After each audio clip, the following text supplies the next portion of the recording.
The boy always thought that he and his sister would have an ordinary life. But then dragon blood got into his eyes. Summoners have infiltrated the human world. The whirlpool of fate drew me in and gave me a great opportunity. The guy with blue hair kept repeating that no one passed the exam. However, the main character decided that he would still fight for his future. Even if his enemies mock him, his friends betray him, and those around him look down on him, he decided to prove his strength to everyone and rise above them, destroying their illusions and rising to the very top. 1,000 years ago, the magical beasts were ruled by a clan of dragons, and the one who stood above all was called the demon god. He had enormous ambitions and sowed chaos everywhere, led an army of magical beasts that conquered the human world. His greed knew no bounds, seeking to plunge every part of the universe into endless darkness. And then, in the face of death, humanity fully revealed its potential at the dawn of the awakening of spiritual power. A select few gained the ability to control magical beasts and became known as beast hunters. The blue-haired rider, riding a lion, destroyed one dragon after another. The dragons groaned in pain and died in agony. She reported that a magical beast had been shot down over the northern district of Qingfeng City. The animal fell into a residential area, so emergency assistance is needed. Xiao Xinyu, a third-grade student from Xiangnan High School, looked at the falling magical beast with his mouth open. The dragon, covered in blood, fell face down next to Xiao. The dragon's blood unexpectedly gets into Xiao's eyes. The buildings around were destroyed. Everything was on fire, and blood was splashing from the dragon's carcass. Looking at all this, Xiao stood in shock and could not move. Xiao looked at everything that was happening with surprise and fear. The dragon was hit by a spell from the fire lion. The blow was so strong that it should have killed the dragon. The dragon, covered in a purple glow, began to fall lifelessly downwards, after which the rider confirmed that the magical beast was dead. She rubbed the blood from his eyes and heard screams in hopes of finding out if there were any survivors. Xiao opened his eyes and was very surprised by what he saw in front of him. In front of him stood a huge lion and a beautiful girl, Su Ruyan, the headmaster of the Azure Dragon Academy, who was apologizing for the inconvenience. Su said that she would compensate for the damage caused to the Xiao household and pay compensation on behalf of the Azure Dragon Academy. Xiao happily snatched the letter and looked at Su with admiration. Su and her team of trappers said goodbye to the young man. Looking at them, the guy thought with admiration that these were the hunters. Xiao looked at the letter and really wished that he had a chance to become a trapper, as everyone in his world dreams of becoming a trapper. While the frustrated Xiao was thinking that he didn't even have the money to buy the beast, without which he wouldn't be able to pass the National Trapper exam, a small beast suddenly appeared at his feet. It was a blue-eyed dog with a red seal on its forehead. He started licking Xiao, who was embarrassed and not very happy about it. Taking the dog in his arms, he wondered where the dog came from and whether it could be tamed. He remembered that the textbooks mentioned a dog-like creature. It was a storm dog. Since it didn't require much spiritual power, Xiao would be able to feed it. Xiao was happy that he now had the beast and would be able to pass the national exam. But then he was immediately visited by doubts since there were only 3 days left until it. Despite the deadline, he happily tossed the dog, calling him a good boy. In the city of Qingfeng, there was an unremarkable trapper's shop. That's where Xiao went with his dog. He still doubted his abilities and thought that he could give the dog to someone who could take care of him. Xiao understood that the dog had no future with him because the dog ate a week's supply of food in one night, and the guy did not have enough money to buy that much food. Suddenly, the doors that Xiao was standing in front of opened, and a man with a red headband came out, asking what the guy was doing in front of his shop at such an early hour. Xiao offered to buy his dog from the store owner. The owner drove the boy away because he had no intention of buying a dog with such a low pedigree and no evolutionary path. The man with the red bandage on his head scared the dog with his screams, and Xiao asked him not to scream like that. If he didn't want to take the dog, then he shouldn't take it. Suddenly, a blue glow appeared, which made Xiao very surprised. A system window appeared above the dog with its characteristics, level, affection, pedigree, hidden pedigree, talent, hidden talent, evolution path, hidden evolution path. Xiao couldn't believe it, so he rubbed his eyes. The window didn't disappear. There was still a system window above the dog with its characteristics, where it was indicated that the storm dog, thanks to a hidden path of evolution, can be a doomsday wolf. The shop owner told Xiao to get lost and that storm dogs don't have any evolution path. It turns out that the system window was only accessible to Xiao and no one else could see it. Sujie, a third grader from Xiangnan High School and the son of the richest man in Qingfeng, appeared in front of Xiao and laughed at Xiao for not taking the exam because Xiao didn't have a beast. Sujie saw a small dog in Xiao's arms and leaned over to him. saying that he had managed to collect a few coins after all. Xiao abruptly turned away from the nasty guy who was making fun of him for having a storm dog and told him to mind his own business. Suja said that Lin was right that Xiao didn't want to take the trapper exam. Su continued to mock Xiao and said that he would not have passed the exam even if he had really wanted to. Xiao asked Lin if she had said that. Su announced that he was now dating Jiang Lin. A girl in a red dress approached Suja and asked him where Su had disappeared to. He replied that he had simply noticed an old acquaintance, Lin, and decided to greet him. Embarrassed, Lin said that she had broken up with Xiao a long time ago and thought that the guy looked like a loser, and also dragged some mongrel around with him. Sai shouted at her not to forget who helped her when she was at her lowest point and that he didn't care. Lin could continue to spend her life with the rich idiot. Suja was shocked that he called him a rich idiot. He promised that he would grind Xiao into dust during the exam. Xiu was determined. He wanted to prove to everyone that the storm dog was not useless. 3 days later, the exam began at Jilin Square. The examination center in Qingfeng City welcomes candidates and asks them to take their seats. The test began and Xiao hurried to his seat. The people around him were shocked to see Xiao Xinyu here because everyone thought that he didn't even have a beast. People said that Xiao had been unable to buy the beast for some time, but 3 days ago he signed up for the exam and applied to the Azure Dragon Academy, the best of the 4 academies. Everyone was shocked that such a loser would even dare to do something like that, and such statements made Xiao nervous. Xiao walked up to the table where the large golden ball stood and greeted the teacher. Chen Qingyan, a teacher at the admissions office of the Azure Dragon Academy in Qingfeng City, asked the young man who he was. Chen Qingyan tensed up, because Xiao was the only one in Qingfeng City who applied to the Azure Dragon Academy. Suja told Xiao that he knew no bounds, and that in the past 5 years, only 8 students from Qingfeng City had applied to the Azure Dragon Academy. None of the 8 people who applied over the past 5 years passed the exam. Suja is willing to kneel down and call Xiao Xinyu his father if he thinks he is so special and can enter the Azure Dragon Academy. Xiao warned him to prepare himself because he would soon have 2 fathers. Suji was angered by this cheeky joke, and Xiao informed the teacher that he was ready to begin the exam.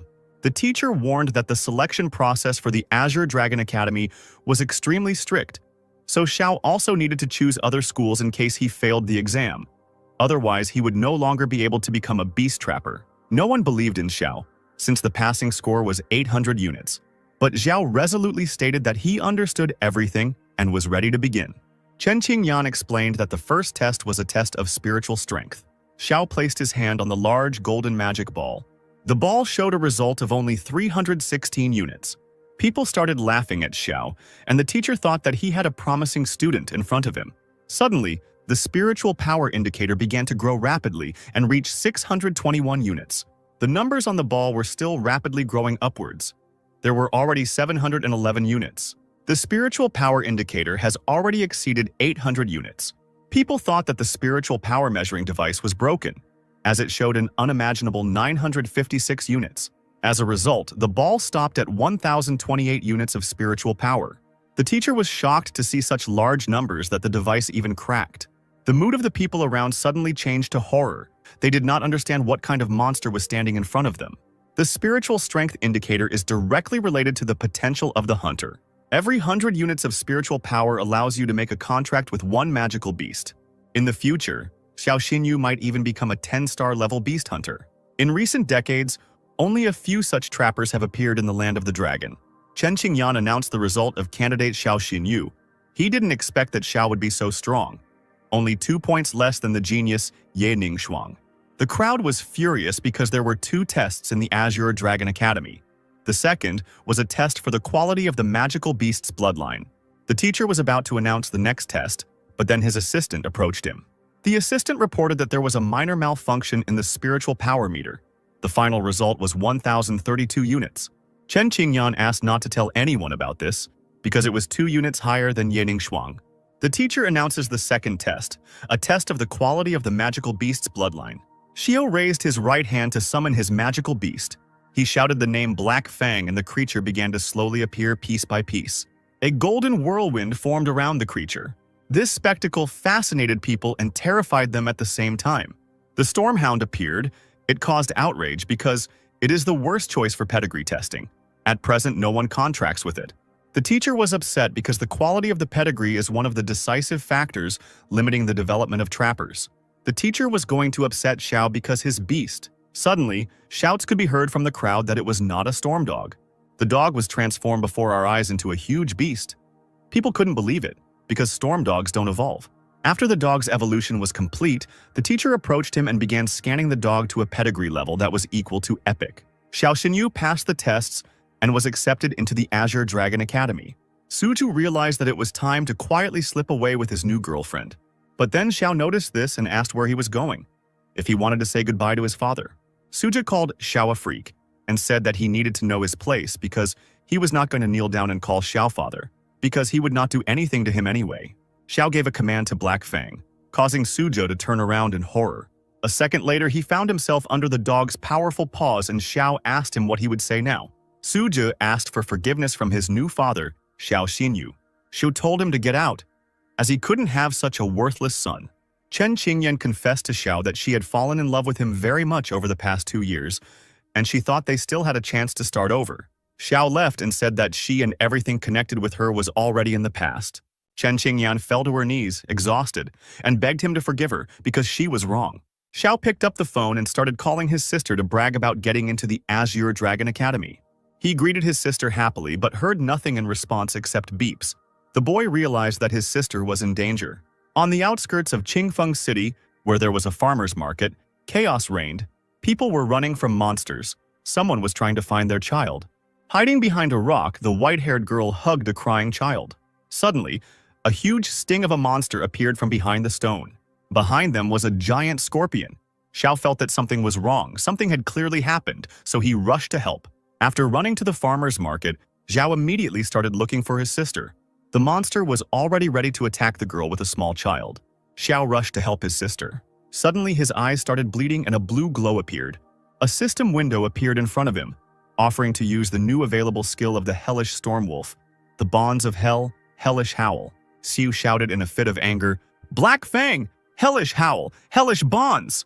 But nothing happened. Xiao was confused and didn't understand why.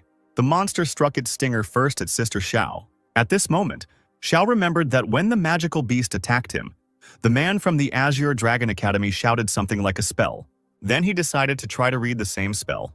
At the beginning of this catastrophe, when heaven and earth were not yet separated, a pact was made, sealed with his blood, and the spirits from the void were called. Let blood become payment, and words become bonds. He shouted loudly for the beast to listen to his order. A powerful beam burst out from the Hell Wolf, which split the monster into several parts. Xiao didn't understand whether he had killed him, whether this was the power of a beast hunter. Xiao remembered that his sister was still near the monster. He ran to her, asking if everything was okay. Xiao apologized for coming so late. He was glad that everything was okay. He bragged to his sister that he had entered the Azure Dragon Academy and was now a beast hunter too. Suddenly, Xiao's dog jumped on him and he was unable to stay on his feet, falling with him. He said that this was his new contract animal. Xiao introduced him as a hellish storm wolf, Black Fang. People were shocked that the monster was dead. Xiao confirmed this with a satisfied face. The woman who had lost her child called the little girl to her and thanked the trapper. The girl cried very loudly and asked her mother where she had disappeared to. Xiao and his sister noticed some strange stone on the monster and decided to check it out. A system window appeared in front of Xiao, describing this stone as the core of a magical beast. Xiao picked it up and looked at it, thinking that it was just an initial stage core with a poison attribute. He threw the cannonball to the dog because he knew it would help Black Fang evolve. Xiao announced to everyone that the beast was dead and they were safe. People began to surround Xiao and thank him for saving them. They called him their hero. The girl that Xiao saved told him that now she also wants to become a trapper like him. Xiao encouraged the girl and said that he was sure that she would definitely succeed. Moonlight filtered into Xiao's ruined house. It illuminated Xiao, who was sleeping under the blanket. Suddenly, his sister appeared in the room and approached the sleeping Xiao. She stood behind him. Suddenly, a blue glow began to be reflected in her eyes. A strange blue rune appeared on the back between the shoulder blades. It was a rune in the shape of a blue ancient dragon. The sister called the unknown person and reported that the curse of the dragon rune was still in effect, and the seal on the essence of the Dragon King was intact. She didn't understand why Xiao was able to make a contract with a magical beast back then. It all didn't make any sense then.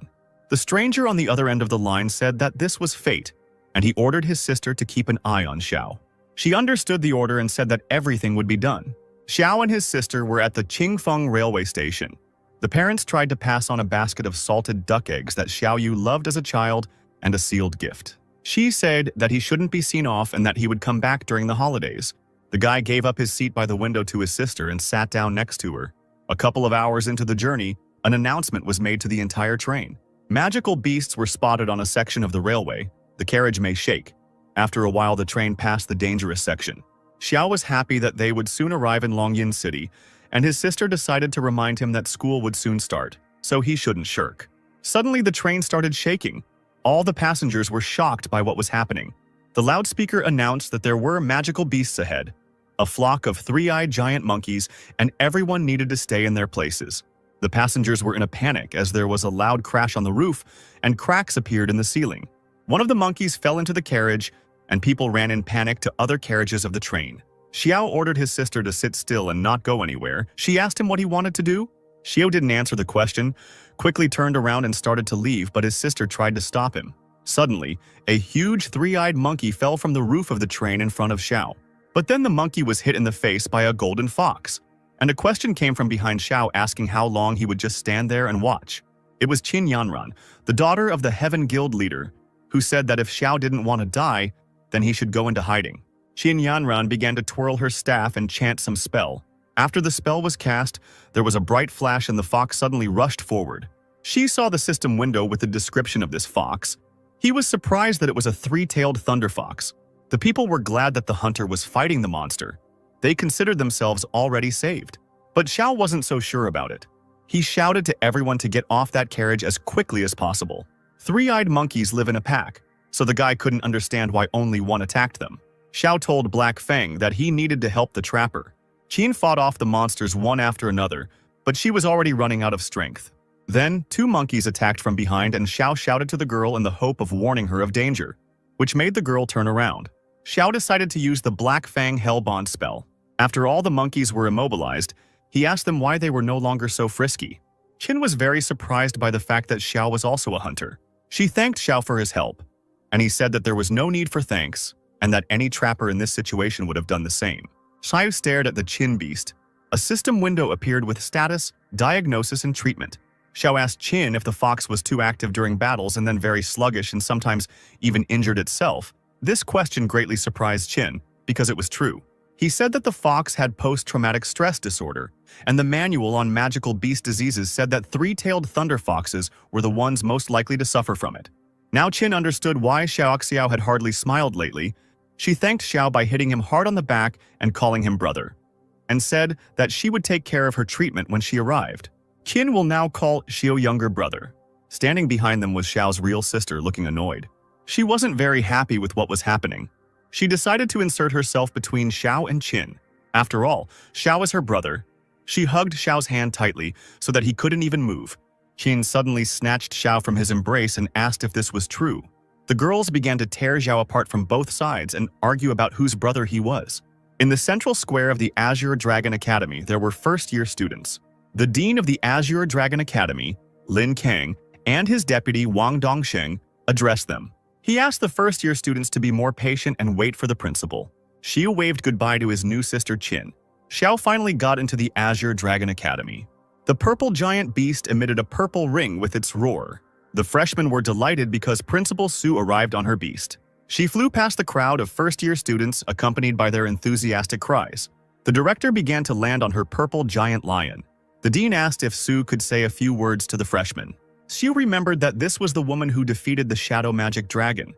He didn't expect that Su would be the principal of the Azure Dragon Academy. Su congratulated everyone on entering the academy, but decided to remind them of one more thing.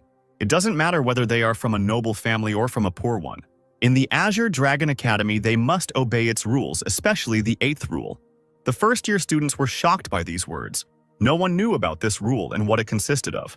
Su said that the 8th rule of the academy is that if a conflict arises between students, it must be resolved through a duel in the arena, regardless of who is right or wrong, and the loser must apologize to the winner. Sai reasoned that the 8th rule may seem harsh, but in fact, it prevents the scions of noble families from using their power to oppress the weak. Even ordinary students can defend their honor with their own strength. 2 hours later in class, Xiao's classmate couldn't believe that he was in the same class with him. After all, He is the same monster with spiritual power almost like that of senior disciple Ye Ningshuang. The teacher came in and told everyone to sit down because they were starting class. The whole class obediently obeyed their teacher and sat down in their seats. Someone from the back of the class whispered to Xiao that they would now always follow him. The teacher asked with displeasure to keep quiet in the classroom. He turned to the students and said that from now on, he, Chen Qingyan, was the supervisor and hoped that they would all achieve great things in the Azure Dragon Academy, then asked the class to open the first chapter of the illustrated handbook of magical beasts. The strength of a magical beast is determined by two factors. The first is the form of the beast. At the moment, the following stages are known from the lowest to the highest: initial form, mature form, full form. The next stage is the transcendental form. And finally, the form of the king of beasts. The second is the quality of the magical beast's bloodline. According to records, the blood of magical beasts is classified from the lowest to the highest. Beasts with a higher pedigree can suppress those with a weaker pedigree. In addition, the attributes of magical beasts can suppress and affect each other. For example, the 5 most common ones: metal, wood, water, fire, and earth. The principle is as follows. Wood suppresses earth. Earth. Water, water.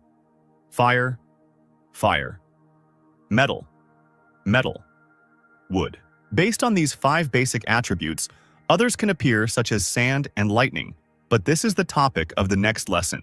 Xiao was fast asleep on his desk. He missed the teacher's entire lecture on magical beasts. The teacher noticed this and threw chalk at him, shouting at him to get up immediately. Xiao had a lot of courage, since he decided to sleep in his class, and during the introductory lesson at that. Since he was so smart, the teacher asked him to name the weakness of the demonic lizard. If Xiao didn't tell him, he might as well pack his things and get out right now. Xiao confidently said that the demonic lizard's weakness was the poison sac under its belly. The teacher asked the next question, which area does the ice giant crocodile usually live in? Xiao immediately answered that it was in the southern part of the dragon country, in the Shuangjiang Lake area and the Kunlun glacial waterfalls, and the whole class was delighted. The next question was not long in coming. If a guy meets a sky-tearing demonic tiger in the wild, what will he do? She said he would clutch his ID badge in his teeth and hide somewhere in the shadows. Xiao's answer caused confusion among his classmates and the teacher himself. He explained that the sky-tearing demon tiger was a magical creature at the Beast King stage, a mutated species that only a beast hunter of at least 6 stars could fight against. And if rookie beast hunters encountered it in the wild, they would die. Therefore, Xiao concluded that taking the ID tag in his teeth would be a better idea, since it would be easier to identify his body, and he would lie in the shade in order to slow down the decomposition of the body. The teacher shouted with delight that this answer was beyond all praise, and also asked how he was able to answer the questions from the following editions. Xiao, holding all the publications in his hand, replied that he had already studied them. His classmates were at a loss as to how they were supposed to keep up with Xiao and where he came from. The teacher told the class to study on their own so that they could get closer to Xiao in knowledge, and also ordered Xiao to follow him. Xiao apologized to the teacher for sleeping during his lessons. The teacher asked if he had really learned the entire course in half a lesson. Xiao said that it was thanks to Teacher Chen's teaching talent. The teacher asked to stop this flattery and move on to more advanced materials. He gave Xiao a pass to the Azure Dragon Academy library. With this pass, he can freely visit the library and borrow any books for free. The teacher told Xiao to leave as he could not teach him anything more. The guy immediately went to study new materials in the academy library. At this moment, Wang Yan, the son of Vice Dean Wang Dongsheng, enters the library and says that this is his library today. He ordered all the boys to run out of the library, but lustfully indicating that the girls could stay and study with him. The girls pitifully begged him to let them go and let them out of the library. Xiao couldn't stand it and threw the book straight at the bully's head, telling him to shut up. Wang Yan was shocked by this action, and his minions said that Xiao clearly did not know his place. She stood up for the girls and asked the guy, does he really have no conscience at all since he mocks the girls? Wang Yan irritably asked who Xiao thinks he is. The girl advised Xiao to leave, since he was the son of Vice Dean Wang Dongsheng and should not be messed with. Then Xiao understood why the bully was so impudent, because daddy was the Vice Dean. Wang Yan was glad that he realized everything and ordered Xiao to kneel down and apologize. But in response, Xiao only swung, and with all his strength he hit the hooligan between the legs. He immediately fell to the floor and began to writhe in pain, and his friends asked if everything was okay with him. Wang Yan decided to remind who he is. Does Xiao think he can handle the consequences, since he will make sure that he does not leave the library alive? Wan Yan promised to show who is the boss in the Azure Dragon Academy. Suddenly, Su entered the library and said that she didn't know that Wan Yan was the boss here. Wan Yan wondered how Director Su had arrived at the library so quickly. Su stated that she knew everything, and since a conflict had arisen between them, it should be resolved as stated in the 8th article of the Academy's charter. The students began to fill the arena, because now Xiao Xinyu and Wang Yan would begin their duel. No one believed in Xiao because Wang Yan had the legendary six-fingered ice leopard. Teacher Xiao also came to watch this fight. He believed that he would not let him down. The referee announced that the fight would begin soon and the fighters should get ready. Wang Yan said he would show what happens to those who dare to go against him. She said with a smile that he could just apologize, which made Wang Yan even more angry. The referee announced the start of the fight. Wang Yan immediately decided to use the Ice Flame spell. A blue mist formed around Wang Yan. From this icy fog, his magical beast with huge claws and fangs appeared. A system window with the characteristics of the six-fingered ice leopard appeared above them. Xiao began to study this window. Xiao was alarmed because this magical beast had two attributes at once. It was Xiao's turn to show off the power of his magical beast. From the flames emerged the mighty wolf Black Fang. The audience was surprised by Xiao Xinyu's beast. The beast looked impressive. It definitely won in beauty over the six-legged leopard. Somewhere on the teacher's podium, Su was sitting, and she was also surprised, as she had never seen such a beast before. She suggested that the beast might be a storm dog that had evolved. But she knew that these beasts were always considered to have no path to evolution. So how could Xiao Xinyu achieve this? Wang Yan shouted that he wouldn't be scared by such a show. Xiao could prepare his apology. Wang Yan used the Ice Flame and Deep Freeze spells, and the leopard rushed to attack. Xiao, without thinking twice, decided to counterattack and used rapid dashes. Black Fang, dodging the enemy's attack, quickly reached his target, but the leopard still managed to hit the dog. The teacher thought that the Hellstorm Wolf was a magical beast with the attributes of fire and wind, while the leopard was a magical beast with the attributes of wind and ice, so it would not be able to overcome the advantage of the elements. Wang Yan shouted that he would destroy the Xiao beast and activated the Ice Flame. Ice burst from the leopard's mouth, completely freezing Black Fang. Wang Yan laughed at Xiao because his beast would soon freeze to death. At the teacher's podium, everyone held their breath, wondering what move Xiao Xinyu would make. But the smile did not leave Xiao's face. Despite the current situation, Xiao asked Wang Yan if he was sure that the Fang would freeze to death. Xiao unexpectedly used the spell Hunt in the Dark. In an instant, Black Fang disappeared from his icy prison, and people were very surprised by this. The teachers immediately understood that this was an attribute of darkness, which meant that Xiao Xinyu's beast had 3 of them. Wang Yan shook his head from side to side. He couldn't find Black Fang. Behind Wang Yan, Black Fang appeared out of nowhere, already extending its sharp claws. The ice leopard managed to repel Black Fang's attack. She said in surprise that since he was able to repel such an attack, then let him show everything he was capable of. Xiao went on the attack using the Claw of Oblivion. Fang struck one blow after another. The leopard did not move and could not fight back. Oblivion Claw is a dark attribute skill that causes paralysis for 3 seconds when it hits a target. Xiao decided that it was time to finish off his opponent, so he used Hellish Howl. A powerful golden beam burst from the dog's mouth and hit the leopard straight. The exhausted leopard lay on the ground and did not move. Xiao Xinyu won the match and the audience exploded with delight. Wang Yan couldn't believe his defeat. He fell to his knees and didn't move. She walked up to the loser. Su announced that now, according to the school rules, Wang Yan must apologize properly. Wang Yan knelt before Xiao and asked for forgiveness. He then stood up and left. Hearing Principal Su praising Xiao, saying that he was the second student who could impress her. She is waiting for Xiao to perform at the freshman ranking tournament in 3 days. Xiao was embarrassed and thanked Su for the praise and asked her who was the first thing that impressed her. Director Su replied that it was a genius girl with a spiritual power level of over 1,000. Ye Ning Shuang. Xiao heard her name again, just like he did at the entrance exam. Su knows how to appreciate talent, so she gave Xiao a spatial ring as a reward. Xiao didn't expect such a gift because this ring can store anything you want. He happily accepted the gift and thanked Director Su. Once he got past the gates of the Azure Dragon Academy, he knew that his sister was probably worried, so he had to get home quickly. Xiao didn't notice and crashed into the little blue-haired girl. He asked if everything was okay with the girl. The girl was clearly still a little dizzy. Xiao asked the girl to look around next time so that this doesn't happen again, but now let her run home. But the girl said she had nowhere to go, so she asked for shelter. When Sister Xiao came home to the family dormitory, she was shocked. She thought that he had kidnapped this girl. Xiao tried to explain himself to his sister, but she kept interrupting him and saw no point in it since he had already done everything. When everyone calmed down, Xiao told them that Xu Meng was afraid of magical beasts, so she couldn't become a trapper, and that she was constantly bullied at home, so she ran away from home. Xiao decided to bring the girl home so that she could overcome her fear. The girl asked her sister for permission to stay at their house because she did not want to return home. The sister allowed the little girl to stay at their home so that she could overcome her fear. But she set one condition for Xiao, that he should never date a girl from the Ye family. During another class at the Azure Dragon Academy, Xiao thought about why he shouldn't date a girl from the Ye family.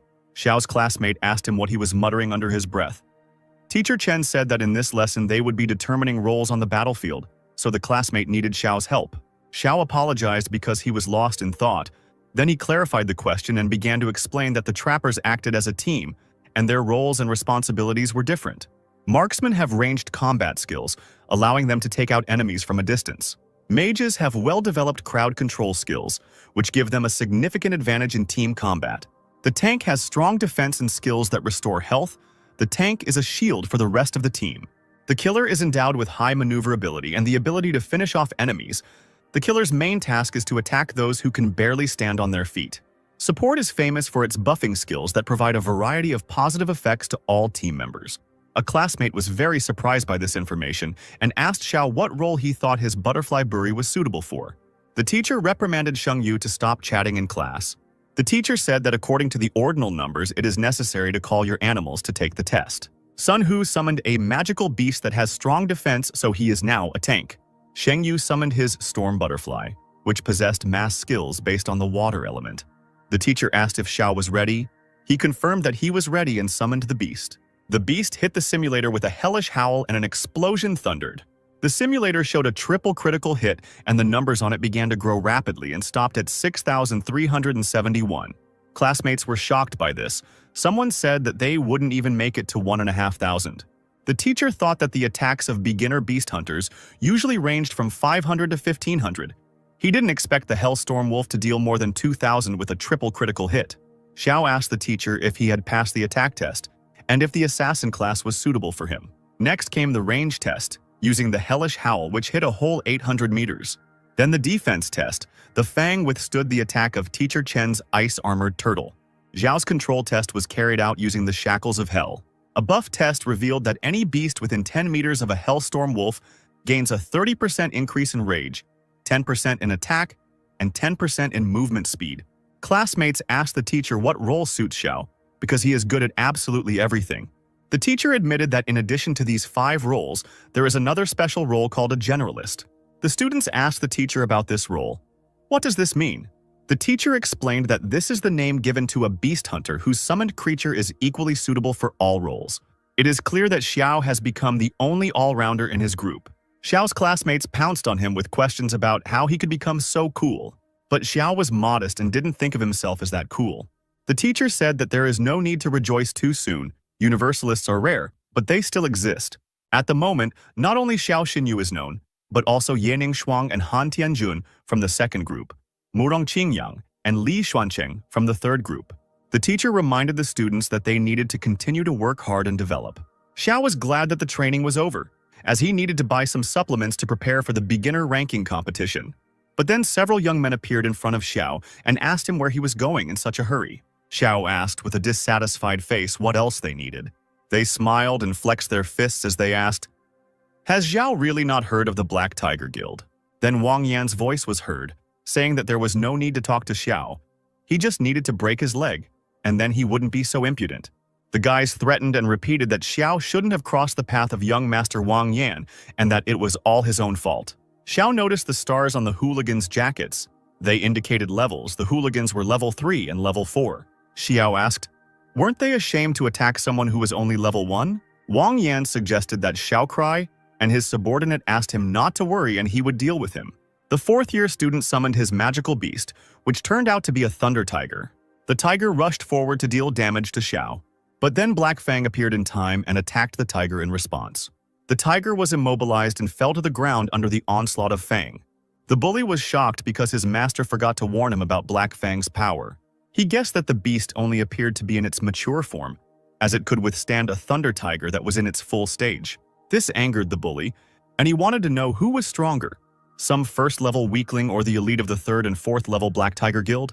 A female voice suddenly rang out, saying that she was wondering who was stronger, the Black Tiger or the Heaven Guild.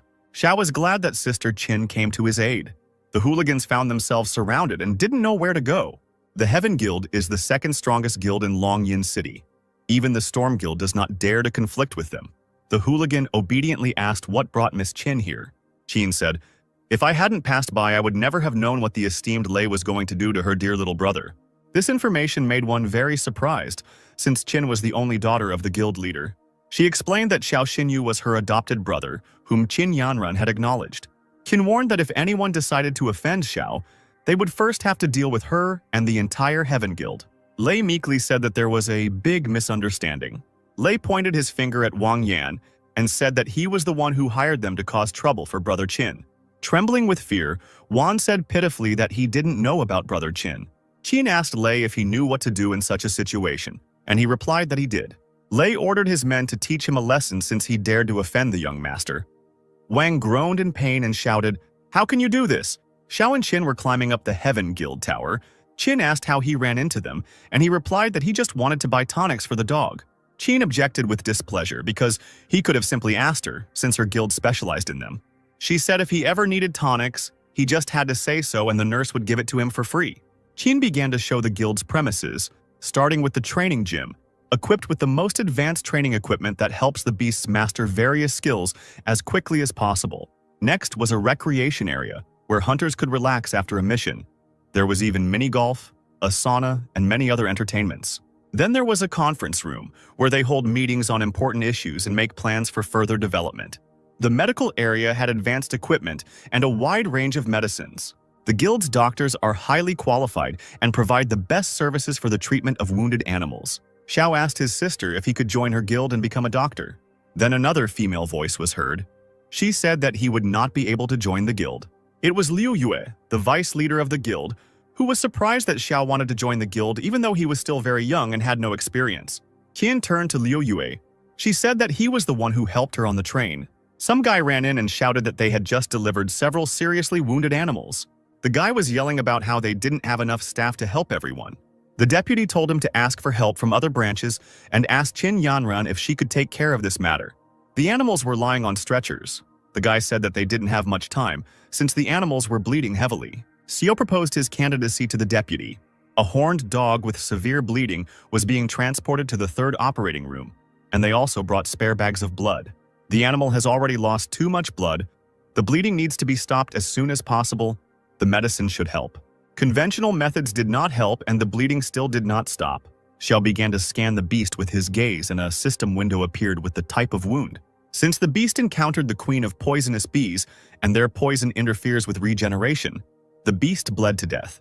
She said that he knows how to stop the bleeding of the war beast. He asks the owner for permission to help the beast. The owner agreed since he had no choice in this situation. Xiao told the doctors to mix 1 stalk of heavenly grass with a purple crystal flower to make 20 grams of medicinal mixture.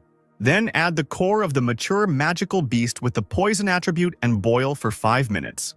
Doctors were perplexed because all these ingredients were highly toxic. It was like putting out a fire with gasoline. She still insisted on his own and ordered that the medicine be prepared immediately according to his prescription. Otherwise, they would simply waste time and the beast would die. The beast's owner shouted, "Why are the doctors still standing? Let them do as Xiao said." 5 minutes later, the ready green elixir was brought.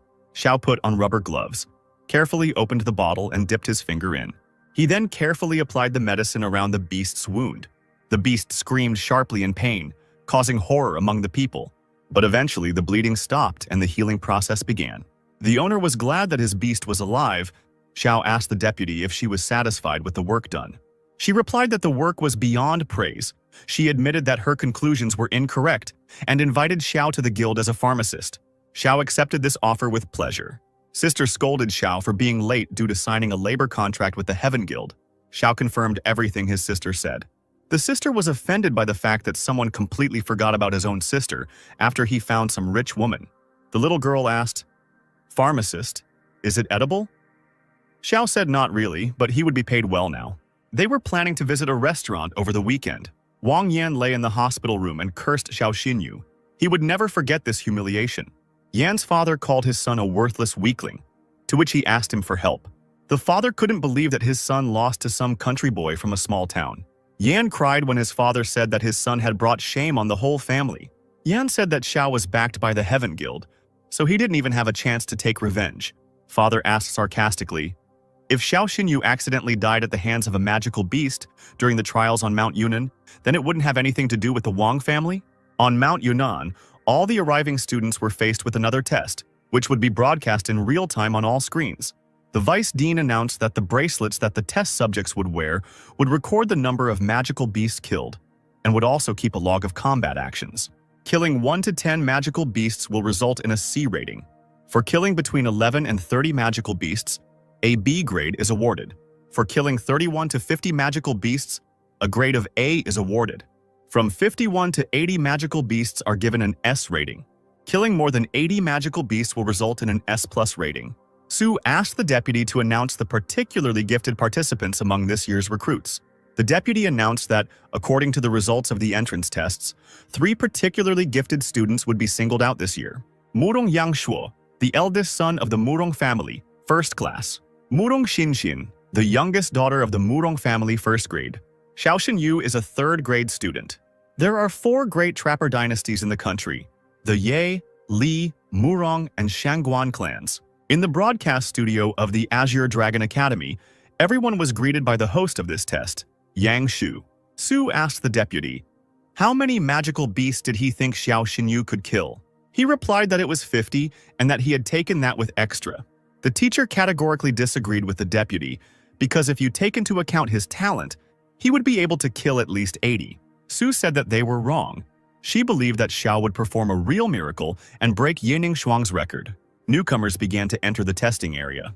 The host announced the start of the test, and less than half an hour had passed before second-grade student Wang Lin successfully killed a short-tailed bear. Sun Tianhao of the 5th grade had already killed 20 magical beasts. Surprisingly, just an hour after the test began, Murong Yangshuo of the 1st class had already killed 43 magical beasts.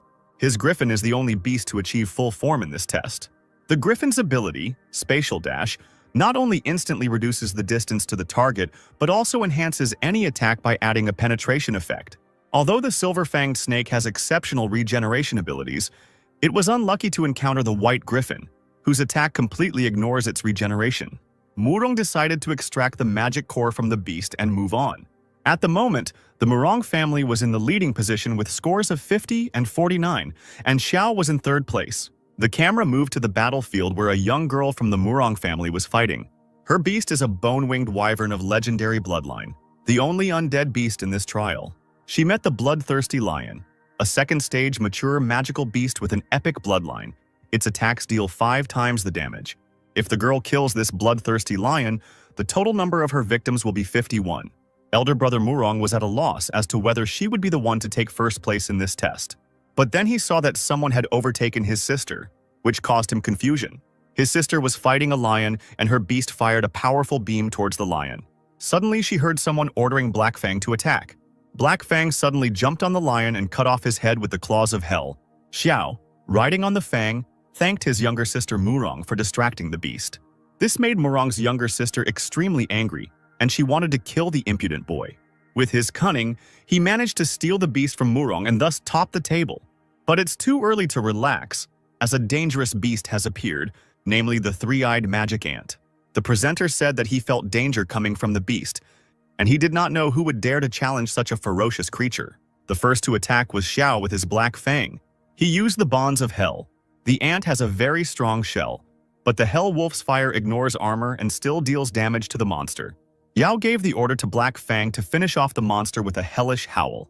Murong Xinxin also decided to enter the game and ordered the wyvern to use sound waves to prevent the Hell Wolf from finishing off its opponent.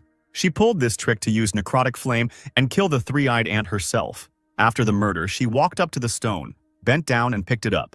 Xiao was shocked by this. He didn't think that his classmate was so vindictive. The situation in the tournament was becoming increasingly heated. Xiao Xinyu and Murong Xinxin were tied and shared first place. There was less than an hour left until the end of the test. It was unclear who would ultimately win. Xiao noticed a magical beast on the road and told Black Fang to get ready. But Murong Xinshin kills the monster again and snatches the glasses right from under Xiao Xinyu's nose. It seems that wherever Xiao goes, his vengeful rival immediately appears nearby and takes away his prey. In the last half hour, Murong Xinshin has firmly secured her position in first place by killing monsters, the host reported. Xiao asked Xinshin if stealing one beast justified her behavior. She stood there with a dissatisfied face, and the audience wrote in a stream about why she looked so offended. She said that he would not serve her anymore, so she could prepare herself. The host couldn't believe that Xiao had been holding back the whole time, but no one believed that Xiao would be able to overtake Xinshin, since there was less than half an hour left until the end. Minutes passed, and the number of killed monsters had already broken all records. Xinshin believed that she had air superiority and Xiao would not be able to get past her. But Xiao, with a great leap, was able to jump up to the eagle that Xinjin was hunting and kill it. Xinjin was very angry and kept saying that Xiao was a scoundrel. Xiao turned to his dear classmate, reminding her that there was less than a minute left and she could no longer defeat him. Xinjin kept repeating that Xiao was a scoundrel again, and he asked if that was really the only word she knew. A magical beast, namely a lion, watches their squabble over the stone. The lion emerged from behind cover and went on the attack. The leader did not understand how a fully developed magical beast of the third form ended up there. Leo attacked Xiao. He was clearly not prepared for this. Xiao fell from the Black Fang and flew down into the abyss. Xinshin was afraid that something would happen to Xiao and began to worry a lot. Xiao was very lucky because he managed to catch hold of a branch sticking out of the rock. Xinshin tried to pull Xiao out of the abyss while her wyvern fought with the lion. Xiao noticed Wang Yan sitting on a nearby tree and immediately realized that it was his doing. The branch began to crack and break. Xiao held on with all his might. The branch broke and Xiao fell down. Xinshin was scared and continued to call him. In the broadcast studio, Teacher Chen put forward his candidacy to search for his students. Su asked him not to worry so much. Teacher Chen decided to activate the emergency rescue program through the security service. The vice dean considered himself a genius because he pulled off a little trick, and Xiao went to the realm of the dead. At the foot of the mountain, Xiao woke up and couldn't believe he was still alive. Xiao scratched his head and remembered that this was all Wang Yan's doing. The guy got up from his beast and saw that it was lying unconscious. Xiao couldn't believe that Fang had offered his body to save him from falling so high. He took out a blue bottle and gave it to his dog to drink to make him feel better. The clouds thickened and it started to rain. Xiao was not very happy about this. Xiao hid his dog back in order to quickly find shelter from the rain. The boy found a cave and entered it, but he was still worried about how soon the rain would stop. Xiao thought that his sister was probably very worried, and besides, he was worried about Xinshin. Suddenly, a sound was heard in the cave as if someone had stepped on a branch. This made Xiao wary. It turns out there is someone else in the cave. Suddenly, someone grabbed Xiao by the throat, and he couldn't even make a sound. The unidentified beast accused Xiao of seeing the Empress's face, and now he would have to kill him. Xiao was in fear, but then a system window opened in front of him with a description of the nine-tailed fox. He was surprised that it was a nine-tailed fox with a mythical bloodline and 3 attributes. The fox was puzzled as to why some person knew who she was. She was ready to strangle Xiao when he asked her to wait. He asked if the purebred dragon had injured her. If so, then she would die in literally half an hour. The fox was amazed that the man somehow knew about the injury from the purebred dragon. The nine-tailed fox asked how Xiu knew about her serious injury. Xi realized that this was his chance. He showed his hunter's sign and blinded her, thus freeing himself from her grip. He replied that since he understood who she was, how could such a detail have escaped him? Xiao thought about how he didn't understand where a purebred dragon, whose species had been extinct for over 300 years, came from. But he knew how to cure her and offered her his help. The fox doubted his abilities since he was only a 1-star level trapper. Her wounds were inflicted by a purebred dragon. Even the most outstanding doctors could not help. It wasn't a difficult task for Xiao because he knew how to cure her. She said that he didn't want her to kill him once she recovered, so the fox had to make a contract with him. This proposal angered the fox. How could she submit to him and become his beast? The fox grabbed Xiao by the throat again and began to strangle him. He said that she could easily kill him, but then she herself would not live long. The fox didn't like this very much. Would she really have to bow down before a man? Lisa felt worse. Xiao asked if the dragon's power had already entered her body. Wouldn't it be too late if she didn't sign the contract? She didn't want to sign a contract with him now. She still needed to complete her sister's task. After long and painful deliberation, the fox finally decided to sign a contract with Xiao. Xiao bit his finger until it bled and pressed it against the fox's forehead. After submitting, the fox asked for help so that he could finally heal her from the terrible wound. She said, of course, since they were now connected.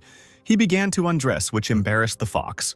The confused fox asked why he was undressing, to which he replied that it was in order to cure her.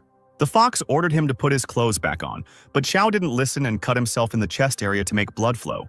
The wounded Xiao told the fox to drink the blood from his chest. The confused fox retorted, "What are you saying? I will never do such a thing. I can't do such things." Xiao tried to convince the fox that his blood would protect her heart from the effects of the wound. The fox resigned herself and realized that there was no way back and began to lean towards Xiao's chest. She began to lick the blood from Xiao's chest, and her heart began to fill with some kind of power. She said that it would help her for a while, and she could now say her name. The fox introduced herself as Dailu. Dailu asked Xiao, since he became her master, how did he know that her wound was inflicted by a purebred dragon? Xiao wondered if Dailu was somehow connected to the missing dragons. Maybe she could understand what was happening to him. He then admitted that his eyes had changed after dragon blood entered them 2 months ago. Now when he concentrates, he sees a panel with information about the animals, as if it were a system.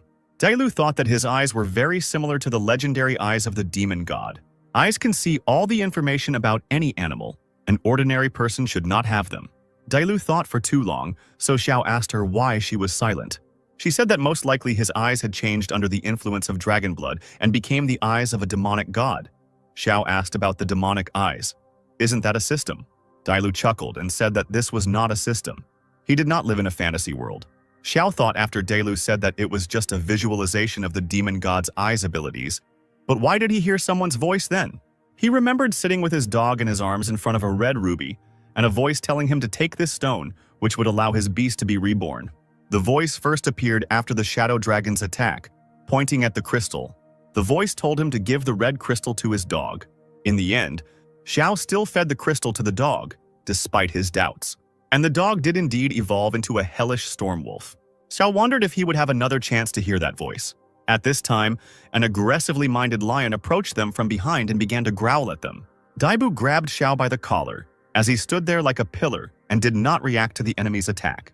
The guy told Daibu that it was because of this lava tiger that he fell off the cliff. Xiao never expected that this tiger would be able to find him here in the cave. The tiger attacked Xiao and Daibu with one powerful leap, but they managed to jump away in different directions. Xiu was watching the tiger and what move it would make next when suddenly purple dents began to appear on it. It turned out to be Daibu's attack. Even though she was badly injured, she still wouldn't let some creature growl at her. Daibu and the tiger fought. He knocked her to the ground and hovered over her. She did not understand how the tiger decided to attack the empress. The fox was able to turn the pathetic tiger into stone with the help of her eyes. Jia Xinyu calmed down because he felt safe. But something was wrong with him. He began to lose consciousness and was unable to move or say anything. Xiao entered the consciousness, where he met a large dragon.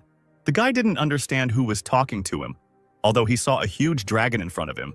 The dragon asked if he had forgotten him and how he had helped the beast evolve. Xiao realized that the voice was the voice of the dragon that led him to the crystal, so he asked him who he was. The dragon said that the blood that got into his eyes awakened his abilities, but he himself does not know who he is. But he knows how to help Xiao achieve greatness. The guy found it funny how someone who doesn't know himself can help him. Xiao, looking at the system window, realized that all these windows were his doing. The trapper repeated his question about where they were and how he got there. The dragon answered him that it was his consciousness.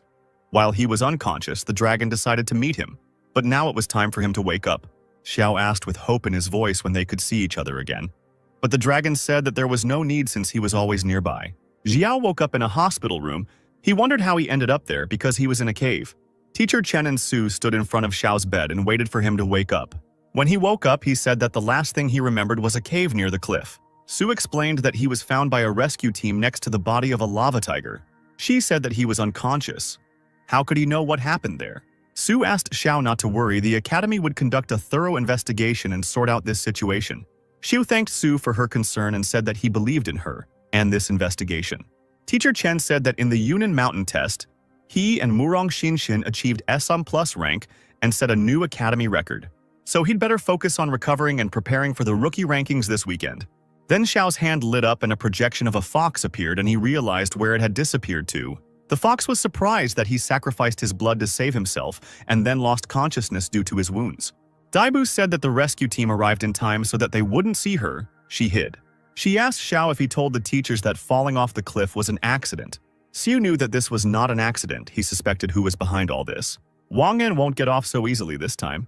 Wang Yan burst into the Wang family's office and told his father that something terrible had happened. But he sternly replied that the guy should pull himself together and tell everything in order. Wang Yan shouted that Xiao Xinyu had survived and showed him the article about his rescue on his phone. The guy was in a panic because Zhao would not leave him alone and would definitely take revenge on him with the help of the Heaven Guild. But father was calm because even if Xiao Xinyu suspected them, he had no evidence. Van asked his father what he should do now, and he replied that he didn't need to do anything. If they start doing something, they will kill him with the poison that he threw to his son. It was already dark. Zhao was lying on the bed, and someone called him on the phone. From the other end of the line, he heard the voice of his classmate, who admired his results. He said that the freshman tournament had been postponed, but that wouldn't stop Xiao from defeating everyone and taking first place. This news surprised Xiao, because it turned out that it was because of him that the tournament was postponed. A classmate said that Xiao's disappearance was the most discussed topic. The academy declared a state of emergency and organized a large-scale search. The freshman tournament is the main event of the Azure Dragon Academy, which is held every year. All participants are divided into groups and the order of matches is determined randomly. And after the 8 finalists are determined, the fight for the 3 prize places will begin. A classmate asked Xiao not to be late, and he accepted his message and wished him good night. Xiao thought that a good result in the tournament would attract the attention of the academy and its financial support. The skills of beasts depend on the level of spiritual energy of their master. The stronger the beast, the more spiritual energy is needed. With the help of the academy's resources, Xiao would greatly accelerate his development, which would avoid the situation where Dailu's skills completely exhausted Zhao's spiritual energy. And Xiao will need her help to get rid of this Wong family. However, in order for Xiao to use Dailu's skills, he absolutely could not stand still. So the pressing question was, how could he increase his spiritual energy before the tournament began? Xiao fell asleep to ask the dragon this question. The dragon reproached Xiao for looking for the easy way. Xiao replied that he had it, so why not take advantage of this opportunity? The dragon agreed that if Xiao could return his memories, he would do everything in his power to help him, to which Xiao agreed. Only deep meditation will allow you to penetrate into the space of consciousness and communicate with the dragon. The dragon upgraded the data panel based on the game systems from the human world. Now Xiao will be able to buy the necessary items through the store. But to prevent Xiao from relaxing and forgetting about the return of the dragon's memories, he will periodically issue tasks through the system, for the completion of which Xiao will receive points and other rewards. Xiao chose the dragon's spiritual pill, which instantly increases spiritual energy tenfold. But after 5 minutes, it drains all strength and causes weakness. The dragon said that this was the thing he needed, but it had very strong side effects, so it had to be used with caution. To activate the system, it is enough to mentally say, "Divine panel, submit to my will." And now the dragon needs to recover and he asked not to disturb him. Xiao wished the dragon a good rest and said goodbye to him. Xiao warned his sister that he had gone to class, but his sister asked him not to run like that because he had just recovered. The guy walked and thought that the freshman tournament was already today. I wonder if Shen missed it. Then, a wanted notice fell into his hands and he began to study it carefully. On the piece of paper was a 9-tailed fox. 3 billion was offered for it, and it was accused of theft. Xiao accused Daoli of deceiving him. The guy asked why she didn't tell him that the imperial family was looking for her. Xiao was angry, because she was wanted by the Empress's personal order. Daibu should have said so herself. Daibu calmly answered him that then nothing would have changed. If he regretted the agreement with her, then he could hand her over and take the reward. Xiao was now her master and he wanted her to trust him and not hide anything from him. Daibu agreed and showed the crystal that caused Shangguan Lan to set such a reward. Xiao didn't understand what it was, so he asked the fox directly about the crystal. The fox said that this is the highest treasure of dragons, the dragon's tear. Pureblood dragons have 3 great treasures: the scale sword, the dragon king's whiskers, and the dragon's tear. The dragon king's scale, sword, and whisker are artifacts with devastating attack power, and the dragon tear has no combat use, but is made up of the tears of 10,000 pure-blooded giant dragons. If you harness the full power of tears, you can turn back time and return to the past. Zhou had long wanted to ask, weren't dragons completely exterminated 300 years ago? The guy was interested in what was behind the war against the dragons that took place 300 years ago. Suddenly, someone on the street called out to Xiao Xinyu. It was Morongi, the elder brother said. What a coincidence that he is here too. The guy with white hair was surprised that he had gotten out of a real hell. Next time they might kill him. The guy said that after Xiao fell off the cliff, his sister was very worried and couldn't eat because of it. After Xinshin saw on TV that Xiao was okay, she ate a couple of servings at once. Brother Xinshin tried to say something to make him think about the consequences, otherwise his sister would lose her appetite again. But Xinshin shut his mouth. Xiao confidently said that this would not happen again. He could not make such a girl worry. Then Xiao suggested going to the freshman tournament together. The guy told him that they were not close enough to him to go together. Besides, he stole Xinshin's points for killing a monster during the test. The elder brother took Xinshin's hand and said that they were leaving, and Xiao stood and watched them go. He still didn't understand why the Murong started talking to him if they hadn't forgiven him. The test host welcomed the teachers and students to the arena. Since the freshman tournament is about to begin, they are required to draw lots to determine the order of the fights. All the first-year students stood in line and drew lots from the box one by one. Wang Yan looked at Xiao Xinyu and couldn't help but believe that he had actually returned safe and sound. Now Wang Yan decided to use the death box to ensure that Xiao would never rise again. It was Wang Yan's turn to draw lots, and the people around him were not very happy about him. The freshman said that he was taking advantage of his father's status, but Xiao beat him up, causing Yan to lose all dignity, and now he is a disgrace to the academy. Wang Yan was ashamed by these cries, and he understood how much humiliation Xiao had brought upon him. But now he is ready to trample Xiao and bring him 100 times more humiliation. Since Wang Yan drew Xiao Xinyu in the draw, fate itself brought the sworn enemies together. Now Wang Yan could not let his father down, since he had helped him by attaching the lot to the wall of the box in advance. Yan told Xiao that he would personally destroy the pet in the arena, to which Xiao simply chuckled and said that he wasn't sure about that. In the arena stood two sworn enemies, Xiao Xinyu and Wang Yan, both ready to fight to the death. Brother Murong asked his sister why she kept looking at Xiao Xinyu. She explained to him that she felt that after falling from the cliff, Xiao Xinyu had become much stronger. Su thought about the horrors Xiao had to go through in these few days to become so strong. The host of the match announced the first round of the match between Xiao Xinyu and Wang Yan and gave the command to begin the battle. The opponents immediately summoned their magical beasts. Xiao summoned Black Fang and Yan summoned Ice Flame. Information about the animals obtained using a scanning device was displayed on an electronic board. Xinshin didn't like something about the aura. Although the board showed the aura of a first-stage Hellstorm Wolf, it was clearly higher. At that moment, she realized that Xiao Xinyu was deliberately suppressing the level of his beast in order to use the battle to break through. Ice Flame jumped to the side, opened his mouth wide, and used Ice Ball. The ball rushed towards the Black Fang, but then managed to use its hunting in the dark skill. Fang dodged and the ball hit the stands, so it became very cold there. The spectators were shaking from the cold. Black Fang used Hell Howl and struck out from the darkness at the Ice Flame. The presenter was amazed by such an exciting battle. Sometimes freezing cold, sometimes unbearable heat. Xiao Xinyu decided to use his signature move, the Claw of Oblivion. The attack hit the Ice Flame straight. He couldn't dodge and froze in one place like last time. The host commented, "The six-fingered ice leopard fell under the Claw of Oblivion and cannot use its abilities. It had the same stupid expression on its face as its owner." But then Wang Yan declared that he was not so stupid as to fall for the same trick twice. Wang Yan threw a blue ball into the leopard's open mouth.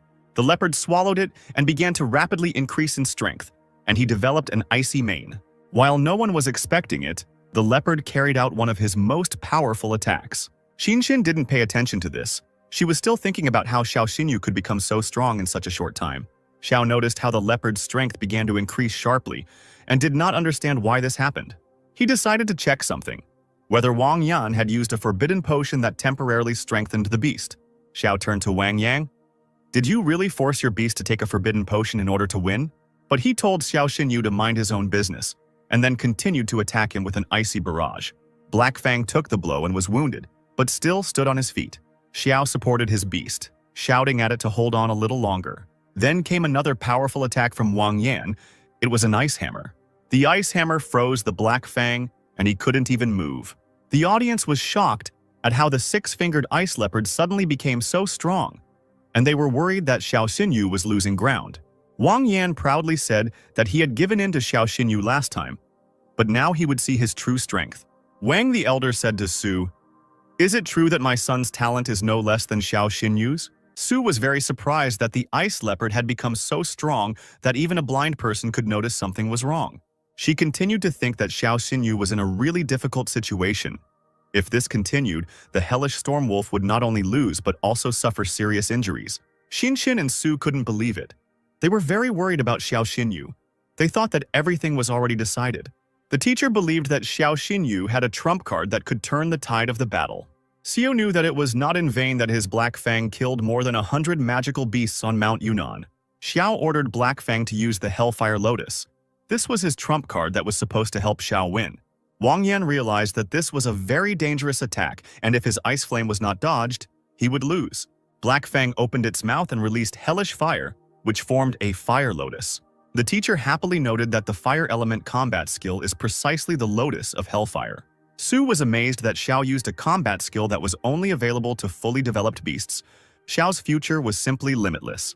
Hellstorm is still only in its initial form, but it has already mastered the fire elemental combat skill. If this continues, Xiao Xinyu might even surpass Ye Ningxuang and become the best in the entire Azure Dragon Academy. The lotus fell straight into the icy flame. Xiao was determined to completely defeat the enemy. Through the flames, one could see the enemy dissolving from the heat. A deathly silence fell over the stands as everyone watched this scene in horror. Suddenly, the host announced to the entire stadium that Xiao Xinyu had won the battle. The stands were filled with excitement, shouting that Xiao was a real monster, that the Lotus of Hellfire was simply incredible. The spectators' gaze quickly shifted to the electronic scoreboard. Everyone was shocked, as the Storm Wolf's data had changed. At first, he was only at the first stage of the initial form, but now he has immediately reached the third. Xiao Xinyu set an unprecedented record for the first time since Azure Dragon Academy started holding the freshman tournament. The beast was able to climb 2 steps right in the arena, and the person who caused this miracle was Xiao Xinyu. Xiao praised his Black Fang, who happily wagged his tail. Since Black Fang had killed dozens of magical beasts and survived many deadly trials, he was already on the threshold of evolution. Xiao used the Ice Leopard's ice abilities to corner the Black Fang. Wong Sr. sharply expressed his dissatisfaction that everything should be supported by evidence, whether they have any.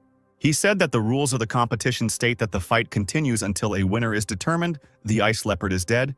Isn't that proof of victory?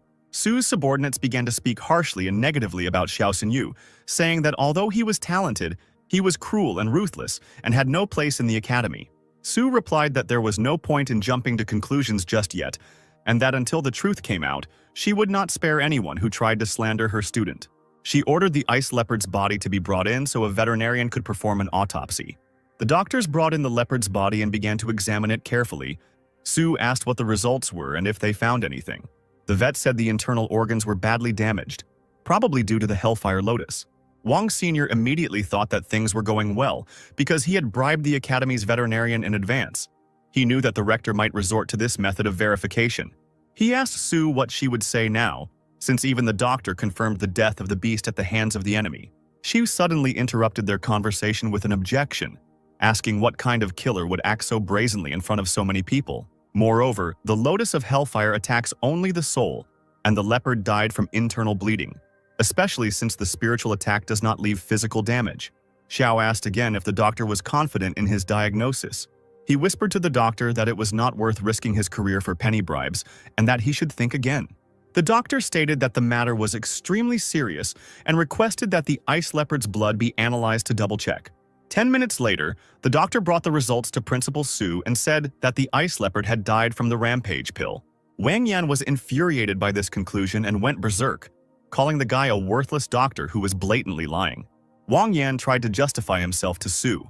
How could he possibly give his beast such a nasty thing? But the doctor gave Su the test results. The tests showed that Wang Yan's beast had taken the Fury Pill, an item that puts magical beasts into a furious state, enhancing their abilities, but has many side effects. Wong Sr.'s subordinates did not believe that the vice-rector's son was so cruel that he even gave this poison to his magical beast. The vice-rector asked Su to give his son another chance. Su told him not to forget his position, and that he was not only a father, but also the vice-rector of the Azure Dragon Academy. She threatened that if he was planning to cover for his son, he could go home with him right now. The deputy understood that if this continued, he would also suffer. At this point, he said abruptly that Wong Yan had violated the Academy's rules and given his magical beast a rampaging pill, so he needed to be expelled. Wong Yan couldn't believe that his own father would expel him from the Azure Dragon Academy. Wong Yan's father added that the fact of using the prohibited pill had already been established. The boy left them no choice. He ordered that this scoundrel be thrown out of the academy. The talk in the stands was that it was finally all over, and the list of the top 8 was now available. Spectators discussed how Xiao Xinyu was a real dark horse among the newcomers. Without connections or wealth, he managed to enter the top 8. He is a true genius.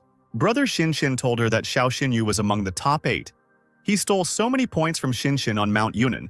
If he met him, he would definitely avenge her. Xinshin looked at the scoreboard with the names of the best, where Xiao Xinyu was, and said that now she herself wants to beat him. A friend of Xiao Xinyu's ran to meet him. He had good news for Xiao, as he had made it into the top 8. But Xiao didn't think it was a reason to be proud, and his friend was already ready to celebrate his entry into the top 8. Vice Director Wan was very angry with Xiao because he failed to harm Xiao, but he already had a plan for revenge. Xiao walked through the city at night after celebrating his victory. Although he didn't really want to celebrate, he was now glad to get home. When Xiao arrived home, he was surprised to find that the front door was broken and the house was in disarray. Ximing's sister ran out to him very frightened, with tears in her eyes and horror on her face. She started hugging Xiao and told him that her sister had been kidnapped. It was done by a man in a black mask, and he left a letter for Xiao. Xiao began to read the letter with great concentration, which stated that if he wanted to save his sister, he needed to go to the Yinanshan Mountains. Frightened, Xiao dropped everything and ran to save his sister. He didn't understand. Who could dare to touch his sister? Having run to the scene, the guy saw his sister lying unconscious near a tree. A man in a black cloak came out to Xiao and told him not to shout because his sister was still alive. The boy shouted for him to let his sister go quickly, but the man in the cloak was in no hurry, surprised that Xiao didn't even ask who he was. Xiao frowned and told him that he had recently had a conflict with Wang Yan, but he would not dare to kidnap a person, so the man in the cloak was Wang Dongsheng.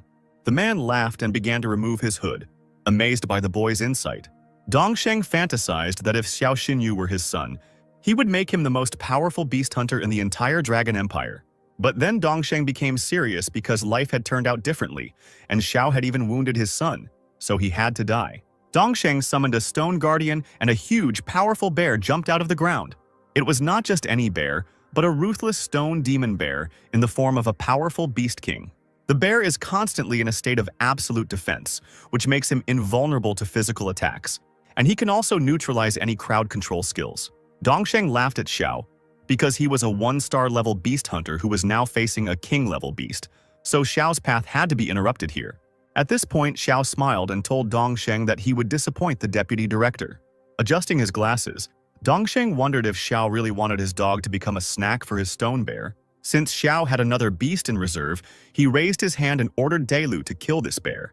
This frightened Dongsheng because he felt a powerful aura. Then Dailu appeared, yawning and stretching, and in a lazy voice told the owner to think carefully about moral compensation.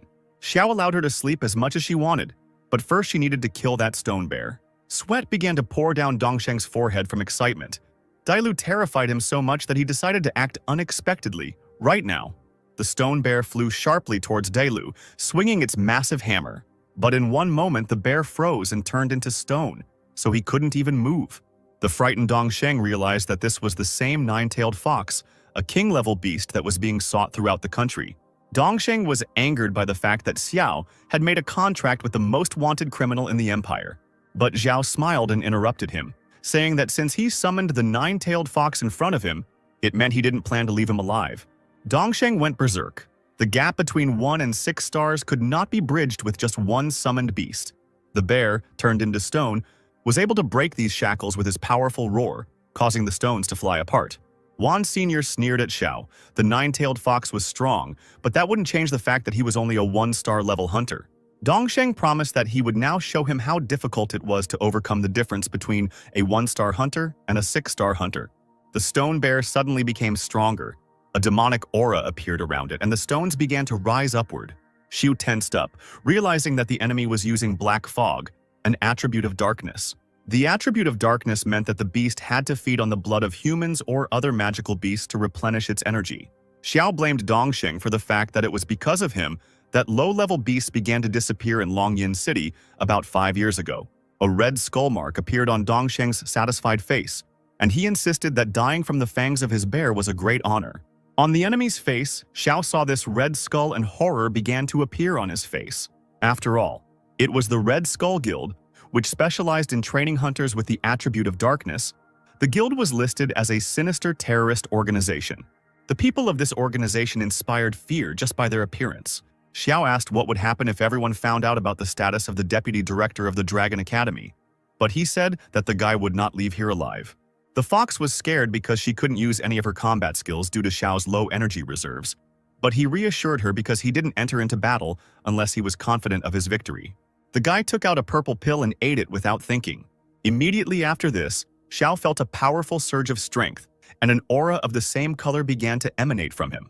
His opponent put his hand forward and told him to prepare to die. After his words, the fire bear immediately rushed forward. Xiao raised his hand, on which the seal glowed, and he called Delu, who appeared in front of him, shielding him. To repel the bear's attack, Xiao used Bloody Gaze. The fox took on a beast form. Its eyes lit up, emitting a purple glow. The purple beam pierced the bear and his opponent through and through, the latter screaming in pain as he fell without strength. The blow was dealt by a huge eye that the fox had summoned. In response to this, the enemy began to summon comrades from the Dark Guild. She started to feel unwell, and then he realized that the side effects of taking the dragon spirit pill had begun. His eyes began to close, and the last thing he saw was Dailu looking at him with fear. Sitting in front of the lying Xiao, Dailu slapped him so that he wouldn't dare fall asleep, but it didn't produce any results. Suddenly, Sister Xiao appeared out of nowhere and grabbed the frightened Dailu by the throat. The sister, holding Dailu by the throat, addressed her saying that she was a magical beast of the form of the king of beasts.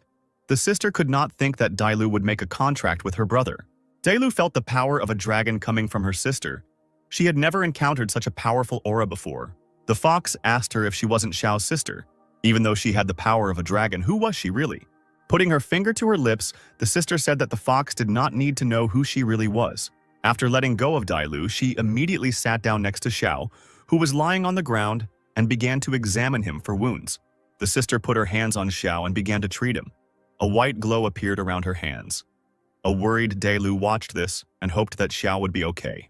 The sister stated that Xiao had taken a medicine that temporarily increased his spiritual energy and was now experiencing side effects. She reassured Dela that he would be fine and that he just needed 3 days to recover. The sister stood on the rock and began to sing. A blue aura in the form of notes emanated from her. It was a power that restored everything around them. Surprised, Delu knew it was a dragon whisper, a skill unique to purebred dragons that allows them to restore any entity in the world through a special melody. The sister turned towards Delu. Blue dragon scales appeared on her face. She said that there was no trace left of today's battle. Delu remembered that among purebred dragons there was only one dragon with such scales. A blue glow emanated from the sister's eyes, and her appearance alone inspired terror, because her name was Chaos. The sister turned to the nine-tailed one. She didn't care that she was wanted by the order of the Empress of the Dragon Kingdom, but since she was able to make a blood contract with her brother, then she should not betray him. She ordered her to help Xiao properly, and then she would not harm her. Pointing her finger at her tails, she threatened that otherwise she would cut them all off. In response, the fox said that she understood everything clearly and distinctly. Her sister also ordered her not to tell Delu anything about her real identity to Xiao. Xiao woke up in a hospital room and saw his sister and Director Su sitting next to his bed. The sister lay down on him and started crying because she was very worried about him and she was glad that he was okay. She said that after she woke up, she found him unconscious and decided to immediately carry him down the Yunan mountains so that he could receive help. Xiao thought that since his sister didn't find anything strange, it seemed like Delu had cleaned everything up thoroughly. Director Su informed Xiao, who was lying in the hospital bed, that he had been lying there for 3 days already and had missed the semi-finals and finals of the freshman ranking tournament. She said that Murong Xinshin took first place and her brother Murong Yangshuo took second place, so his absence was considered a voluntary withdrawal from the tournament. But there was another piece of news. It turns out that Deputy Wang disappeared 3 days ago. Yao broke out in a cold sweat because they might start suspecting him of Deputy Wang's disappearance. Sister Xiao tensed up and extended her claws behind her back, ready to kill Su if she harmed his brother. But Su immediately stated that Xiao was innocent and would continue to investigate the case. But in the meantime, It was necessary to find a new deputy director of the Azure Dragon Academy. Xiao thought that Director Su had apparently decided to protect him. Su also told Xiao that she came not only to check on his health, but also to tell him about the Supernova competition.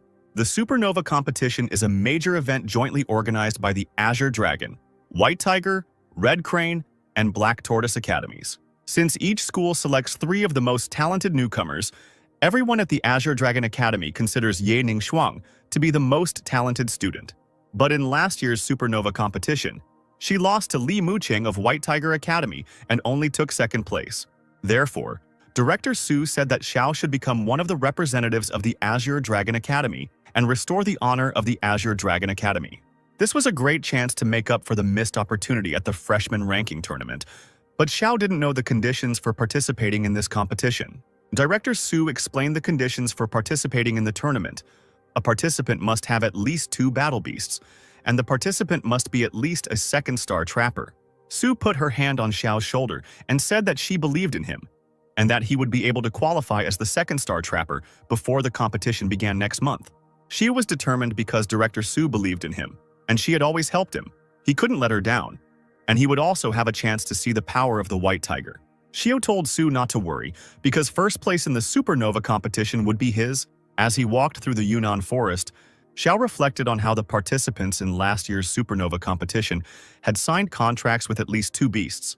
Xiao also had 2 beasts, but Dailu is wanted throughout the country. She cannot be summoned in open battles, and the Black Fang is now just a hellish storm wolf in its initial form. Standing in the night forest, where only the moon lit the way, Xiao summoned the Black Fang to make it stronger. Everything was ready for evolution, as Xiao had been discharged from the hospital and had used his salary as a beast doctor in the Heavenly Guild to buy several fire supplements and materials. He also earned some magic stones at Mount Yunan and in the freshman ranking tournament. A mountain of magic stones lay in front of the Black Fang. Xiao believed that this should be enough for evolution, so the Black Fang could begin to absorb all these stones. After absorbing all these stones, the Black Fang began to feel hellish pain. A red flame formed around it. Xiao shouted at him to hold on with all his strength. Xiao called Dailu to guard him because the Black Fang might have a breakdown during evolution. Here the hunter fell to the ground from wild pain. He felt everything that the Black Fang now feels during evolution. To find out how much time was left until the end of the Black Fang's evolution, Xiao ordered to obey the Divine Panel. The Divine Panel showed that evolutionary progress is now only 30%. After a while, the panel froze at 99%, and Xiao thought that Black Fang had failed. But then, through the flames, an evolved Black Fang appeared. Xiao looked at the system panel and analyzed his new characteristics, and saw that Black Fang had a new attribute: Demon. Dailu was very surprised that the Black Fang's demonic attribute had awakened. She was also amazed by Xiao because this guy is truly a unique hunter. A joyful Xiao hugged the Black Fang because it had become much stronger, but he still needed to make a contract with one more animal. Xiao came to see Sister Yanren, who was happy to help Xiao acquire a new beast for him so that he could participate in the Supernova competition. Xiao felt awkward and wanted to refuse her help, but she said that his problems were her problems because he was her brother. She took him to a pet store and told him to choose whatever he wanted. She would pay for everything. A girl met them at the store. Seeing Mrs. Chin, she asked what exactly she had come for today, an electrical preparation or a lightning crystal. Sister Yanren said that the Supernova competition would be held in a month, so Xiao needed to find a suitable beast to contract with. The girl happily decided to help and began offering Xiao new animals. The first was the demonic red spider. Its attack was much higher than other beasts of the same level. There is also a shadow tigress, very fast and deals increased damage while stealthed. Mrs. Keen said that they didn't need cheap options. They needed the highest quality animals. She would pay for everything. The girl decided that she would not hide the treasure from them then and would present it to the attention of the best animals in the store. Various magical animals were kept in special chambers. There was a huge snake, various beetles, and wolves. Xiao, using his panel, began to evaluate the animals. First, there was an underground pangolin with very good characteristics. Next up was the three-eyed fire snake, which impressed with its poison and fire damage. Also, the icebone bird was quite good in its characteristics. It has a legendary bloodline and 2 attributes of ice and death. But none of this suited Xiao, since none of the proposed beasts had a hidden pedigree. The girl asked, "There are so many high-class animals here, and he is dissatisfied. What kind of animal does he need then?" What requirements should the animal have? Then a man entered the room with a cage in his hands and said that he had brought new goods, some of the best animals he had ever seen. She was surprised by this because there were 2 fairies in the cage and these animals are considered useless. Why would they be needed in the store? Sister explained that if you sell them as fighting animals, no one will buy them, but as pets, they will sell out in no time. Yu looked at one of the fairies and saw that she had a hidden angel bloodline, although her other characteristics were not very good. He continued to look at her thoughtfully, and Sister Yanren was confused and asked what was wrong with him. Xiao made his decision and told Yanren's sister that he was ready to buy her. Everyone was shocked by this decision because he needed a fighting beast, and no one buys this beast as a fighting beast. The guy looked at the fairy again and confidently said that he wanted to buy her, all because of her hidden pedigree. After purchasing it, Xiao went to Nanshan Mountains, opened the cage, and told the fairy not to worry, he would not harm her. The guy gave her some kind of golden pill and told her to eat it, and all her wounds would immediately heal. Then, when all her wounds were healed, Xiao raised his finger to her and asked if she would agree to make a contract and become his beast. The embarrassed fairy remembered how kind Xiao was to her, that he did not wish her harm. She agreed, and then a drop of blood fell from Xiao's finger onto her, thus meaning that the contract was successfully concluded. Xiao clarified with the fairy that since she agreed to accept the blood contract, it meant that she now recognized him as her master. The fairy obediently flew to Xiao's hand, which meant that after the contract was concluded, the bond between the beast and the beast catcher became much stronger. Xiao then took out the shattered bloodline awakening crystal, which would allow the fairy to evolve. The fairy took the crystal in her hands and began to eat it, and it was clear from her face that she was very pleased. But then she dropped the crystal. She began to feel severe pain. A strange glow appeared around her. Xiao asked her to be patient a little longer. Suddenly, Delu appeared from the purple flame in front of Xiao. She felt a strange energy, so she decided to protect her master. At this time, the fairy wrapped herself in a cocoon, surrounded by a golden glow. The cocoon exploded, and from it emerged a beautiful angel with 4 wings and swords in each hand. A satisfied Xiao looked at the system window and was amazed by the new abilities of the sacred angel of light. But what surprised him most was the fairy's evolutionary path. Xiao asked the angel when he became the 9th star's beast hunter, would she be able to evolve into a seraph with 12 wings? Xiao remembered that he hadn't given her a name yet. Before awakening, she was a water spirit. He gave her the name Freya. As in Greek mythology, this name is associated with the spirit of water. Freya descended to the ground and knelt before Delu and her new master. From now on, Xiao, Dailu, and Freya will fight side by side. Freya bowed to Xiao, showing her respect. Xiao took another step towards participating in the Supernova competition, Dailu noted. A determined Xiao said that there was only one step left to participate in the Supernova competition, which was to become a 2nd star beast hunter. In his office, the teacher was shocked by the news that Xiao was going to become a 2nd star beast catcher. Xiao confirmed this. Since the Supernova competition was about to start, he needed to do this as soon as possible. The puzzled teacher couldn't understand why the youth were so eager to grow up. Since 3 days ago, the Murong siblings had passed the 2nd star exam. Since the Black Fang had recently evolved to the 1st stage of mature form, the teacher handed the boy a bracelet to determine the level of spiritual power. If his level of spiritual power met the standard, then he would be able to take the exam. Xiao happily put on the bracelet immediately to find out if Xiao really had outstanding strength, as many said. The clock counted down quickly, and everyone held their breath when it stopped at 2,583. The students and teachers around him were amazed at the results that were shown on the device. The teacher immediately understood what was going on, because when a beast evolves, the master's strength also increases, and the average level of spiritual power of a 2nd star beast hunter is in the range of 2,000 to 3,000. He praised Xiao because none of his former students had spiritual power that high, so he would allow him to take the exam. Xiao traveled to the Blood Mist Canyon exam by helicopter, and after opening the door, he immediately began to survey the area. Xiao had an earphone in his right ear, and he could hear the voices of Director Su and his teacher, asking him to prepare himself and be careful, as this canyon was full of magical beasts. Xiao collected his thoughts, exhaled, and was ready to begin the exam. Director Su explained the conditions for successfully passing the exam. He needed to successfully reach the exit through the canyon.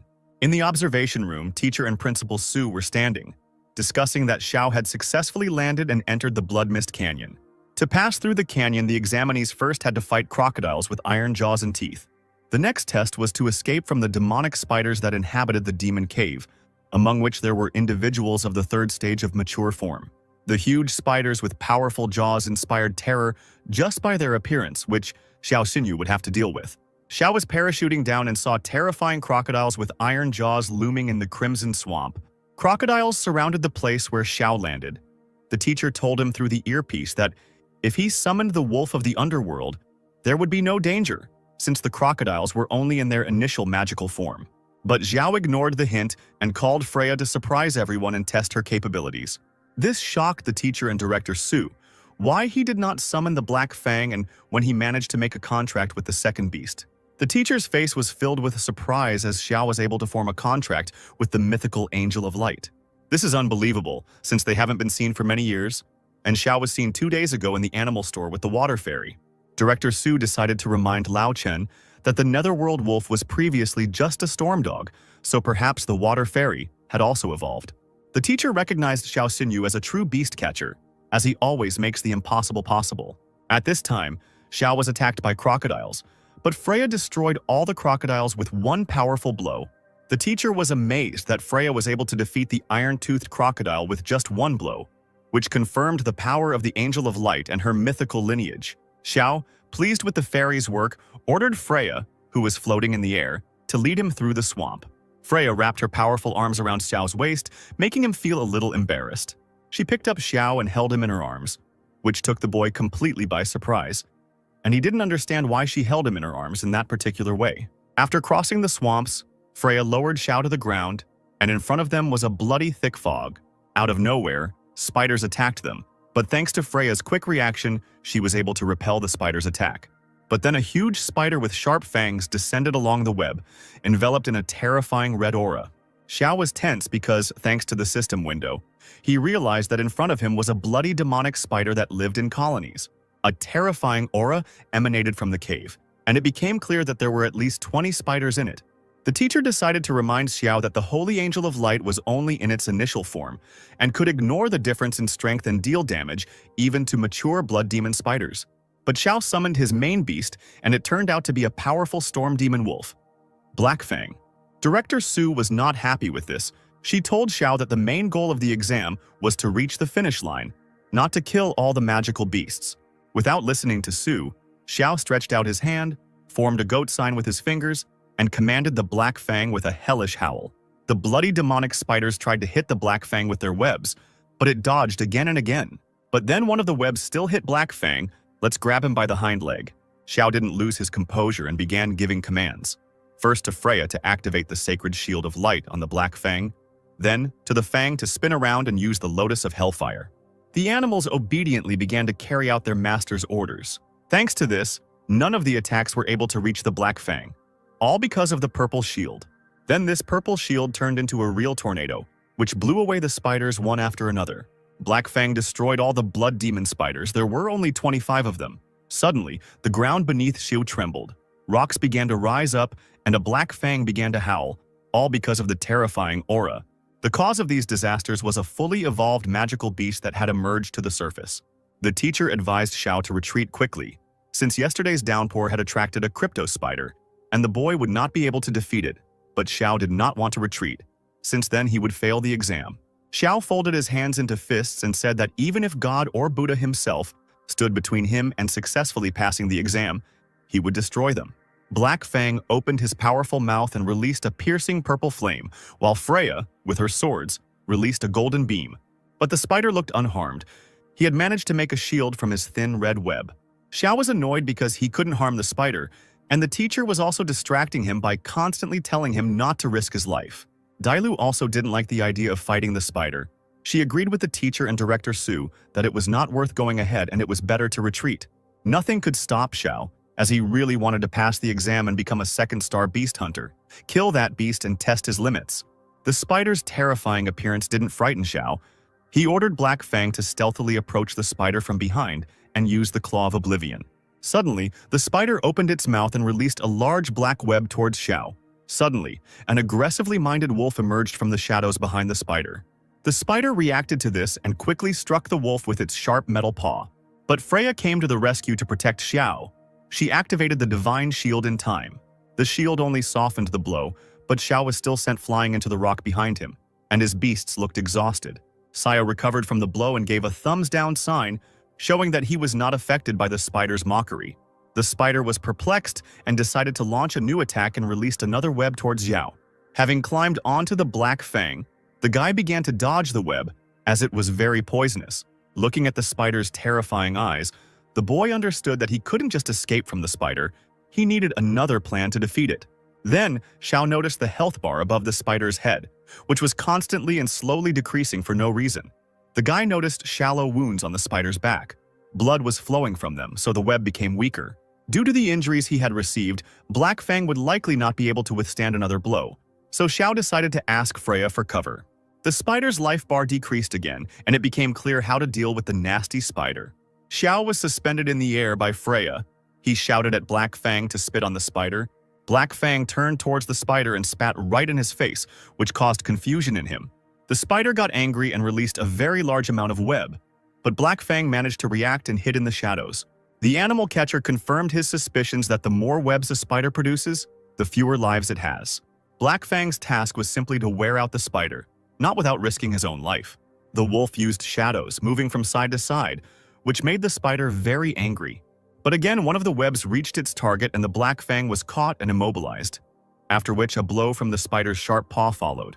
Xiao ordered Black Fang to not hold back and activate his demonic power, and Freya to use the sacred shield of light on the wolf, and she also needed to remove all negative effects. After activating his demonic power, the wolf was enveloped in yellow lightning, showing how much his power had increased. Meanwhile, the teacher and director Su were flying in a helicopter. They did not interfere in the battle, as they assumed that Xiao had found a way to deal with the spider. 7 hours later, the battle was still raging, with the exhausted Black Fang and Freya still standing. The exhausted Xiao noticed that the spider had lost 90% of its health. Its web had become lighter. The spider would not be able to defeat Black Fang and Freya.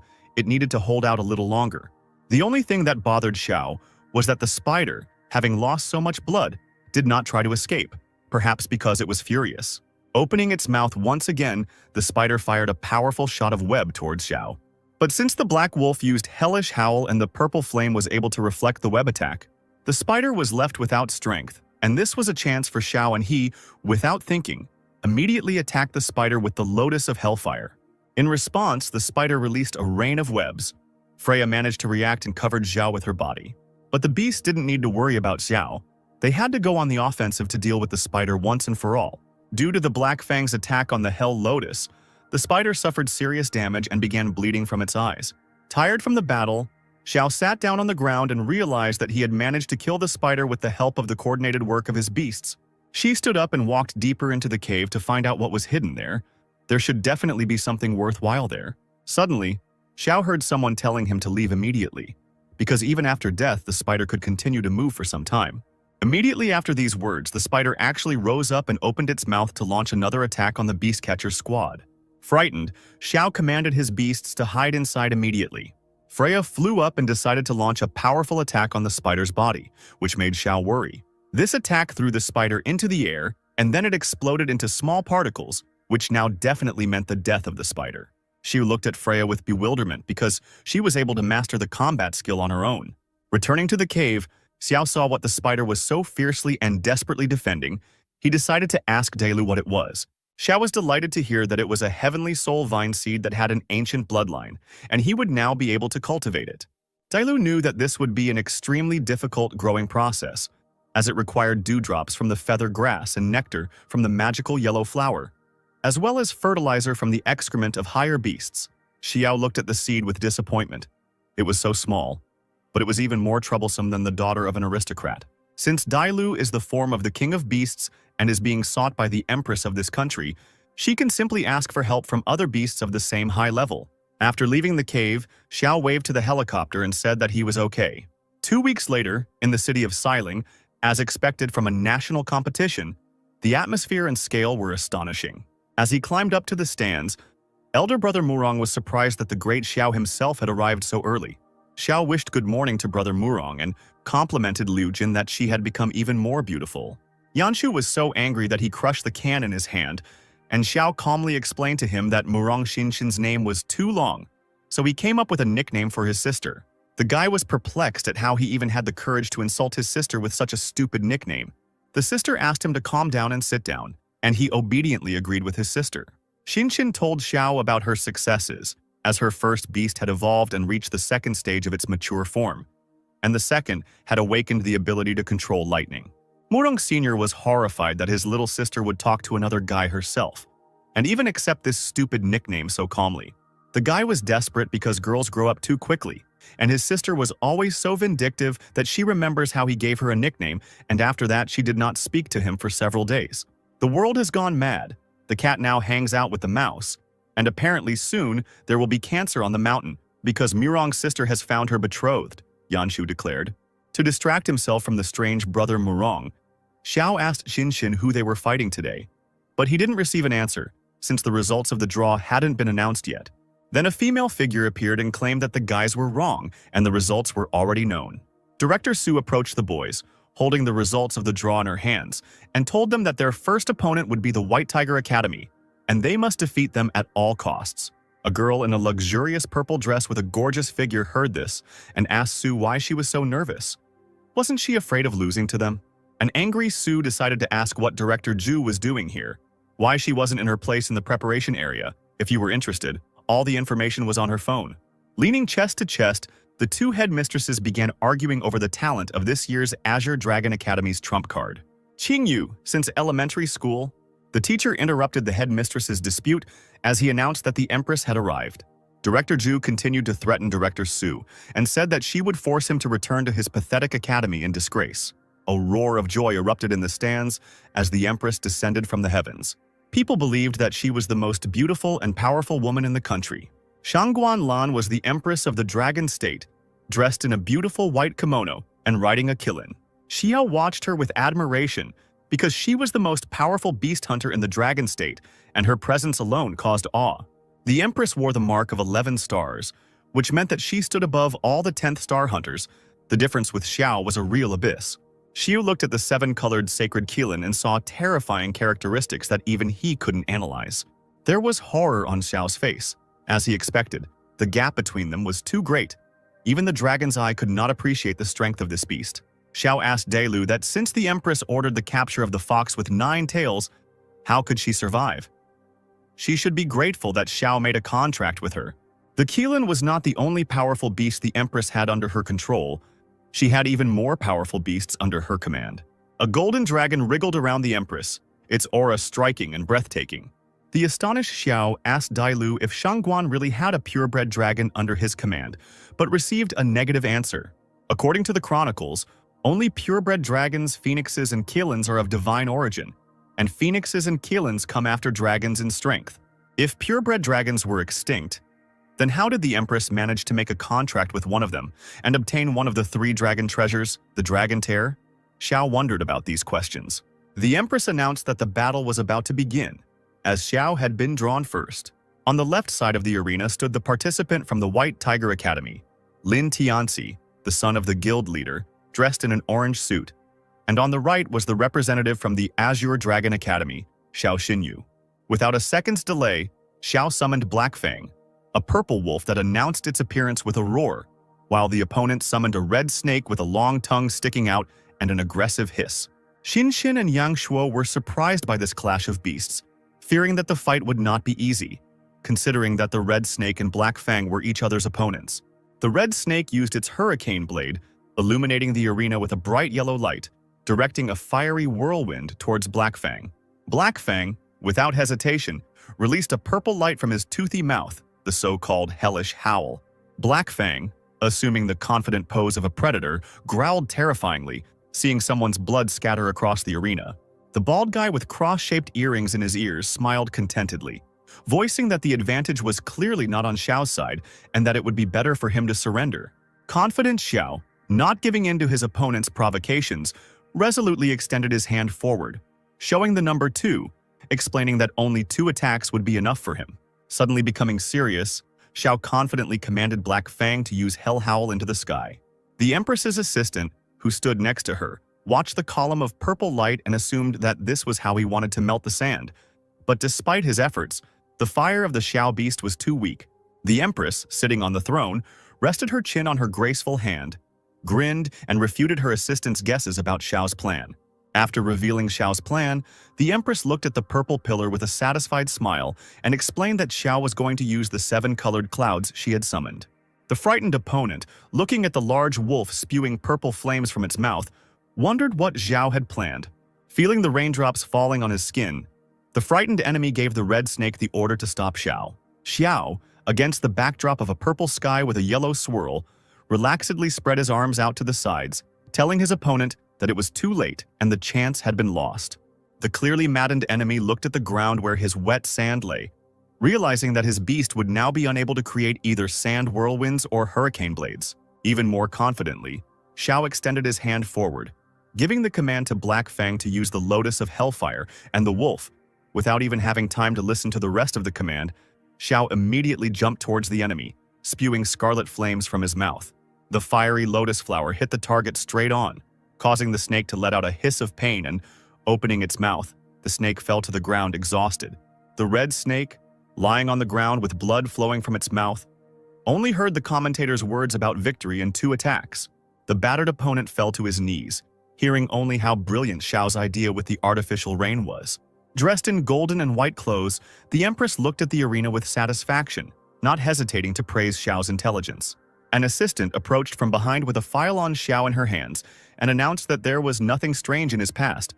And upon hearing this, the Empress said that the invitation to the training camp of Imperial Souls should be given to Xiao. Xiao, who was returning from the arena, was already waiting for Xinxin and Yang Shuo, who congratulated him on his victory and praised him. Inspired by Xiao's victory, Director Su, dressed in blue as always, jumped up from her seat in the stands, waved happily, and promised to reward him later.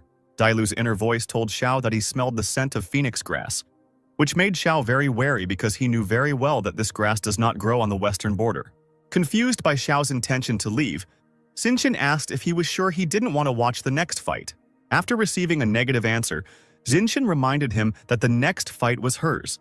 And while Yang Shuo tried to scold Xiao for flirting with his sister, he wished her luck and said that he would root for her.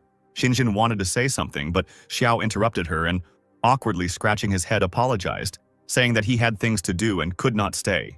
Nodding her head from side to side, Xinxin suggested that in that case they should go somewhere after the tournament.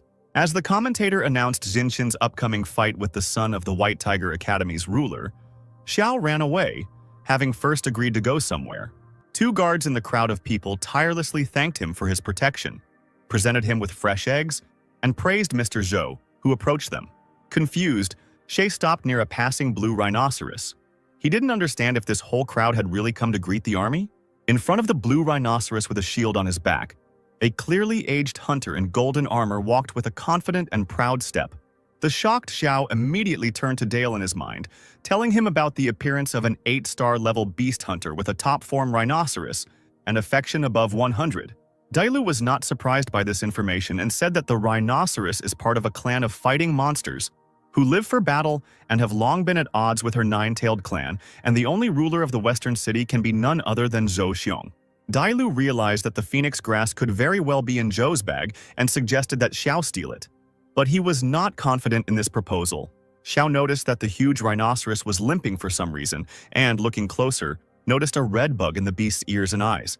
Without any modesty, pushing aside people in his path, Xiao rushed forward and approached Mr. Zhou with an offer to cure the fighting rhinoceros, since he was clearly ill.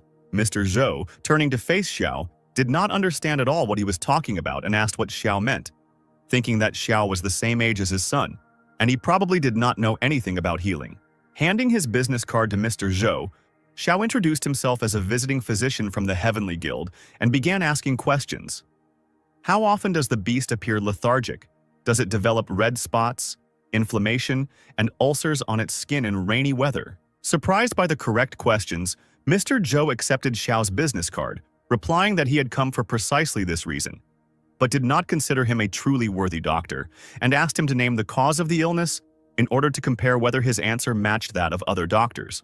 Without losing his composure, Zhao pulled a red bug out of the rhinoceros's skin, handing it to Mr. Zhou and explaining that the cause of the disease was precisely this bug, the sand mantle. Pleased with the answer but still serious, Mr. Zhou paid tribute to Xiao and acknowledged his knowledge, saying that he had met many doctors who were unable to cure his war rhinoceros. So how did he intend to cure it? Still standing opposite each other, Xiao suggested finding a less crowded place, as he would need some herbs, and Mr. Zhou, truly worried about his beast, offered to go to his house and get everything he needed, and if the beast was cured, he was ready to fulfill any wish of Xiao. A satisfied Xiao looked at Mr. Zhou's back, thinking that he would not only receive the phoenix grass but also make a useful acquaintance. Standing in front of a large number of small boxes, Xiao said out loud that for the purple soul extract, he needed 15 grams of silver lotus petals, 20 grams of sacred grass, 25 grams of poria, and he also needed to add a secret ingredient, and then he could brew a medicinal decoction. Standing directly in front of Mr. Zhou and holding a test tube of purple liquid, Xiao explained that this was the purple soul extract, half of which was to be drunk, and the remaining half applied externally. And if the master did not trust him, he could try the elixir on another beast. Mr. Zhou said he trusted people and, kneeling down in front of the rhinoceros's face, opened its mouth and poured in the purple liquid. The elixir worked immediately, driving the sandy mantles out from under the smooth blue skin of the peacefully sleeping war rhinoceros. Holding the now empty test tube in his hands, Mr. Zhou was surprised at how peacefully his rhinoceros could sleep and acknowledged Xiao as a great healer. Inspired, Xiao, with his arms outstretched, offered to give Mr. Zhou a recipe for a medicine to cure his soldiers' war beasts, and he thanked him and asked what Xiao wanted in return. Xiao voiced that he needed phoenix grass and a magical radiance flower, to which Mr. Zhou replied that phoenix grass was very easy to obtain, but the magical radiance flower would require a little more effort. Mr. Zhou, overjoyed at the healing of his beast, invited Xiao to stay and have a cup of tea, but Xiao refused, admitting that he had sneaked out while Mr. Zhou's son and Xiao's girlfriend were fighting. Hearing about his son's fight, Lord Zhou thought it would be an excellent opportunity to visit the Empress and suggested that they go together. Xiao, leaning on the stands with both hands, shouted in surprise that an hour had passed and the fight was still going on. The blue-haired boy smirked, reminding Xinxin that she was in a losing position and reproaching her for being absent-minded from the very beginning of the fight. Xinxin, completely unaware of her opponent's mockery, was only thinking about the reason why Xiao hadn't returned yet, and that she had no right to lose. Otherwise, she would be incredibly ashamed of her weakness. Xinxin immediately turned towards the stands at Xiao's familiar cry, surprised that she was still holding on. Xiao, quickly assessing the condition of his opponents, concluded that they were almost on the verge of exhaustion, which was both a plus and a minus for each other. Xiao noticed the Xingxin beast, which looked like a bird with icy wings and blue tints, and realized that this was her trump card. Opposing the Xingxin beast was the demonic wolf of darkness, a snow-white wolf with blue eyes and a golden horn on its head, capable of creating 12 shadow clones. Xinxin gave a command to her beast, and it immediately used its icy wings to launch sharp ice chips at the enemy, hitting several clones, receiving an angry growl and a counterattack in response. Xiao watched the fight with a serious face, hearing a stranger's words from the side about how the shadow cloning technique was vile, since the clones were simply impossible to distinguish. As Xinxin stood there, at a loss for what to do next, Xiao suddenly coughed, as if giving her a secret signal. Xiao, placing his palm on his chest, began coughing even louder, while the crowd did not understand what was happening, and Xinxin guessed that all this was not just like that, but a hint. Realizing Xiao's plan and hint, Xinxin immediately turned back to her opponent's beast, which was tiredly exhaling fumes from the cold, hiding somewhere behind its clones.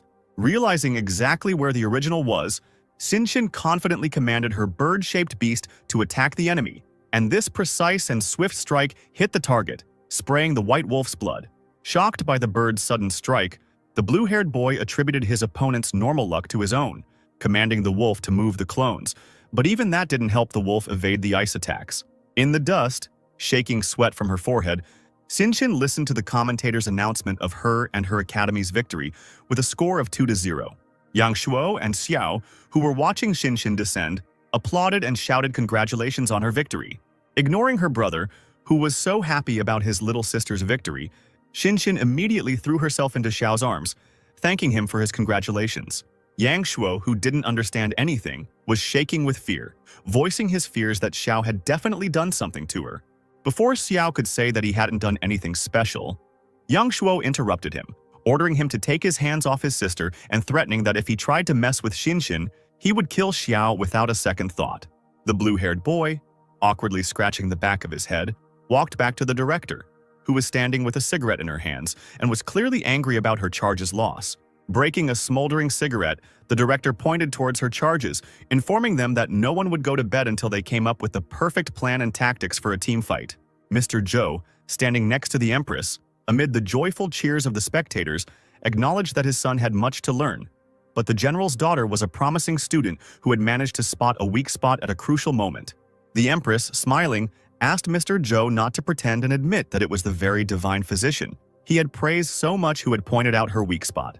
Hearing these words, Lord Zhou immediately knelt down, asking the Empress not to punish them and to give them another chance. The Empress, rising from her throne, reassured Lord Zhou and said that all three of them would receive an invitation to the Imperial Soul Camp, to which the Lord smiled and thanked her. Xiao, clasping his hands, addressed Yang Shuo as his brother and suggested having a barbecue that evening. But Yang Shuo, in turn, embarrassedly and angrily refused Xiao and told him not to call him brother. A man in a gray uniform appeared in front of Xinxin and Xiao, handing over a beautiful golden envelope with a red seal on it, explaining that their performance had impressed the Empress enough that she was inviting them to the Imperial Soul Camp. Yang Shuo, having moderated his anger and crossed his arms over his chest, looked at the golden envelope in Xiao's hands, explaining that the Imperial Soul Camp is an elite program for the best first-year students, supervised by the Empress herself, from where they emerge as pillars of the Dragon State. Xiao, hearing Yang Shuo's words, broke out in a cold sweat, realizing that this was a great opportunity, but he was bound by a bloody contract with Dailu, and if they were discovered, there would be problems. Seeing Xiao hesitate, Xinxin placed her hand on Xiao's cheek, innocently looking straight into his eyes. Xinxin smiled and tried to calm Xiao down, asking him to stop frowning because they were going to a barbecue today, and they could think about it later, to which Xiao still sighed thoughtfully, agreeing with the girl. While eating barbecue with great appetite, Xiao mentioned that Xinxin and Yang Shuo were from an elite clan but didn't mind eating street food, and Yang Shuo explained that the four great clans weren't monks, and that he and his sister liked to eat a lot of other things besides barbecue. Remembering his blue-haired little sister who never ate street food, he admitted that he was sure that the descendants of great clans were accustomed to luxury. Xinxin sighed tiredly as she watched her brother drink from a can, and when Xiao asked what was wrong, she replied that Yang Shuo was just annoying her. Xiu sarcastically suggested giving Xinxin a massage since she looked too tense, which surprised Yang Shuo so much that he spat out everything in his mouth. Brother Xinxin immediately began to threaten poor Xiao to relax and moderate his ardor. Xiao said that he would drink 3 glasses as punishment.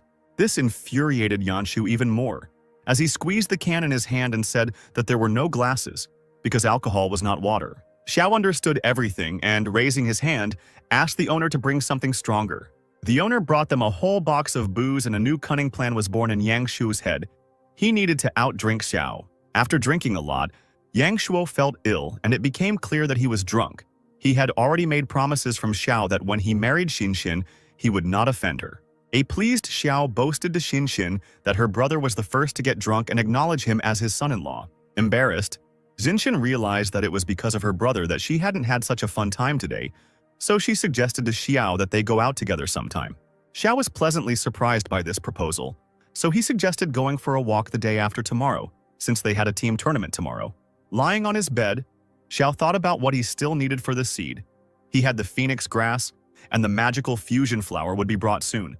All he had to do was get the droppings of a magical beast of the Beast King form.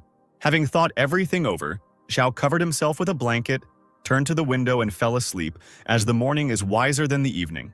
Morning came and Dailu decided to wake up her master, which caught Xiao off guard.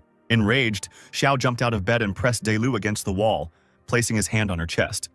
He didn't understand why she had gotten out of the seal herself. Hearing that Dailu had gone out to get information and no one had seen her, Xiao exhaled and calmed down because his heart was about to jump out of his chest. Because Xiao continued to hold his hand on Dailu's chest, she decided to clarify whose chest it was that her heart almost jumped out of, or his. After apologizing, Xiao sat down on a chair and reproached Dailu for leaving the beast catcher's mark without permission. But since she found out something, then let her tell.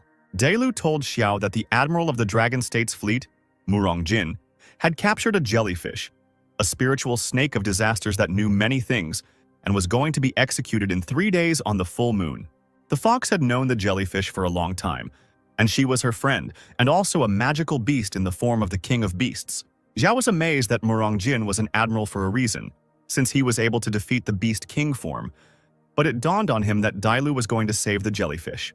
The jellyfish had information that the Empress of the Dragon State, Shangguanlan, had participated in the battle to exterminate the dragons, so it was necessary to save the jellyfish, Dailu explained.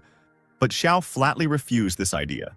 After all, the jellyfish was imprisoned in an underground prison at the fleet headquarters, and 1,000 high-level beast hunters patrolled the area. And in the headquarters itself are the 10th star beast hunters, who control the beasts with the blood of the sea god. Xiao flatly refused to go to certain death. And since Dailu was bound by a bloody contract with him, she would listen to him and not go either. Suddenly, a red system window popped up with the task of freeing the jellyfish. And Xiao began to reason and look for positive aspects in this operation to save the jellyfish. Since Xiao considered the fox not only his beast, but also his family, he would help her, and together they would free the jellyfish. Dailu was so happy that she hugged her owner's hand and thanked him. Her affection increased and now equaled 90 points. Joe received a message on his phone with the news that the execution of the jellyfish would take place in 3 days. He asked Dailu why they had chosen that particular date. The fox explained that spiritual snakes have special blood. If you cut off its head on a full moon, you can get a whole magic crystal, but if you kill it on another day, the crystal will be incomplete. She put his hand to his face because he didn't understand how a second-star beast hunter could escape from a prison teeming with powerful fighters. The next day, Xiao stood in front of the blood lake next to Yang Shuo, who told him that it was the fallen dragon lake, which was formed during the battle between dragons. She said that this is a very tough test. If you lose, you will be left without skin. Beneath the water there were dragon bones, from which a very powerful dragon aura emanated. The guy thought about the fact that there were dragon bones at the bottom of the lake, and if he let the beast absorb them, it would be tantamount to evolution. But the question remained how to get them from the bottom of the lake. The Murongs reminded Zhao that there would be viewers watching the broadcast, so he should stop standing there in a daze. The transport helicopters flew off in different directions, indicating that all the participants were in their places, so the host welcomed his viewers to the team battle of the Supernova competition. The Xiao sisters watched him on TV. They believed that their brother would definitely win this competition. To show everyone what he was capable of, Xiao summoned his most powerful beast, the Black Fang. Xiao's opponents decided not to lag behind and summoned their magical beasts to show off the results of their extensive training. Xiao was confused by the fact that the guy in the black t-shirt stood motionless and didn't even summon his magical beast. Yang Shuo decided to strike first before his opponents had time to summon all of their magical beasts. But then something invisible hit his griffin, causing blood to flow from its wing, which frightened Yang Shuo. The invisible creature turned out to be a powerful shadow ninja monkey who could control shadows. Yang Shuo noted the ability to instantly teleport multiple times in a row within a limited area. The red snake released a hurricane blade and a powerful beam burst out from its mouth, and the demonic wolf of darkness used a shadow clone. Yang Shuo was swearing because he couldn't see anything because of the hurricane blade. He asked his sister to deal with the wolf herself. The guy in the black t-shirt gave Zhou the order to have his dark demon wolf focus on the underworld wolf. Black Fang had to continue to fight his way through the sandstorm as Xiao had ordered. But the guy in the black t-shirt who controlled the shadow ninja monkey said that this would not happen and used a kunai of darkness. To avoid the dark kunai, Black Fang used dark hunting, which allows him to disappear into the shadows without a trace. Qinchin was worried about whether Xiao was okay, but since he had foreseen this scenario, he was fine. The Murongs realized that their opponents were using a sneaky strategy of focusing all their attacks on Xiao, so they had to stop them. The White Griffin's heavenly lightning struck the Dark Devil Wolf to destroy its clones. At this time, the Shadow Monkey Ninja continued to attack with his kunai of darkness. A wyvern came to the aid of the Wolf of the Underworld and protected the wolf with its breath.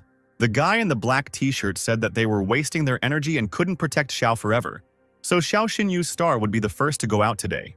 Hearing the opponent's intentions, Xiao decided to take action and activated the demon power of the Black Fang. All of the Wolf of the Underworld's wounds were completely healed, and he was restored to perfect condition. The guy in the black t-shirt tensed up, because the three of them were attacking only the Wolf of the Underworld. If it had been another beast, he would have collapsed long ago, exhausted.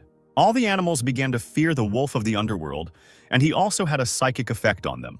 Black Fang raised his head up and prepared the Hellfire Lotus, powerful fire coming out of his mouth. Yangshuo was shocked that the skill of one beast simultaneously contained 4 attributes: fire, wind, darkness, and demon power. Seeing the impending threat, the short-haired boy decided to use the hurricane blade to put out the fire. But the Black Fang's attack was so powerful that the red snake was unable to repel it. The guy with the short hair was horrified, as the earth element was supposed to suppress fire. Xiao chuckled at him and explained that elemental superiority was irrelevant in the face of absolute power. The wounded Shadow Ninja Monkey and Demon Wolf were barely able to stay on their feet. Xinshin saw Xiao's true strength and realized that he had indeed not fought at full strength yesterday. Xiu mocked his opponents, saying that with such weaklings he could handle the 3 of them alone. The enemy was offended by this, but his comrade immediately began to calm him down, saying that he should not give in to emotions, but should simply continue to follow the plan. After these words, the guy in red became inspired, as he thought that even with such strength, the Hell Wolf would not be able to withstand the simultaneous attack of 3. After these words, the wolf concentrated his own flames to form armor for protection. The enemy was shocked, since the use of this technique requires not only a high level of consciousness of the beast, but also a huge reserve of spiritual power in the hunter. Xiao decided to further puzzle the enemy by asking them if they had noticed anything. The enemy realized that the Murong family's beasts had disappeared and were high in the sky. The wyvern managed to catch the monkey off guard, grabbing it and flying away with it. The trapper realized that the Shadow Ninja Monkey would not have the strength to break free and would simply be thrown out of the arena. Therefore, a stone giant was summoned and given the order to save his comrade. Glad that his opponent had fallen for the provocation, Xiao summoned Freya. The enemy was even more shocked, because he recognized the beast as a sacred angel of light, which was only seen in books, but how could he resist the stone giant if it was in its initial stage? In response, Xiao stated that everything was simple. His beast was much stronger than one could imagine. Unfortunately, due to Xiao Xinyu's intervention, participant Yang Heng was unable to save his beast. Xiao was not distracted by the defeated monkey and ordered his wolf not to interfere, as he wanted Freya to prove herself. The enemy was perplexed by the impudence.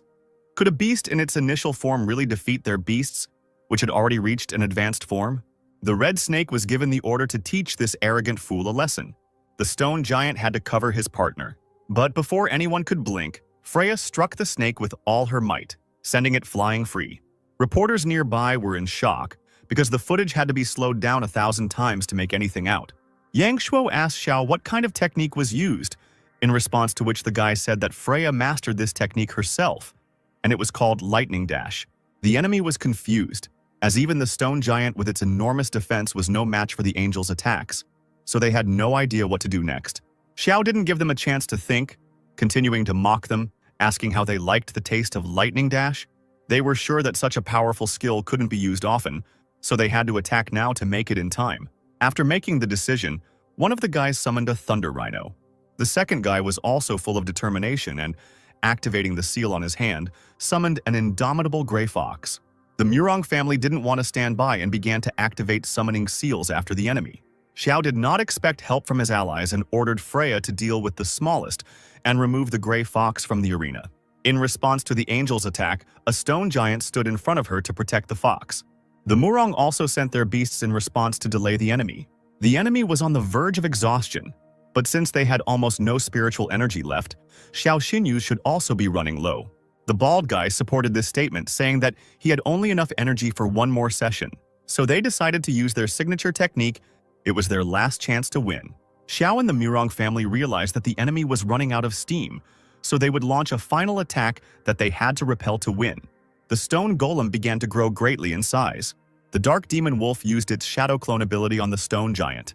They intended to all attack the Black Fang at once, but the attack was unsuccessful, as the griffin managed to pick up the Black Fang at the very last moment. Xiao, with a satisfied grin, ordered his beast to finish off the enemy. Xinshin ordered the wyvern to ignite the flames of souls, and brother Yang Shuo was about to unleash the full power of lightning. All the skills were used to combine the power of the 3 beasts, directing everything to attack the Black Fang. The combined attack, with enormous force, rushed downward so quickly that it broke the sound barrier. The animals below didn't even have time to react. They were all defeated at once. The participants in the battle experienced different emotions from what happened. But one thing was clear: they lost this battle, and the Azure Dragon Academy achieved a crushing victory without a single loss. Sai was delighted with what they had accomplished and began to congratulate Liu Jin. putting his arm around her waist. Yangshuo was furious that Xiao allowed himself to grope his sister on live television. The opponent also congratulated Xiao's team on their well-deserved victory, calling him a real monster. Xiao was embarrassed and thanked the compliment. Changing his smile to a serious expression, Xiao thanked director Zhu because the whole country was talking about their academy only thanks to the director and the White Tiger Academy. But at this time, the directors only shook hands vigorously, laughing in each other's faces.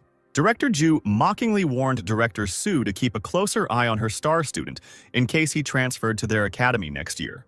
To which Su expressed doubt that Zhu was capable of luring her student away. Su called her favorite student to her. Xiao didn't even realize what was happening when the director's hand suddenly pulled the guy towards him, and he found himself pressed against the director's chest, which embarrassed him greatly, but he could not break free from the director's strong grip. Su said that she saved his life so he would never betray her, but the guy only asked the director to control himself since they were on live television. Looking at the TV screen, Sister Xiao gripped the remote control in her hand in anger, calling Director Su a vile bitch. After that, the team went to celebrate the victory, but this time it was Xiao who was drunk, not Yangshuo. So they took him home and put him to bed to sleep it off. But it was just a game, and as soon as the Murong family left, Xiao summoned Dailu. Dailu didn't understand where the guy was going in the middle of the night, especially since he was drunk. In response to which Xiao only said that he had figured out how to save the jellyfish, and he needed the fox to go with him. Xiao intended to give Dailu a purebred dragon bone to evolve her because she was stuck at the third stage of her Beast King form. If she swallowed a dragon bone and combined her blood with dragon blood, she would be able to evolve from a fox dragon, to which Dailu only called him a fool, because no creature could combine its blood with dragon blood. Xiao agreed, but immediately said that he had a way to do this. Dailu didn't believe that the guy was speaking seriously, thinking that he was joking, since he had been drinking that evening. Still, they set off. Xiao was serious and asked Dailu to protect him with foxfire when he went down into the water. Even though it was impossible to see where to swim, Xiao guided Dailu because he could sense where the dragon bone was located. He continued to guide Dela, sinking lower and lower. Seeing the bone, Xiao said that it was a heart bone, the smallest, but the densest and hardest part of the dragon, while Dailu voiced her doubts about the boy being 18 years old. While the bone ring was absorbing it, Xiao warned the fox that they would go to the forest to merge, as no one would disturb them there. They managed to get the dragon bone, but it wasn't enough for Dailu to evolve, so Xiao took out something else and held it in his hand. Xiao handed over a red pill called Blood Fusion Crystal to Dailu, and the fox was amazed by it. The guy also gave her a protective pill that he bought at the system store to increase the chances of a breakthrough. Xia reminded the fox that eating this pill was a very risky undertaking. If the fusion with the dragon's blood failed, Dailu would suffer a severe rebound in strength. Dailu calmed Xiao down. It was he who told her that he wanted to become the greatest hunter. Why was he so indecisive now? The fox was determined and willing to take risks to become stronger. She wanted to live freely under the sun's rays. Hearing the fox's words, Xiao activated the ring, thereby starting the evolution process. Xiao, heading towards Dailu, warned her that the blood fusion crystal had begun to take effect. Dailu immediately went berserk after the evolution began, but Xiao managed to run to her, speaking words of support. Xiao looked resolutely into Dailu's frightened, bright purple eyes, reminding her that if she didn't cope, everything would be lost. Xiao's reflection in Dailu's fiery purple eyes convinced him that he would help him become stronger, take revenge, and would always be there. Dailu's roar, filled with strength, determination, and fury, sent Xiao flying backwards. Xiao, standing confidently on his feet, was puzzled, wondering if everything had worked out and if Dailu was okay. Before Xiao's eyes, surrounded by dust, Dailu confidently appeared naked, with a blush on her cheeks, in human form. Still with a slight blush on her cheeks and the veins on her forehead swollen with anger, Dailu sighed angrily. Lao, with a smile on his face, joyfully shouted out an enthusiastic statement that everything had worked out. At that very moment, Xiao's expression changed to one of confusion when he saw Dailu quickly approaching him. Without a shyness about her naked body, the determined Dailu pounced mercilessly on Xiao and pushed him to the ground, sitting on top of him. The guy found himself pinned to the ground, with a completely naked fox sitting on top of him.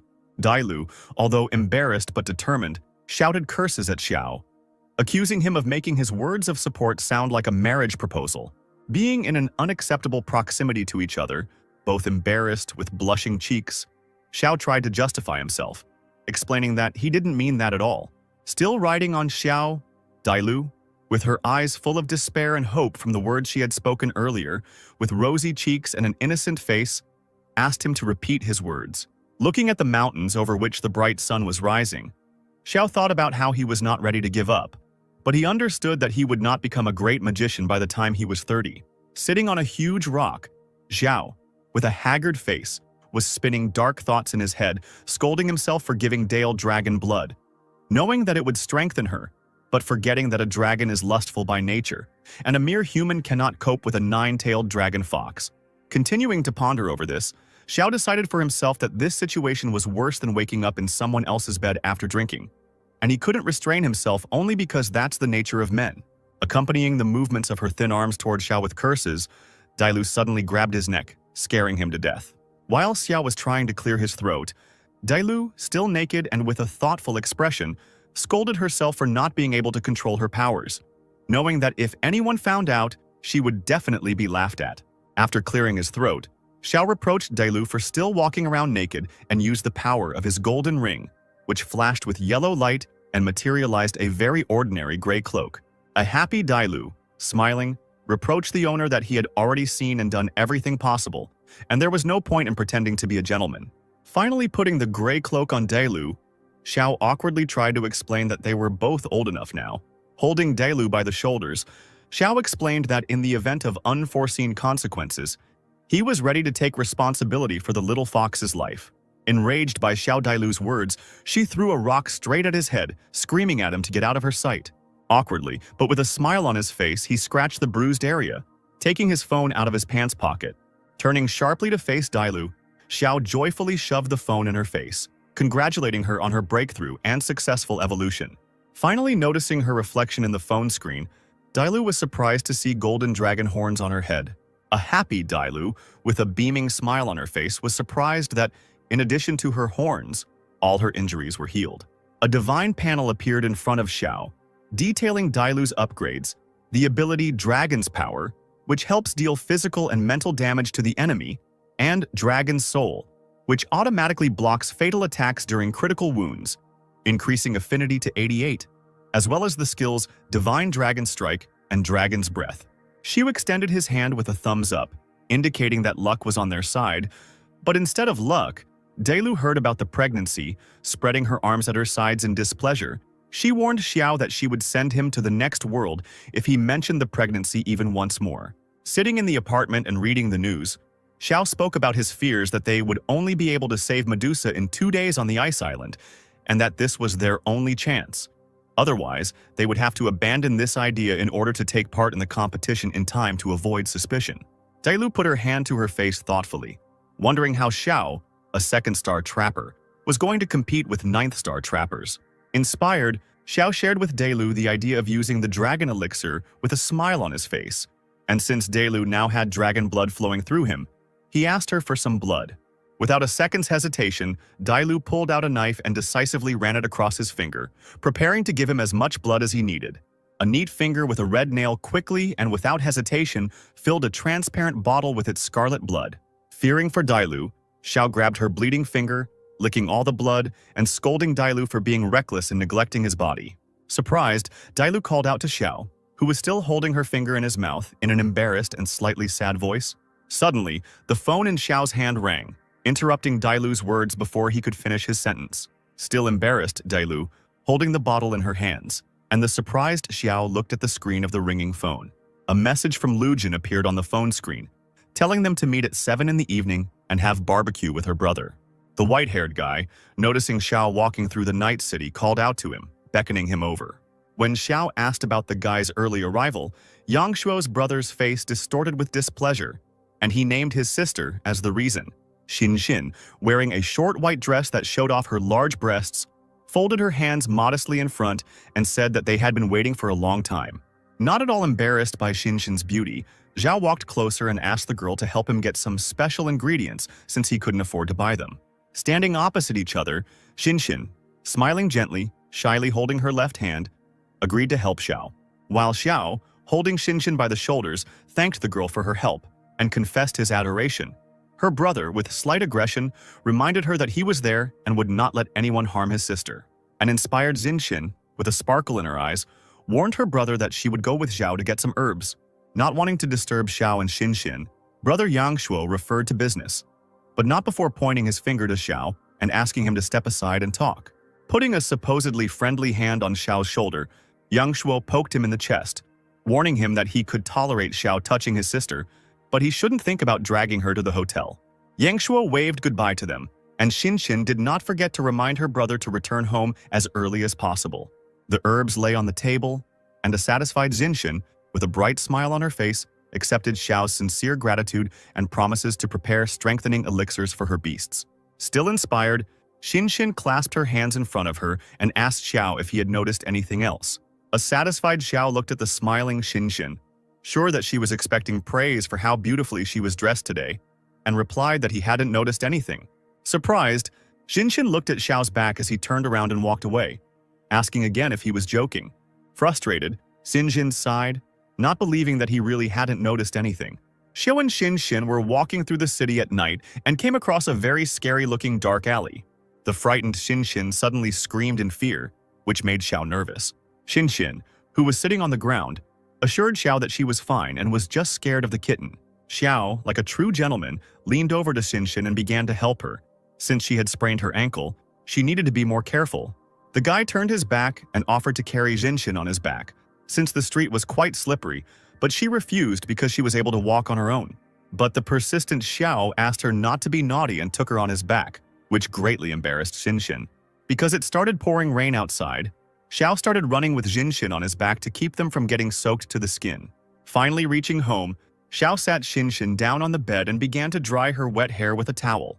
Noticing Xinshin, Xiao threw her a towel to dry herself off and avoid getting sick, and offered to massage her ankle. Xiao lowered himself to Xinshin's feet and began to slowly and pleasantly massage her leg. Because of his demonic eye, Xiao knew that Xinshin had sprained her ankle for the first time because of a magical beast. Xinshin began to tell the story of how she ended up at the sea with her father when she was 5 years old. During a severe storm, the Navy's ships were attacked by magical beasts, causing Xinshin to fall overboard. But her father was able to save her from a black and gold armored shark worth only his arm. Xiao thought about how tomorrow he would go to the naval headquarters prison to meet her father. Having risen to his feet, the guy began to walk away and asked Xinshin not to strain her leg. And then, she would definitely recover before the final. Xinshin managed to grab Xiao's hand as he was leaving and asked him to carry her to the bathroom, as it was difficult for her to walk. Xiao couldn't refuse the beautiful girl and still helped her get to the shower. Afterwards, Xinshin happily took a hot shower after jogging in the cold rain. After getting out of the shower, Xinshin was embarrassed, thinking that the guy was waiting for her. But she saw her brother sitting on her bed, who asked her how her leg was. The brother came because Xiao, who had some business, asked him to. The worried brother understood that Xiao liked his sister, but he asked her to learn to control her feelings, as they could lead to rash actions. The girl sadly agreed, looking at the phone screen, hoping to see a message from Xiao, and understand what kind of business could be going on at such a late hour. At this time, in another place, Xiao raised his hand and the seal of Dailu lit up on it, which he asked to come out to help with the elixirs. Dailu decided to tease Xiao by asking him why he didn't stay at the girl's house, but he avoided answering, saying that he needed Dailu to control fire to create at least 2 dragon elixirs. The girl was upset that the guy didn't react to her joke and immediately got down to business. After this, they began to concentrate on brewing elixirs. It was already deep night, and the rain did not stop. The one who sent him, with bags under his eyes, Xiao happily reported that everything worked out and they had 2 pills. He didn't have time to say that he would go and get some sleep before setting off on his journey. He immediately began to fall from lack of strength, but Dayla managed to catch him. She thanked her master for his efforts, saying that he was not only her master, but the boy never heard who he was to Daylu and fell asleep. After Xiao's sleep, he stood dressed in front of the mirror and realized that it was time to set out on a journey full of mortal dangers. Daylu still had doubts, since Xiao had no reason to risk his life for the sake of a summoned beast. Snapping his fingers at Daylu's forehead, causing her to stumble back, Xiao reminded her that she wasn't just a summoned beast, but part of the family, and he would be with her until the end. There was also the question of Xiao disappearing from the Azure Dragon Academy for a few days, but the guy had already thought everything through and asked for 3 days off to go home to his sister. The sports complex announced that Xiao had taken leave and gone home, so he would not be attending training in the coming days. Upon hearing this news, a upset Jingxin prepared to return to the hotel, lying to her brother that she was feeling unwell. The disgruntled teacher watched as everyone ran away and no one wanted to go to class. Meanwhile, Zhao and Delu stood on the azure beach, since swimming directly from there to the island of ice and fire would be the fastest way to get there. The fox angrily reminded him that she was not a shark and that if she spent too much time in the water, she would get sick. The guy then asked what she was suggesting in that case. After asking the owner to watch carefully, she began to concentrate her power. The water began to rage violently, raising waves. The fish that were in the sea began to fly out of the water. The waves rose so sharply. Xiao asked Dailu to stop because with such manipulations, she would attract all the sea monsters here, but this was what Dailu wanted. Whale appeared from the water, which had the form of the king of the first stage beasts. Xiao and Dailu climbed onto the whale and asked it to take them to the island of ice and fire. She sat down and Dailu noticed how her owner began to get nervous. The guy confirmed this. Dailu reminded him that it was not too late to refuse, but he did not regret his choice and asked to wake him up when they reached the island. Looking at the sleeping Xiao, Dailu knew with a satisfied face that she would protect him all her life. Meanwhile, at the main naval base, Admiral Murong was reading a newspaper that said something about his children and that they were on the right path. Lao Bai came into the Admiral's room and said that if the Admiral was so worried about his children, then he should take a vacation and visit them. Lao Bai revealed his purpose for visiting. It was because of the execution of the Medusa, and the Empress was worried about it. It turns out that on land, not long ago in Sakurano, cultists tried to break through the border, but the Imperial troops were able to push them back. In the south, things are also unsettled, with only fugitives and bandits. But General Bai Yu of the ground forces assured that no one would dare interfere with the treasury and the jellyfish, since there were two generals there. After these words were spoken, Admiral Murong realized that it would be best to begin the execution quickly and ordered the prisoner to be brought in. In the cell, there was a beautiful girl, chained, and on her forehead there was a shining red stone. A blue-haired Medusa, bound in chains, knelt before the scaffold, awaiting her death. General Bai assured the jellyfish that if, after all her countless atrocities, she had survived to this day, then she had received mercy from the Empress. Medusa found his words funny, since they considered her a monster, because Shangguan Lan had more dirty secrets than anyone else in the world. When they reached the place of execution, Xiao and Dailu were surprised by the fact that the jellyfish was guarded by two generals, and they would not be able to fight them. Raising his only hand, General Murong gave the order to prepare the Dragon Fang execution weapon. Medusa spoke to Shangguan Lan, telling him that his secrets would not remain at the bottom of the sea even after her death. Enveloped in her purple aura, the jellyfish continued to say that Lan's sins, which she committed 200 years ago, would come to light. With the help of this aura, the jellyfish managed to subjugate two guards, and one of them pointed a sword at his neck, intending to cut it. Seeing this, Bai Yu decided not to hesitate, inserted his hand and used spiritual mist. Roots flew out of the ground and enveloped the guards, not allowing them to make any unnecessary movements. General Bai noted that the jellyfish was truly incredible. Even in this position, it could still use illusions. Medusa reminded the general that of the 5 great clans, only his was destroyed, and now he serves Shangguan Lan, betraying his ancestors. The men in cloaks approached the guards, who showed them the location of the electrical panel and ordered them to act when they turned off the power. But then other guards noticed them and ordered them to raise their hands up, or they would open fire on them. They realized that they had been ambushed and decided to detonate the dynamite right then and there. There was a deafening explosion that could be heard throughout the entire prison. After this, the alarm was raised, flashlights were lit, and a message about an attack on the prison was broadcast over a loudspeaker. The people in black cloaks took advantage of the moment to attack the jellyfish's guards and called upon their beasts. General Murong gave the order to continue the execution, since if the jellyfish died, they would no longer have a reason to attack. Amidst all the noise and confusion, Zhao ordered Dailu to take action, to which she replied that she would not let her master down. Dailu used her powerful lunges to break through the guards towards the jellyfish, and no one could stop her. Having reached the jellyfish, Dailu told her not to ask anything. First, it was necessary to escape from the chains. General Murong was surprised to see the fox with 9 tails here, as it was wanted throughout the dragon state. Now he was ready to kill them both. General Bai interrupted him, asking him to wait and pay attention to the neighboring rock. On the rock stood a guy in a cloak and a terrifying mask in the form of a skull with fangs. Bai Yu raised his head to the masked stranger and asked him if this guy was from the Yan clan.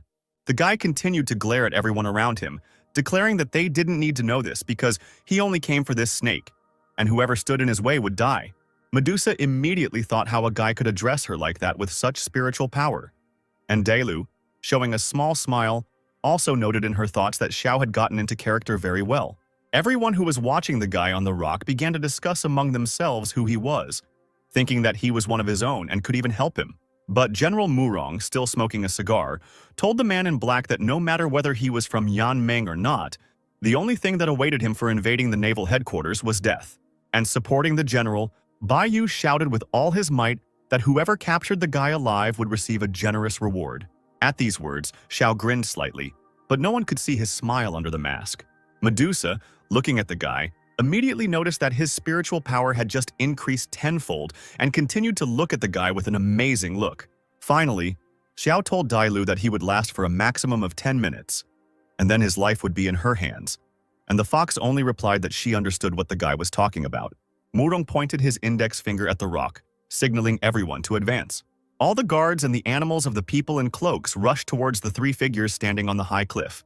Almost quickly, the animals were already next to Xiao and the others, and Dailu was the first to come out to them.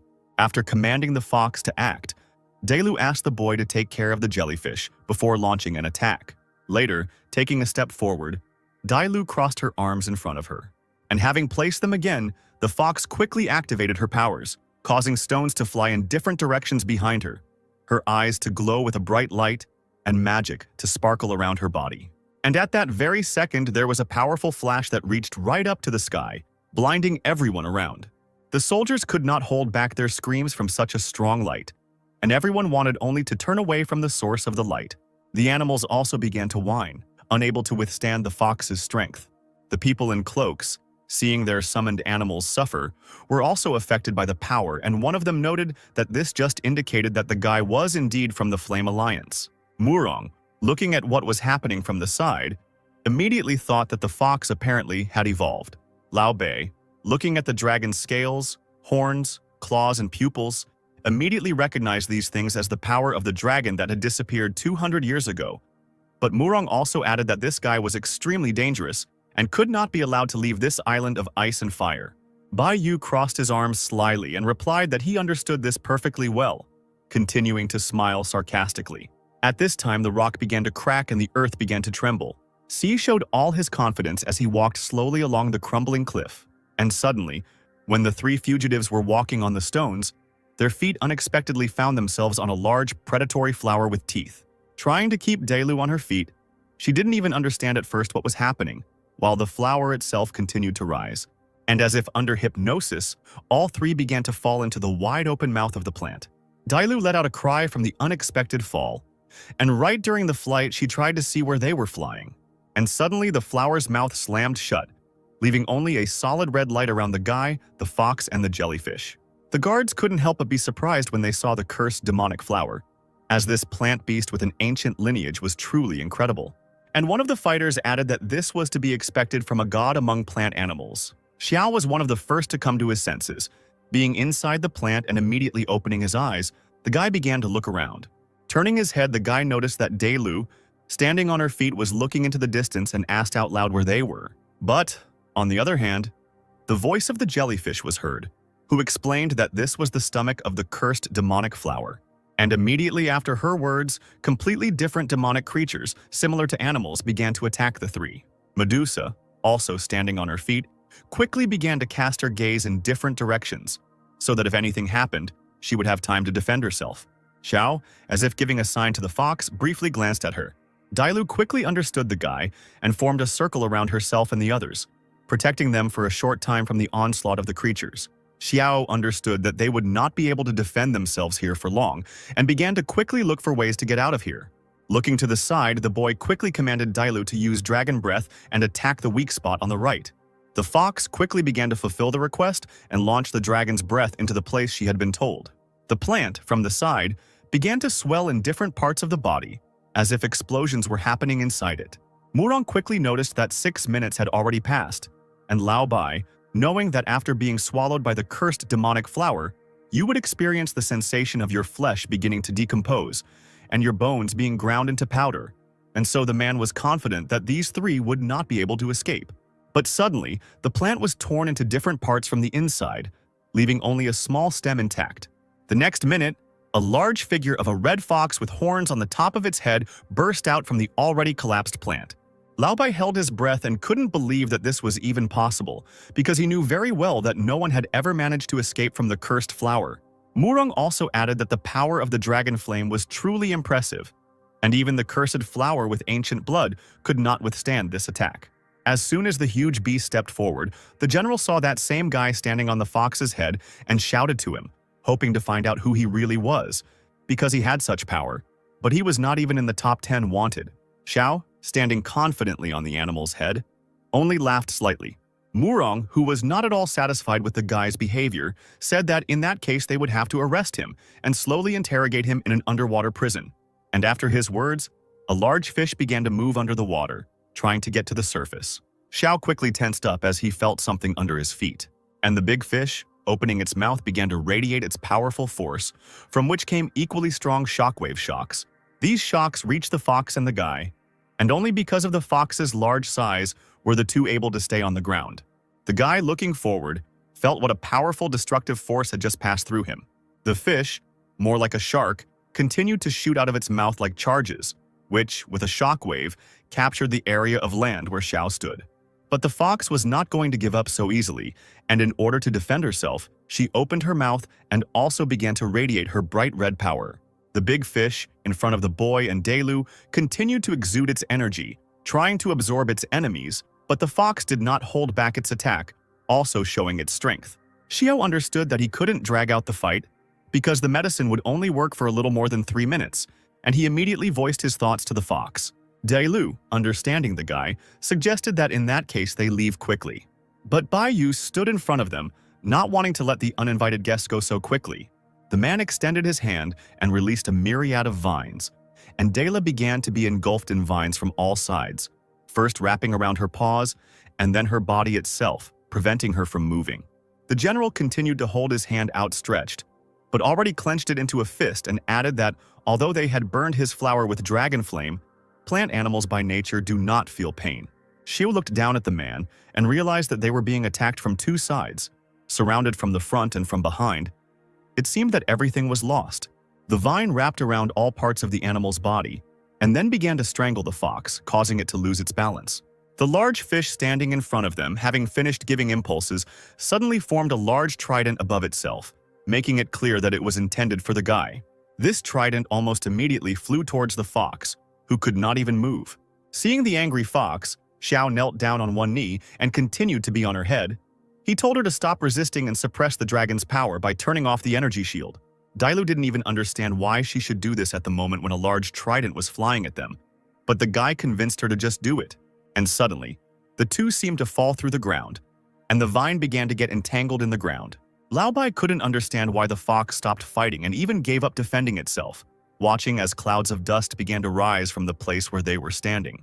Murong thought that it didn't matter now because, in any case, no enemy could withstand the blow of the sea god Leviathan's trident. But what was their surprise that after the trident hit them exactly, the guy and the fox remained alive. After waiting a couple of seconds for the smoke to settle, a huge dragon suddenly flew out of it, making loud sounds. General Murong couldn't help but be surprised, realizing that he was definitely seeing a dragon soul. Lao Bai also stood in great shock. He finally made sure that the guy was able to release the dragon's soul, and then he became more and more worried about who this stranger was. When Dailu finally realized what was going on, she didn't even believe at first that she had survived the encounter with the trident, but Zhao explained that it was her dragon soul ability, which automatically protected against fatal damage and was perfect for fighting the Leviathan and the cursed demon flower. The guy's spiritual energy was almost at 0. In a minute, he could lose consciousness or even die. And having warned Dailu about this, he said that they needed to get out of here as quickly as possible. The fox, understanding the importance of the words, decided to quickly think of how to escape from here as quickly as possible. Bai Yu stared at the couple with a grimace, stating that they definitely wouldn't be able to leave. And immediately, new stems began to sprout from the ground on all sides. But Dailu was already so angry about all this that the fox had no trouble using his power to begin holding back the advance of the new plants. After releasing a powerful beam, the stems began to reach their target more slowly, giving them time to escape. Xiao, looking at what was happening, began to feel blood starting to flow from his eyes, and the guy immediately realized that it was a bloody gaze, which meant there was even less time left.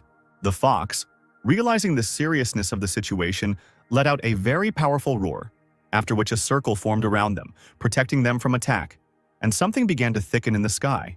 And raising your head up, you could see the sign of an eye in the middle of a circular funnel. General Murong, full of seriousness, began to shout that they represented the honor of the Dragon State's navy. There were billions of citizens behind them, and they could not allow the guy from the island of ice and fire to escape. And finally, the man ordered the Leviathan to continue using the sea god's trident. Leviathan, understanding the order, began to hide in the thickness of the water to use the trident again. And the weapon began to appear as if from water, which flowed around the trident from all sides. And then the water weapon rushed to the very top, to the place where the eye continued to hang. But as the trident got closer and closer to its intended target, its color suddenly began to change to purple instead of blue. It seemed as if its tip was about to touch the clot of energy from which a powerful aura emanated. But in an instant, there was a powerful explosion, accompanied by a bright flash, and the Leviathan even got a little scared and wanted to quickly dive back into the water. In the place where the fox stood, a confrontation between water and fire began, knocking everyone off their feet. The fox, having lost her balance, began to roll on the ground, and Xiao, who was on her head, also began to fall, trying to grab onto at least something. And after the smoke began to settle, and the area where the battle was taking place could be seen, Murong noticed that he couldn't see anyone. Without letting go of the cigar in his mouth, the general hissed menacingly that they had escaped after all. Bai Yu sighed and admitted that he was already old enough to fight against such a powerful dragon soul. But General Murong was not prepared to put up with this so easily and put his hand forward and declared that this was the naval headquarters and no one could just come and go on a whim. Having quickly made a decision, the man began to call all the warships, giving orders to comb all coastal waters. Many ships set out to explore the area, but something happened to one of the ships. Murong stood on the observation tower holding binoculars. The radio reported that they were attacked by the Southern Island Alliance, and then the ship was hit, leaving it with a leak in the hold. The voice on the radio tried to calm the general down, saying that the attackers were no match for them. But in the next few minutes, reports began to arrive that the turbine of the 7th ship had been disabled. When Murong was informed that the captain of the 7th ship was wounded, the man clutched the radio in his hand and began to worry more about his men. Ordering the soldiers to stop searching for the man in the black robe, Murong ordered the Leviathan to immediately swim to the surface and help the damaged ships. At this time, Delu, who had returned to her human form in the middle of the sea, tried to find Xiao by looking around. While the fox was calling for its owner on the surface of the water, the boy was slowly sinking to the bottom, realizing how strong the side effects of the dragon elixir were. His body slowly sank deeper and deeper, until at some point a large snake-like creature swam past him. And suddenly, a jellyfish began to appear from the water, which had grown several times in size, and behind it, water snakes were swarming. Since the girl had become very big, she was able to easily pull the guy out of the water and holding his body in her palm. The jellyfish noted that the guy was an ordinary person, but was able to resist 2 high-ranking hunters at once, which was truly amazing. Looking a little more at the facial features of the tiny boy in her arms, the jellyfish quietly apologizes and opens her mouth, preparing to swallow Xiao. After a while, as if in a dream, Xiao tries to gather all his thoughts together and slowly opens his eyes. The first thing he sees in front of him is the worried face of Dailu, who can barely hold back her tears. The fox, holding the guy's face, finally began to rejoice that he had finally woken up. As soon as Xiao was able to wake up, he began to look around, not understanding where they were, but Dailu immediately calmed him down, answering that they were inside the jellyfish and he should not worry, because no animal moves through water as quickly as she does. But Xiao was no longer very concerned about the situation, and looking at the fox, the guy touched her cheek, wet with tears, and quietly said that the main thing was that everything worked out and he kept his word. Immediately after his phrase, the guy began to close his eyes and the fox began to anxiously shout at Xiao not to sleep. At this time, the jellyfish moved quickly through the water, hiding from the pursuing ships. She understood that the guy was seriously injured and unconscious, and his condition was very serious, and seeing an uninhabited island in front of him, the jellyfish decided that it was worth stopping there for now. The island was small, surrounded by a stone wall on the sides, and the rest of it was dominated by mountains with a small amount of vegetation at the foot. Murong looked into the distance and realized that even 2 generals could not cope with such a task, considering it a great shame. And while Lao Bai was calming Murong down, suggesting that he think better about how they could avoid the Empress's wrath, a bright point suddenly appeared in the sky, growing larger with each passing second. With a sharp movement, a bright beam burst out from the point, from which emerged a divine creature resembling a wolf with horns, whiskers, and the claws of a bird. Both generals raised their heads and immediately tensed up when they saw who exactly had come to them. And when they were absolutely sure that it was the Empress, both froze in fear, not knowing what to expect. And the Empress, standing on the head of her divine creation, which was frozen in the sky, asked the men where the jellyfish was. Murong decided to explain himself first, saying that unfortunately the prisoner had escaped, and Lao Bai added that, in addition, they had been attacked by other forces, otherwise that person would never have left. This answer quickly angered the Empress, and she began to shout that she did not want to listen to their excuses and simply wanted to know who took the jellyfish. Lao Bai, fearing the Empress's wrath, immediately replied that it was a man in a black cloak and a mask with a demon's face, and with him was the nine-tailed fox Dailu, his battle beast. But the girl was not satisfied with even this answer, and she began to ask in the same shout how two generals could not protect the naval headquarters. Murong fell to one knee and began to admit his guilt, saying that he was ready to bear the punishment he deserved, and Lao, in order to justify himself, stated that those who came to them possessed the power of a dragon, and the nine-tailed fox even had a dragon soul. The Empress, having heard about the dragon's soul, could not believe what she heard, because such a thing simply could not happen. Deciding that it would be better for her to do everything herself, the girl asked where the man in the black cloak had run off to, promising to discuss the general's punishment later, as soon as she returned. Hearing that the fugitives had gone to the southeast, the Empress, standing on her beast, directed her gaze in that direction. She immediately flew off to look for that person, while Lao Bai thought that even if the Empress interfered in this matter, it seemed like big changes were coming to the dragon state. By the time everything around had become quiet, the moon lit up the night sky and it began to rain on the island. Dailu, Xiao, and the jellyfish sat in the cave next to the newly lit fire and waited for the rain to pass so that Xiao could wake up. Medusa, having decided to break the silence, turned to Dial, noting that she had not thought that so much would happen to her during this time, and the fox added that without her master she would have died long ago in a dark cave. But Medusa seemed surprised by this answer, considering that the fox seemed to be in too close a relationship with this guy. Their conversation was interrupted by Xiao's voice, who was almost sleepily asking for water, and the jellyfish quickly concluded that there was no fresh water on this island. Dailu had already figured out how to solve this problem, and taking a small knife, the fox made a small cut on her finger. And then, bending her finger towards the guy's lips, she began to wait until the blood began to flow and get into Xiao's mouth. Medusa, watching what was happening, was very surprised that the fox really decided to spend her own blood for the sake of some person. As soon as the first drop of blood entered Xiao's throat, unknown images began to flash before his eyes. And then, he saw a girl with white hair, who stood with a bloody sword in front of the slain dragon. And then this girl stood in front of him and Xiao seemed to recognize her as Shangguan Lan. As soon as he said her name, the girl suddenly put her hand in front of his face, which made the guy put his hands in front of his face, thinking that he was about to be attacked. But the moment the girl put out her hand, his dream seemed to begin to crack into little pieces. He jumped up sharply, accompanying his awakening with a scream. The guy didn't even immediately realize that it was a dream. The fox, smiling at the fact that the guy had finally woken up, immediately exclaimed how happy she was. First of all, Xiao was immediately interested in where they ended up this time, and Dailu calmly supported the owner by the shoulders and explained that they were on an uninhabited island near the magical strait, and it was outside the jurisdiction of the Dragon State Fleet, so there was no need to worry about them being found.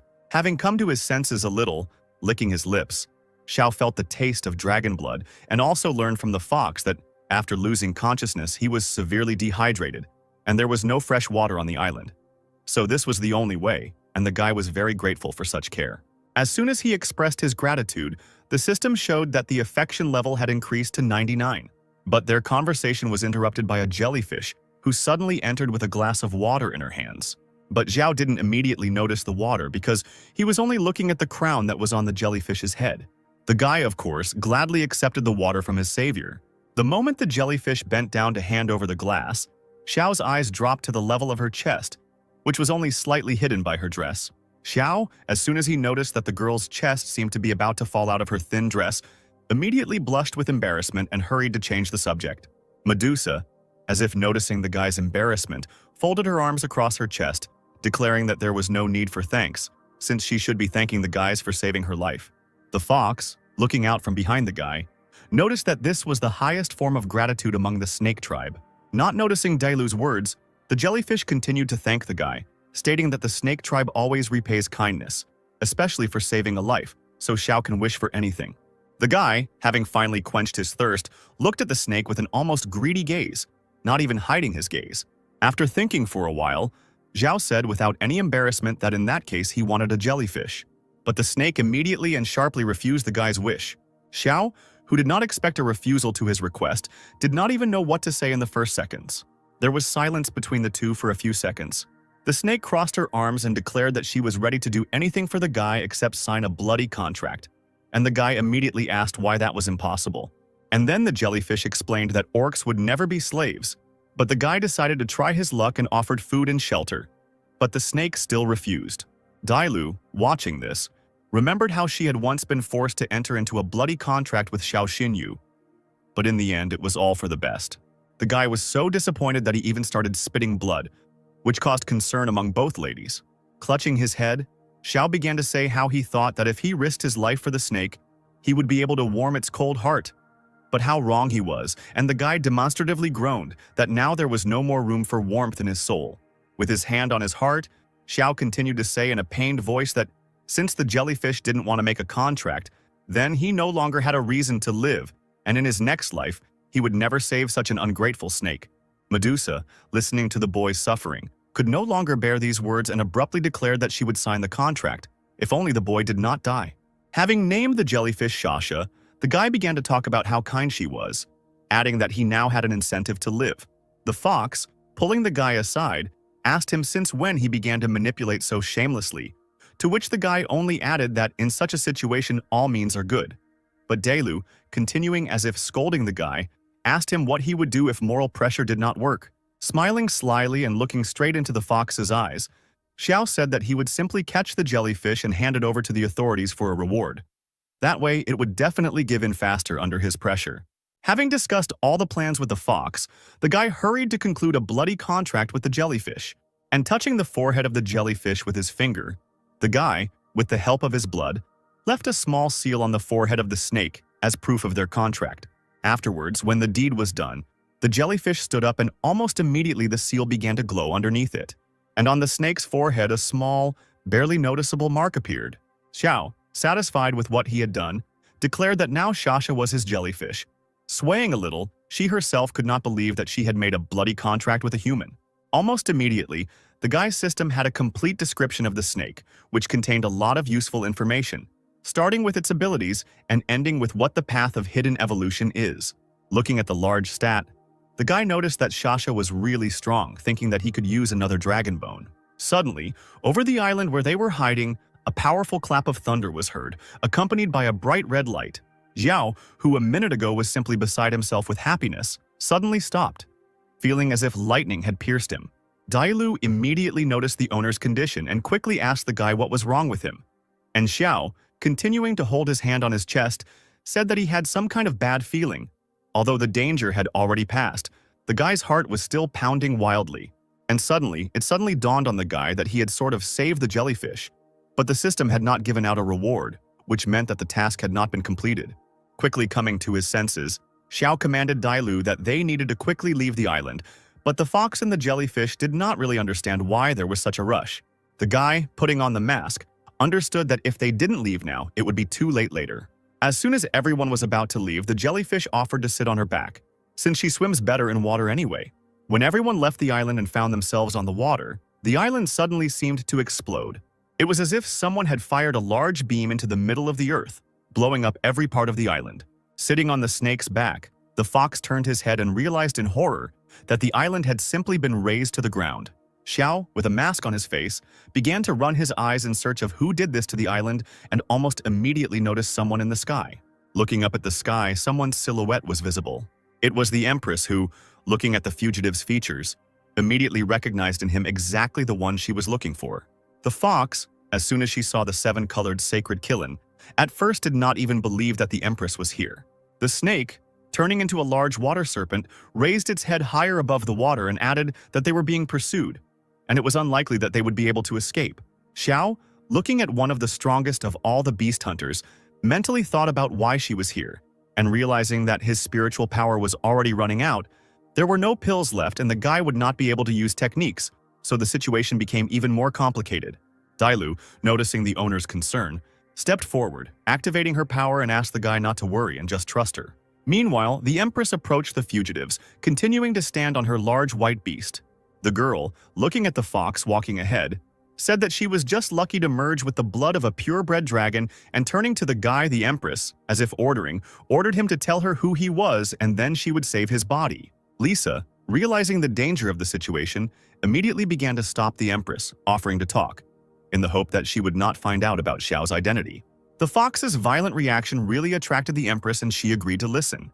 Shielding the guy with herself, Dailu declared that she was ready to swear allegiance to her right here and now, and she could leave her master alive even if it meant imprisoning him forever. But the Empress didn't like this idea at all, and the girl was even ready to simply kill everyone present there. Having angered the snake with this, the jellyfish began to scream that in that case it was worth simply fighting the Empress, and there was nothing more to wait for here.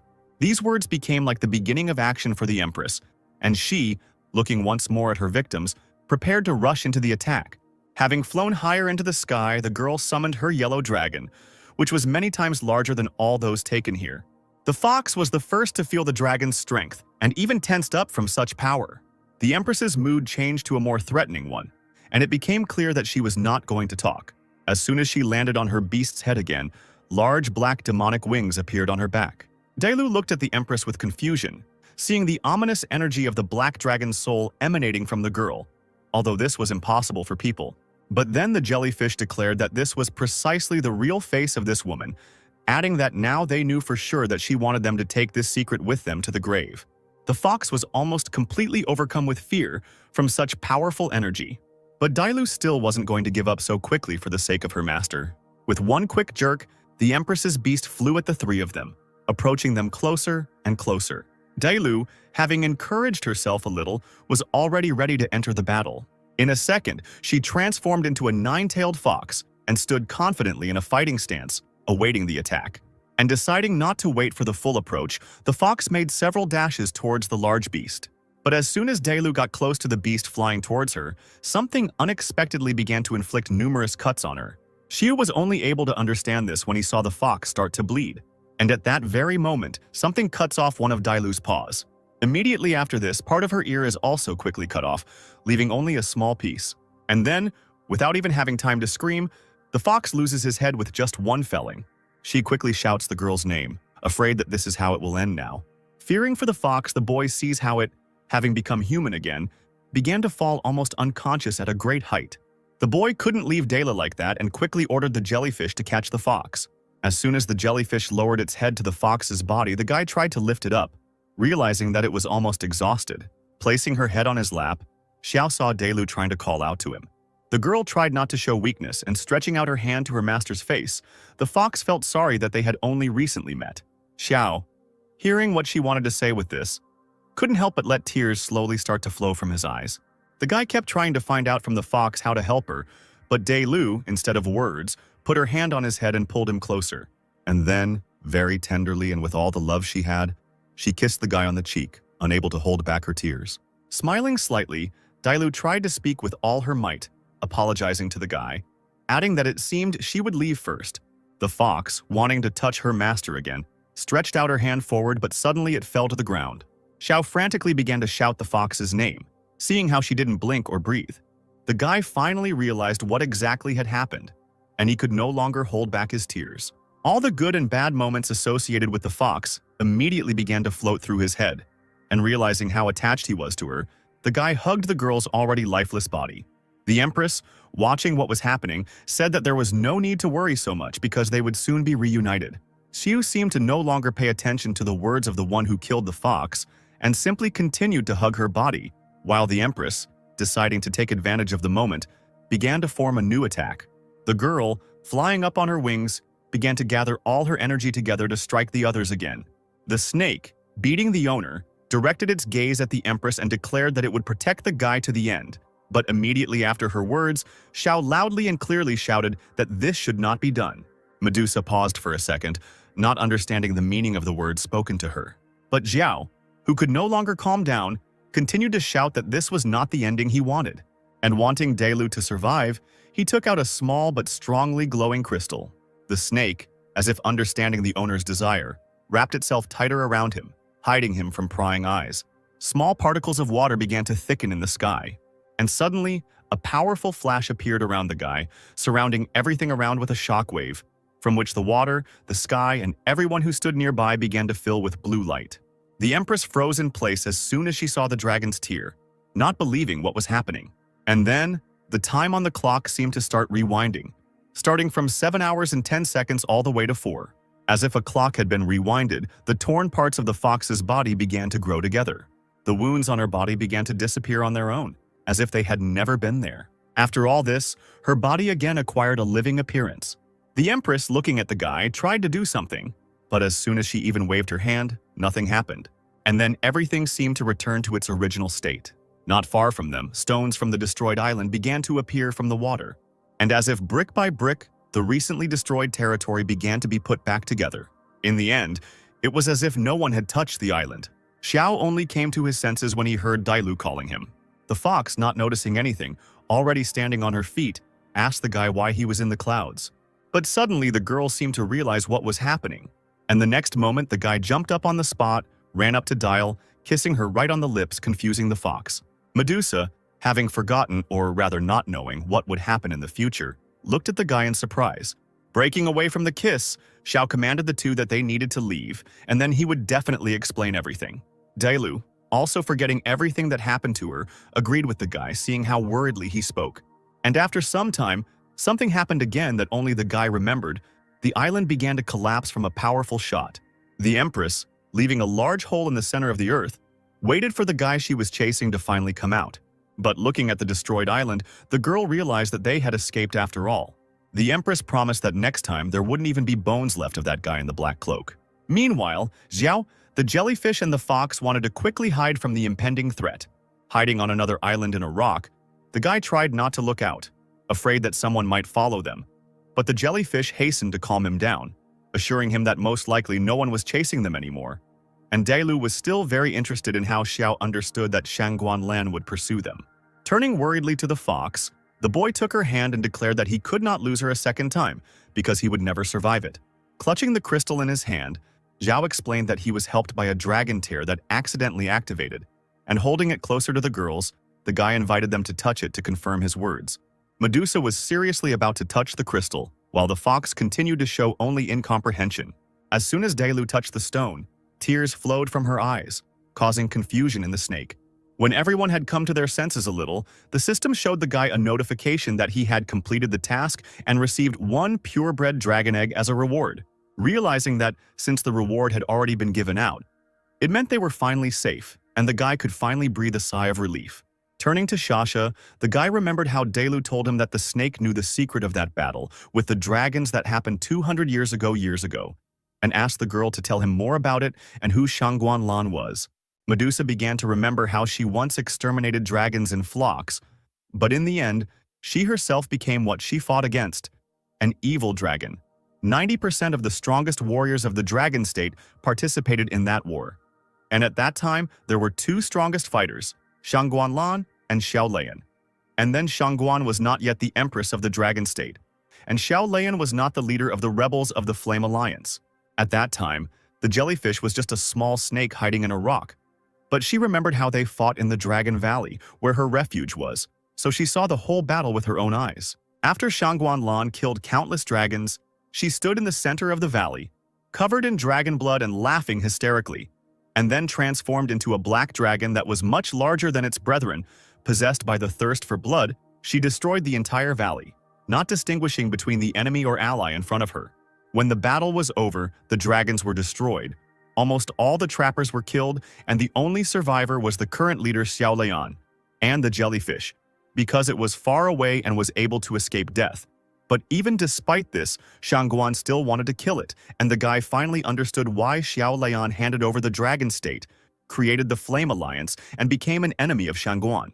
After the girl's story, Xiao wondered how Shangguan became an evil dragon. Thinking that it was because of the number of dragons destroyed, the answer to this could only be given by Lian, since he was the only one who took direct part in that battle. But then the guy stopped his thoughts. because he was a student of the second star Azure Dragon Academy, and he was the leader of the rebels, and they would simply never be able to meet. The guy's thoughts were interrupted by a jellyfish who asked him what he would do now, knowing what Shangguan really was. But even Xiao didn't have many options because going against such a strong person would be suicide. The fox also reminded that now after this incident, Shangguan was targeting the guy in any case, and now she would not leave him alone. But the guy reminded that the Empress was hunting for the Black Cloak, and this did not matter to him at all. Dailu didn't understand at all why the guy was talking like that because he was the Black Cloak.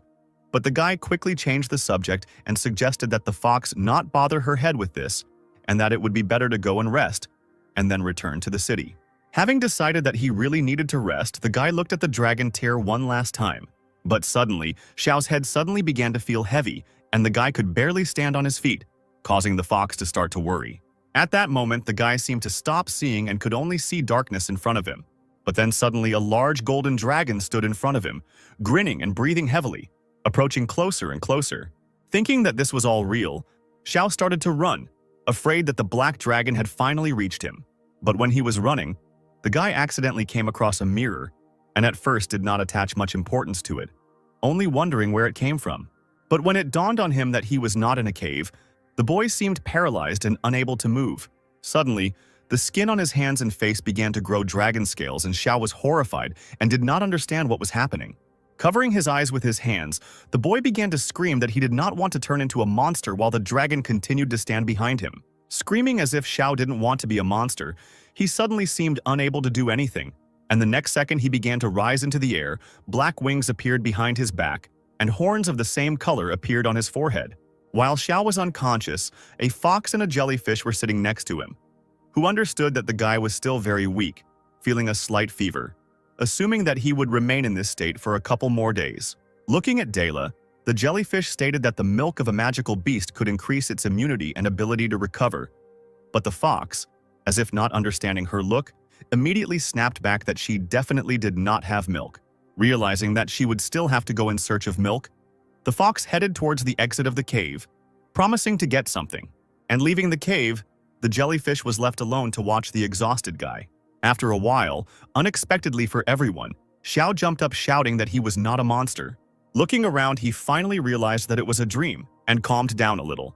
Having become a bit of a pest, the guy immediately asked the snake where they were and how long he had been sleeping. Medusa calmly answered the owner that they were in the same cave next to the magical strait, and 3 days had already passed. Upon hearing this, the guy was very upset because it turned out that he missed the Supernova competition. Still recovering, the boy realized that about 5 days had passed since they left the city, and he needed to return urgently to make it to the finals. Otherwise, the academy might suspect something. And if the Empress noticed, then he would definitely be finished. Delu was very happy to see the guy conscious, while Shasha sat next to him and dissuaded the guy from returning to the city, because he was still weak. The worried fox came up and said that the milk of the magical beast would help him get back on his feet faster. But Zhao, as soon as he heard whose milk it was, began to resist and grimaced, saying that he was a human and only drank milk tea at most, and that the animal's milk was too disgusting. Medusa decided to intervene immediately, hinting at how it was precisely due to this milk that he had remained unconscious for 3 days, and that the milk would strengthen his immunity and restore his vital energy. And for this, by the way, the fox had sacrificed a lot. Looking at the slightly embarrassed fox, the guy at first did not understand the jellyfish's words. But when the whole meaning suddenly dawned on him, Xiao had completely lost his desire to drink milk. The snake, standing behind him, continued to pester the guy, repeating that Delu had gotten this milk especially for him, and if the guy didn't drink it, she would be very upset. The fox herself joined the conversation, saying that she had put in so much effort that now he was obliged to drink this drink. Xiao, understanding how much Delu had sacrificed for him, could no longer simply refuse her and hurt her again. And opening the bottle cap, the guy began to quickly drink the milk, without even inhaling air between sips. When he finally tore himself away from the drink, the young man immediately realized that it was the milk of the Silver Tiger Empress. Jellyfish quietly laughed and whispered to Xiao that the tigress was currently in her lactation period, and that was why the fox hunted female animals every day. Deciding to end this awkward moment, Xiao drank some more milk and asked Shashi how long it would take to return to the coast of the Dragon State given her maximum speed, and the snake, without thinking twice, said that half a day should be enough. Realizing that there was still time, The guy suggested that the girls catch the beast and roast it together. Once the fox and the jellyfish had gone hunting, Xiao could finally see what kind of reward the system had given him. Looking at the dragon egg in his hand, the guy began to read about the item in the system. After learning that this was an ice lotus made from dragon bones, Xiao remembered that he couldn't even grow anything from a seed, but here in front of him lay a real dragon egg. But the guy's thoughts were abruptly interrupted by a sound coming from the entrance of the cave. It was a fox with a jellyfish that was being dragged by several animals. After a while, all three lit a fire, cut up the meat, and finally roasted it over the fire. Having gathered around the fire, everyone began to eat. And Xiao's attention was drawn to how the jellyfish was eating another piece of meat and, compared to the fox, had definitely eaten more. As he continued eating, the boy thought, "Are they that big even in humanoid form? By the way, if she eats so much, then the rest of her is big too?" Noticing the thoughtful guy, the snake asked him what the gentleman was thinking about, and then Xiao, without any suspicion, asked what kind of relationship he had with the jellyfish and received the answer that for the girl, he was her savior, so he could speak directly. A little shy and stuttering, Xiao carefully asked the jellyfish to give him some of its feces. At this question, the snake immediately bared its teeth and released its claws, asking the guy if he was looking for death by asking such questions. Wanting to pounce on the guy, the jellyfish was quickly stopped by the fox, who tried to calm her down. But Xiao, as if he was asking for something simple, decided to ask Delu for it in that case. The fox, continuing to hold the jellyfish so that it would not attack its owner, declared that the guy was too spoiled if he thought that after the jellyfish refused, he could just ask her for such a thing. Unable to contain her anger, Delu herself was now angry, calling the guy a pervert, and the jellyfish completely agreed with her words. To calm the girls down, the guy took out a small pot containing some kind of fruit with a root and showed it to the girls, saying that his request was needed for exactly this. Medusa, looking at the plant in surprise, didn't even know what to say. But Dailu said that they were not wild animals after all, and they also had dignity. The guy, of course, agreed with her words, and even realized that he was rude to them. But he tried to explain to them how he really needed it. And the main thing was that the magical beast had the form of the king of beasts. Medusa, guessing that other magical beasts would be suitable for such a task, said that in that case it was not a problem, because there was a magical strait at the bottom of which many beasts of this level slept. So after their meal and conversation, all three went to the strait in search of the necessary resources for the guy. Approaching the shore, where it was clear that someone was living there, the guy began throwing small stones to attract attention. And to make sure it worked, Xiao threw a slightly larger stone at the end. Almost immediately, someone began to scurry about in the water, wondering who dared to disturb his peace. And suddenly, a little girl with blue hair appeared from the water, screaming at those who disturbed her. Xiao, as if joking, began to be surprised, calling the creature a mutated imperial whale, which was a great rarity. But the words about rarity did not make the girl happy at all. And seeing that the guy was able to anger her, he began to shout, offering to fight him. This proposal only made the girl even more angry, and she immediately jumped out onto the rock with her fishtail. And suddenly the girl stood up on her feet, staggering a little, and then stopped abruptly as soon as she saw who was standing in front of her. A jellyfish stood in front of her, who threateningly stated that if the girl wanted to touch her master, it would be very bad. And the fox, confirming the snake's words, asked if the girl had already chosen how she would die. The little sea beast quickly fell to her knees, begging her for mercy, adding that she had a mother and 3 more unhatched eggs. And then Xiao came up to her, gently stroking the girl's head. The guy said that they had no need to kill her, and slightly leaning towards the girl, Xiao declared that he just needed her to go to the toilet once, and then they would immediately let her go. The very next second, the guy was called a pervert and given a powerful slap in the face, which made the guy unable to even stand on his feet. So Xiao sailed away without getting what he needed. The guy sat quietly and could not hide his irritation, and Dailu simply laughed at him. To distract himself from his thoughts, Xiao suggested that they first take a rest, because he needed to wash himself. Otherwise, someone might suspect something due to the strong smell. And the snake happily replied that the right place would be when they crossed the snowy mountains. After a while, the 3 found themselves near a small freshwater reservoir. Taking off his outerwear, the guy looked at the fox and the jellyfish, offering to wash together, but the fox, embarrassed, immediately refused. And the jellyfish, without even hiding her gaze, began to say how much energy the gentleman had and how hardy he was. But Dailu didn't particularly like such approving words towards her master, and the fox hurried to cover the jellyfish's mouth. And Xiao was finally happy, seeing how the girls were getting along. And to diffuse the situation, he added that he had heard that the girls in the Silver City were also not bad. But the jellyfish quickly snapped back, saying that she was not some kind of girl. While the girls continued to argue among themselves, Xiao already wanted to go closer to the pond. But suddenly he heard someone rustling in the forest. And as if confirming the guy's thoughts, someone suddenly flew out of the foliage. Xiao didn't have time to follow the beast, but he realized that it landed right on his head. It was a small rabbit with lightning instead of ears. Taking the animal in his hand, the boy asked Dailu what kind of animal it was, to which he received the answer that it was an electric rabbit. And later, from the forest, they heard someone approaching the guy, and it was definitely clear that a crowd was moving towards them. A whole pack of storm wolves ran out of the forest, and as soon as they reached the guy, they began to bare their teeth and show their displeasure.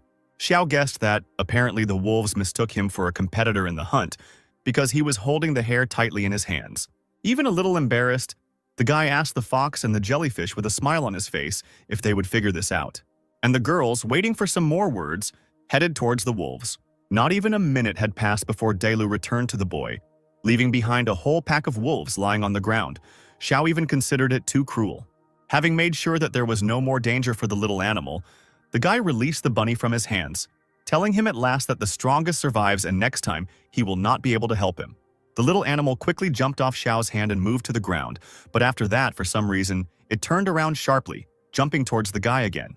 And to Xiao's surprise, the bunny began to climb right into his pants, which made the guy completely embarrassed and even angry. Pulling down his pants, Xiao began to shout at the hare that he would sue him for harassment if he came out right now.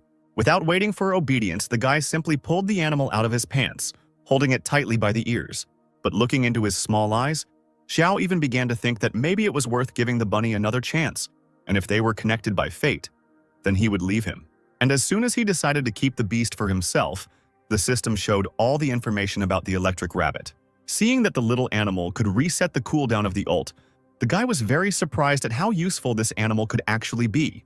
Inspired by all this information, Zhao approached the girls with a rabbit in his hands and declared that this long-eared one would go with them, and the guy wanted to make a bloody pact with him. But the jellyfish and the fox immediately began to dissuade the owner from such an idea because this beast was still weak, did not develop, and was completely useless. Meanwhile, the city of Silong lived its life peacefully, illuminating the city's residents with bright sunshine. Spectators had already gathered in the open arena, and loudspeakers were shouting at the top of their lungs that the decisive battle of the Supernova competition would take place today. One of the screens showed Xiao's team, and on the second screen, the second team from the Red Crane was visible. Meanwhile, Yang Shuo, convulsively clutching the phone, did not understand why Xiao, who was supposed to show up, was still not there. Xinjin tried to calm her brother down, saying that he just needed to call again, but the guy couldn't stand it and started shouting angrily, saying that he had already called Xiao 15 times. But despite his sister's attempts to persuade him to call again, Yang Shuo gave in and was about to call again. Putting the phone back to his ear, the guy heard that the called subscriber did not have enough funds in his account. And now Yang Shuo really felt better, because now it was clear that Xiao was at least within reach, which meant close. And then, quite unexpectedly, a joyful Xiao entered, exclaiming how much he missed the guys. Although Yang Shuo was angry at the guy, he still put 100,000 yuan on Xiao's phone and threatened him not to disappear next time. Xinjin, seeing how embarrassed Xiao was, asked the guy if he hadn't gone to Longyin to see his sister, because if they had called him so many times, then why was the guy out of reach? Xiao, realizing that he had absolutely no idea what to say, decided to quickly change the subject, and taking Xinjin's hand, the guy said that she was especially beautiful today. But Yang Shuo clearly did not appreciate such a compliment to his sister, realizing that the guy had simply changed the subject and was clearly hiding something. Deciding to deal with it later, Brother Murong heard over the loudspeaker that there were 10 minutes left before the match, and the participants were asked to get ready and go on stage for the opening ceremony. Xinxin, realizing that she would have to go out now, quickly ran to the toilet, promising to return quickly. And as soon as the girl disappeared, the guys were left alone. Xinxin went to the mirror and decided to rinse her face to calm down a little, and didn't even notice how someone was standing behind her. Standing in front of her was Zi Lian, who even scared the girl a little, and Xinxin finally realized that Lian was replacing Liu Liner in the tournament. The girl, in a sly voice, said that Liner was sick and injured and asked if it was bad that she was replacing Liu. But in order not to get involved in the conflict, Xinxin decided to remain silent. And Lian continued to say that even though they were childhood friends, There was no mercy to be expected from her. Xin came closer to the exit and said that they would see who was who. Finally, her opponent added that in this tournament, she would definitely disgrace the girl in front of everyone. When Leon came out of the toilet, her brother was already waiting for her, and he was about to enter the arena. After asking if the girl was ready, he took her hand, and together, holding hands, they walked towards the exit. The arena was noisy at this time, the spectators were jubilant, and the commentator finally announced that he was welcoming everyone to the final of the Supernova competition. The Red Crane Academy team was already standing on the left. The spectators began to shout even louder, rejoicing at the team's arrival. And everyone was especially looking at the handsome Wei On. Yang Shuo, entering the arena with the others, immediately notices the brother and sister from the Z family and begins to say that they are not ordinary people. Their father is the 10th star hunter Zizhong, one of the Empress's advisors and the chief strategist of the Dragon State. And when the Azure Dragon Academy team was announced, Yang Shuo gave the command to come out. When Xiao entered the arena, he noticed the Empress he had just fought with. She was sitting in the judge's seat and smiling as if nothing had happened. Advisor Sai stood next to her, thinking out loud about who would ultimately win. And when the conversation died down a little, the advisor quietly asked whether the Empress had managed to find out anything about the man in black. Still maintaining a calm face, the Empress stated that the Imperial Association had dispatched all the Silver Priests to secretly check all the 9th and 10th star trappers. But so far there had been no results. But the advisor, deciding to put in his own thought, added that this man in black might not be a high-level trapper at all, but, say, an influential official or even a minor figure from a backwater town in their country. Xiao tried not to show it at this time, but the guy clearly saw the advisor looking straight at him. And then the guy's face suddenly changed, and Xiao realized who this woman was, and it was no longer possible to hide his surprise. Xin, who noticed the boy's anxiety, asked what happened to him, but Xiao, deciding to keep it a secret, quickly came to his senses and tried not to give away his appearance. Even though he had survived Shangguanlan's attack, the memories of it still frightened him, and he hoped that she would not find out that he was the man in black. Meanwhile, the first test was about to begin, and Yang Shuo volunteered to go, telling Xiao and his sister to watch and learn. The commentator in the arena asked to choose participants for the first fight, and from the Red Crane, the main trump card immediately emerged in the person of Ziwei. Yang Shuo didn't expect to see the guy, because he thought he would be fighting Dongfang Jing or Xie Lian, and he clearly didn't expect to encounter such a strong opponent from the very beginning. The guy was knocked out of his train of thought when Wei On started saying that it was all over, because as soon as he stepped into the arena, the fight was already over, and he would single-handedly destroy the opposing team. But Yang Shuo, without losing heart, declared that the guy should not dare to underestimate his team and quickly summoned a white griffin. The clouds began to thicken and, accompanied by thunder and lightning, a large white griffin appeared above the guy's head, flying around the arena. Wei On, who also decided not to wait, summoned his fiery demonic beast in the form of an animal with 3 heads, a wolf, a tiger, and a panther. Yang Shuo clearly didn't expect this and didn't immediately understand what kind of monster it was. Xiao was also afraid for his brother, not understanding what kind of monster had been summoned. Looking at the beast, the system quickly gave out all the information, and it became clear that this beast was really very strong. Although, of course, the white griffin Yang Shuo was not inferior in parameters. Xin immediately began to worry about her brother, but Xiao quickly calmed her down by saying that Yang Shuo would have time to attack the chimera's weak point, its tail. The guy understood that the advantage of the white griffin was its high explosive power and damage, and that the first 3 minutes would decide the outcome of the entire battle. If he didn't take the initiative into his own hands, the griffin's low endurance would play a cruel joke on him, and he had to figure out how to help his brother in that case. Meanwhile, Yang Shuo had already begun to attack the enemy, commanding the griffin to go on the offensive using the Thunder Spear of Heaven. But the demonic flaming beast quickly took the blow on itself at the command of its master and seemed not to even feel anything. All this time, the commentator loudly spoke about each action of the participant. And this time, the words of admiration fell on the demonic beast, who withstood the reception of the white griffin. Yang Shuo, seeing how the situation was developing, began to panic, realizing that he didn't have much choice. The way the beast took the griffin's attack was a great surprise to him. Wei On immediately began to make sarcastic remarks, saying that although the white griffin was a battle beast that relied on quick dominance, it was weak in a battle of endurance. Yang Shuo didn't want to listen to his opponent's advice at all and quickly ordered his beast to continue the attack. But this only amused Wei, who couldn't even hold back his laughter. The monster responded by quickly running towards the griffin. The griffin didn't even have time to take off before the chimera grabbed his wings with both of its heads. The griffin fell under the pressure of the enemy, covered in blood. The arena was filled with the enthusiastic cries of the spectators, who praised the son of the strategist Sei. Wei An, as if mocking the guy, said that he shouldn't get so carried away and ordered the beast to release the griffin. The demonic beast quickly obeyed the order and retreated back, leaving the now weak griffin behind. Wei An suggested that he simply surrender to his opponent, but Yang Shuo confidently stated that he definitely did not plan to surrender and would fight to the end, especially with his sister watching the fight.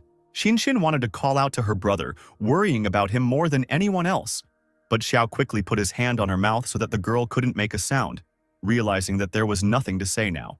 The girl, a little angry, immediately asked the guy why he stopped her. But Xiao, also not hiding his excitement, said that at that moment, Yang Shuo was not a participant in the competition, but her older brother. At this time, Yang Shuo was thinking about the damaged wings of the griffin, and to use the skill, more energy would be required, and in general, the guy could not lose to the Z family in front of his sister. Realizing that there was no other way out, the guy quickly summoned a steel gorilla, which, as soon as it appeared behind him, began to growl uncontrollably. The guy thought that he could stall for time until the white griffin came to its senses. Commanding the beast to use the steel staff, Yang Shuo aimed his hand directly at his opponent's beast. The gorilla almost immediately rushed to attack, not holding back his rage. This was followed by an order for the white griffin to use the power of thunder, and both animals ran to attack, accompanying all this with powerful flashes of thunder and a loud roar. The gorilla's fists clearly helped her move, and she was already very close to the demonic beast. Wei An commanded the three-headed beast to use absorption, and the demonic beast immediately began to blaze with fire, and one of its heads could not contain its tiger roar. The gorilla went on the offensive first, and the griffin continued to fly behind her. Yang Shuo, trying to see what was happening behind the clouds of dust, realized that it seemed that the enemy had withstood this technique. And then Wei An once again shouted uncontrollably at the beast to use the blue demon's roar. With its paws in a stable position, one of the heads let out a powerful roar, after which a blue beam flew towards the gorilla. The gorilla was immediately knocked off his rather powerful legs and fell almost dead. And a few seconds later, the entire arena was told that the fight was over in favor of the red crane. The white griffin was also lying on the ground and seemed not to even move. Yang Shuo fell to his knees, unable to contain his emotion, while Wei An smiled slyly as if his victory was too obvious. Xiao immediately realized that their opponent had such a strong beast for a reason, and perhaps it was due to his father, to which Xinshin quickly picked up on the thought, saying that the guy's father was a 10th star hunter, and with his strength, catching a beast with demon blood would be easy. The girl even remembered how, as a child, she and Zilian had an argument over a bat with bone wings. This beast was caught when the Empress and her army were fighting outside the palace. Then the two girls argued about whose beast it was, and in the end it scratched Lian, leaving a small wound. And then, the girl told Jinshin that it was her fault, and that she had disgraced her by taking what belonged to her. The girl even remembered how her friend said that the C family never forgot a grievance, and it was then that she remembered how at that moment the whole family simultaneously had red, angry eyes. Xiao remembered that the guy had gray eyes, but Jinshin explained that it was heterochromia, a genetic feature of the Z family. Nothing special except the difference in color and the frightening appearance. And suddenly, Xiao seemed to be afraid of something. Looking at Wei An, he clearly saw how the system showed that the guy had an eye of foresight that could track the enemy's movements. It was clear that Shangguan Lan and the C family, two important figures in the dragon state, were both related to the beast, and it seemed like there were still a few secrets left from the time of the dragon extermination. Before he could even think a little more, the boy heard someone shouting that the second duel was about to begin, and Xinjin confidently walked towards the arena. Before the fight, Zilian asked her brother to teach her ex-girlfriend a good lesson, but the guy said that he was a gentleman and he would do everything he could regarding the assault. Wei An put his hands forward and, just like last time, offered the girl to surrender. But Xinjin, showing her determination, shouted that she was not afraid of the guy. The fight began, and the girl immediately summoned a bone-winged wyvern. The wyvern immediately began flying around the arena, screaming menacingly and shooting acid. The blast went straight towards Wei's beast, and the demonic beast didn't even know what to do at first. But the guy quickly commanded him to dodge faster. The animal quickly dodged, jumping back, watching as the wyvern's liquid pooled on the floor. The commentator suggested that perhaps the beast was afraid of the wyvern, since it dodged, avoiding the attack. The head of the Z family realized that Zinshin had learned about the vulnerability of the demonic beast from Xiao, which made him very surprised. The Empress, interfering with the man's own thoughts, asked the advisor who, in his opinion, would win this time, and the answer was in favor of his son. The wyvern meanwhile continued to shoot acid, and at one point, the enemy beast did not have time to dodge, receiving a charge right in the face. The demonic flaming beast seemed to be drowning in the liquid. The wolf's head howled while the tigers seemed to be angry. Xiao supported the girl and shouted to Xinjin that it was a great hit. Xinjin continued to attack, and without waiting for a break, she ordered the wyvern to use a shower of necrotic arrows. The beast quickly flew to carry out the order of its mistress, and the next second, small but powerful projectiles flew from its mouth. The arrows began to pierce the demonic beast's body, causing it to writhe in pain and scream. Weiyan became very angry and almost started shouting at the beast to use Blood Whirlpool. And after the whirlpool, the order was given to use Reflection. The wyvern's arrows were reflected and flew towards her, slightly wounding her. Xinjin understood that the flaming beast had too many abilities, and each of its heads was responsible for them, and the tiger head had not even shown its capabilities yet. Weiyan, who was already fed up with all this, shouted that it was time to end this fight and prepared for something very powerful. Xinjin, realizing that there was little time, commanded the wyvern to use its ultimate Wrath of the Undead as soon as it recovered, and the wyvern quickly carried out the order, as if it had launched its wings at the enemy, which made the spectators begin to rejoice. Using the technique, the beast began to make a whirlpool, and the girl, as soon as she put her hand forward, gave a sign that it was time to act. But the demonic beast did not lag behind, and was already preparing a new attack. Weiyan, realizing that things were bad, began to panic, thinking that he needed to do something. Otherwise, he would end up in a losing situation. Although Undead Wrath was a fairly powerful skill, it still couldn't finish off the demonic beast, and the girl realized that it was time to deal the killing blow. In a word, she gave the order to act, and the wyvern launched a powerful spear from which the flaming beast hastened to dodge. Weiyan even laughed, thinking that such a slow attack was useless. And to Jinshin's surprise, the spear seemed to start turning in the other direction as the enemy beast ran away. The girl could not contain her surprise. She had already spent her powers on the Wrath of the Undead, and now she could not summon a second beast. Lian, meanwhile, shouted to her brother that now was the time to finally finish off the girl. Weiyan, hearing his sister, prepared to finish off the enemy without even hearing that they were trying to stop him, and his beast quickly launched a powerful charge straight at the wyvern and its mistress. The beast Xinjin tried to protect the girl by covering her with himself, but suddenly, just when it seemed like the end was near, a large wolf figure flashed past Zinshin's head. The beast quickly fired a counterbeam, preventing the demonic beast from striking the wyvern. And when the blow stopped and the smoke settled, everyone saw Xiao covering the frightened Xinjin with his body. We immediately noticed that this guy's beast easily repelled the roar of the blue demon. Xiao, not paying attention to anything, began to shout at the opponent what he was doing, because according to the rules, if one of the participants runs out of spiritual energy, he is considered the loser. But the guy completely ignored it. The audience began to pick up on Xiao's words, agreeing that it was mean.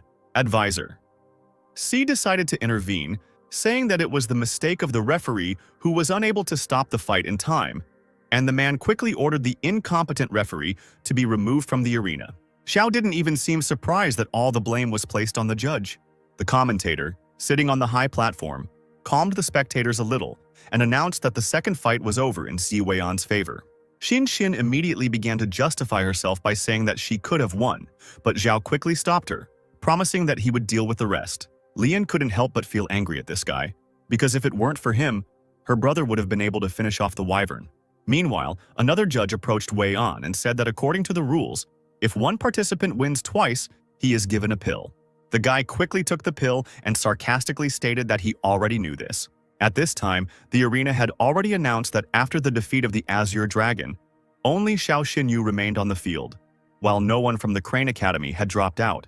She stepped forward and again heard Wei An's proposal to surrender. But the guy's face changed in an instant when, raising his eyes, he saw a different Xiao in front of him. The guy didn't hide his anger, as if he was on fire, and his eyes were filled with a red light. Such a terrible look frightened even Wei An himself. Xiao at this time declared that now his opponent's sister would see with her own eyes what a miserable state her brother would be in. Wei An, who had summoned the demonic beast again, was not prepared to give up so easily. The guy from the Azure Dragon's side had already managed to summon his wolf, first ordering him to do the Black Fang technique. But Wei An, not lagging behind, gave the order for a bloody whirlpool. Right in the beast's flight, Xiao ordered the use of the Oblivion Claw technique, which almost immediately hit the target. The wolf landed 28 consecutive blows, confusing his opponent while the spectators cheered. Unable to bear it any longer, Wei An ordered a retreat, realizing that the beast would not last long. But Xiao, hearing the order to retreat, decided to take advantage of the moment, commanding the wolf to attack harder, and the guy's beast firmly grabbed the enemy with its mouth. Then the wolf released chains which gradually began to surround the demonic beast, which was still trying to escape. And then, when the chains completely encircled the beast, the wolf jumped high up together with the beast, and from above he fell down on the demonic beast, which howled in pain. Wei An's beast flew down at a rapid speed, and it also quickly crashed, leaving an imprint of its landing in the ground. The demonic beast had a large number of wounds on it, and it seemed like the animal was no longer even making any sounds. Wei An couldn't believe that Xiao the wolf was able to defeat his beast. The boy's father looked at Xiao and didn't understand why his strength and aura were so different from what it was a few days ago. But to the surprise of many, the demonic beast jumped up on its paws, trying not to hold back, and, on the order of its master, began to use fiery punishment. The flaming beast finally shows its true power, and everyone around is starting to think that the wolf won't be able to resist. Xiao reacts almost quickly and gives the command to hunt in the darkness. And the wolf runs quickly towards his goal. The demonic beast fires a powerful beam at its opponent, and for a second, due to the bright flash, it becomes completely impossible to see what is happening. Meanwhile, the wolf, unexpectedly for everyone, found himself behind the animal, and, running out of hiding, the wolf bites the victim's tail with all his might. Wei An, not even suspecting what was happening now, had already begun to sarcastically say that this was the end for his opponent. But Xiao only smiles, making it clear that it seems he does have his own trump card after all. And at that moment, there is a powerful flash that prevents you from seeing anything. Wei An starts screaming that this is not his real body and realizes that it is a clone. The wolf, meanwhile, on the other side, is already running up to the enemy, preparing to attack. And with a powerful roar, the beast hits its target, knocking down everything around. The demonic beast, having fallen to the ground, cannot get up for several more minutes. And Wei An, who is fed up with everything, cannot believe how this is even possible, because it turns out the guy predicted his next move. Clapping his hands, the boy reluctantly admits that Xiao is indeed worthy of him fighting with him, because now he knows him in a completely different way. Unable to contain his anger, Wei extends his hand forward, giving the order to the second form. The demonic beast immediately rises up on its hind legs, continuing to growl menacingly, and suddenly, fur-covered arms begin to emerge from his back. The demonic beast now has 6 arms in addition to 3 heads, and the beast has completely changed. Now his appearance was more frightening, and the beast itself began to stand on its hind legs as if it were a human. Xiao, realizing that the enemy had taken on a humanoid form, thought that this was still not enough to defeat him. Activating the summoning of the second beast, Xiao began to wait, and Wei An couldn't believe that this guy could summon someone else without even knowing who it would be. And suddenly, a small electric rabbit appeared on the arena. Everyone froze in bewilderment. Wei An's mouth even opened in surprise. Yang Shuo, who was retreating from the battle, even let out a surprised sigh. And Xinxian just silently looked at this whole picture. And only Lian, as if understanding something, looked at the little rabbit with distrust. Even the Empress herself looked at the electric rabbit with confusion. And then Wei An lost his mind and started laughing uncontrollably, not believing that the guy was doing this in all seriousness. Adding that Xiao was not worthy of being called a beast hunter, the boy ordered the demonic beast to quickly use the 6 Paths hammer to finish this off quickly. The beast, rearing up, confidently clenched his hands into fists, forming a blue flame in them, and he quickly ran towards the wolf, who was still standing on his paws. Xiao, meanwhile, gave the command to the rabbit to help the wolf. And in the arena, the wolf was already fully engaged in defense against the demon's attack. Standing confidently on his paws, the wolf began to howl, summoning a powerful beam that could knock down the enemy. But Wei An understood that it was all useless, because his beast was now 3 times stronger than before, and the Lotus of Hellfire would do nothing to him. But Xiao, hearing his opponent's anxiety, said that maybe one of them wouldn't do anything. But what would happen if there were 2 or 3 of them? Wei An didn't really believe the guy's words, because this was the ultimate move of the underworld wolf, and it would take a long time to recharge. But suddenly, something happened that no one expected at all. Right in the middle of the arena, a lotus began to glow with a red light. Wei's mouth dropped open in surprise, not believing that the lotus could open so quickly, and out of fear of losing, the boy quickly commanded to use Blood Whirlpool. But Xiao stopped him, saying that it was too late, holding the little rabbit in his arms. The lotus began to act, striking the demonic beast. And suddenly, to the surprise of others, a second fiery flower appeared in the air, and then the third one, which began to completely absorb the beast. Literally a second later, a powerful explosion is heard in the arena, preventing anyone from seeing anything. And when the smoke finally clears, the end of the fight can be heard being announced in Xiao Xinyu's favor. Wei Yan can't believe her defeat while everyone is saying that this fight will go down in history. The guy couldn't understand how Xiao was able to summon 3 lotuses at all, thinking that maybe that was why he made a contract with the rabbit. But Xiao corrected him, saying that the attack wasn't triple at all, but rather that the ability was simply refreshed 3 times. And finally, the guy said that he could even release 1 more lotus of hellfire. Yang Shuo began to shout joyfully, unable to contain his joy. Meanwhile, the Red Crane director, seeing one of his students lose, immediately ordered Zilian to go out next to fight. But the girl almost immediately declared that she would simply be ground into dust. But she had no choice because her father was sitting in the stands, and showing herself in a bad light was simply unacceptable. Lian stepped forward with her crane and stated that she never expected anyone to defeat her brother. Xiao, seeing the girl, laughed and said that he had been waiting for her for a long time. And the next second, his face changed to a serious one. And the guy declared that now he must avenge Lu Jin and destroy the beast Leon. The girl said that it would be better for the guy if he simply played along with her, or just gave up, since her father was sitting in the stands. But Xiao didn't care about this at all, and the guy decided to quickly start fighting. The girl released her water peacock and immediately gave it the order to attack. But as soon as the bird flew towards the enemy, it seemed as if something pushed it away. Lian looked at her beast uncertainly, not understanding what was going on. And then Xiao reminded her that he had promised to destroy her animal. The peacock quickly gave in and, under the pressure of Xiao's attacks, quickly fell to the ground, almost lifeless. The fight ended in literally 1 attack in favor of the Azure Dragon. Lian looked at her wounded animal in fear, not believing that the firewolf was even capable of such a thing.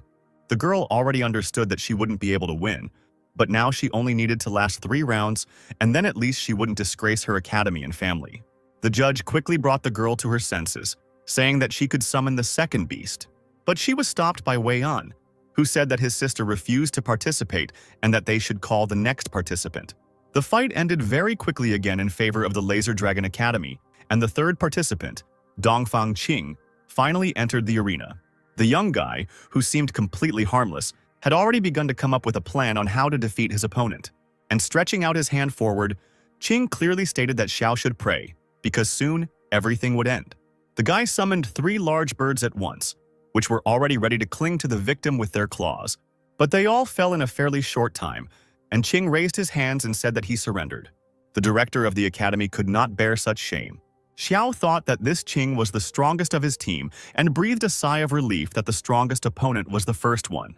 But Qing shrugged and said that even if Wei Yan lost, he didn't have much of a chance. Yang Shuo and Xin Xin immediately started running up to Xiao, congratulating the guy on his victory, which had not come so easily to them. The guy, seeing how calm the girl was, even asked her the reason for her calmness because she should be happy for their victory. But without waiting for an answer, Xiao picked up Xin Xin and began to shout joyfully, suggesting to celebrate such a significant moment. Meanwhile, the other team was beside themselves with anger. Wei Yan tried to vent his anger by hitting the wall, and in the arena, fireworks had already been launched in honor of the winning team, and the spectators all shouted words of congratulations. She saw that the system had finally closed the quest and received an attribute crystal and a bloodline enhancement crystal as a reward. Smiling pleasantly, the guy was very glad that the mission was finally accomplished.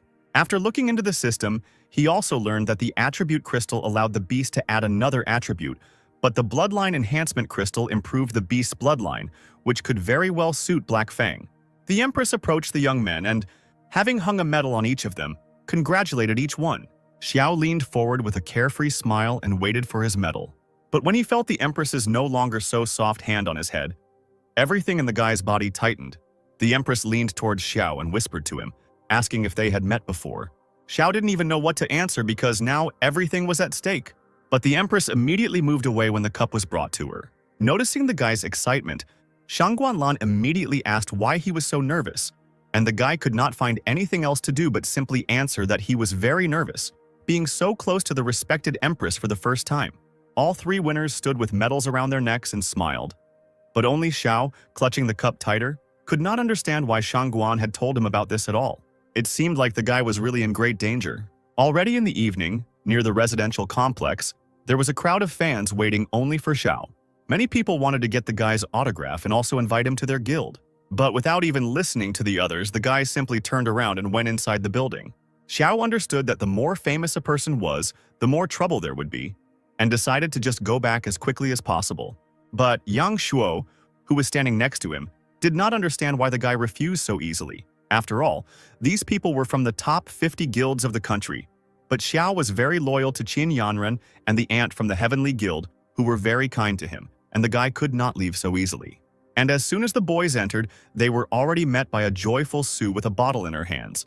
And next to her was Teacher Chen, who was grumbling to the director that she herself had established the rule that students were not allowed to drink alcohol. Director Sue, who had already drunk enough, immediately began to grumble that this rule should be abolished. And approaching Xiao, the girl hugged him with one arm, saying that even though he was the star of the evening, it was clear that something was bothering him. The director, having promised to help the guy relax, began to wait for Xiao's answer, but the guy simply asked the girl to show him her legs. Sue immediately grabbed the guy by the collar of his shirt, calling him a pervert. And Teacher Chen, Yang Shuo, and Xin Xin looked at the guy sarcastically, realizing that after such words he was finished. Dragging the guy along with her, Sue led him into the room and, locking the door, they were left alone.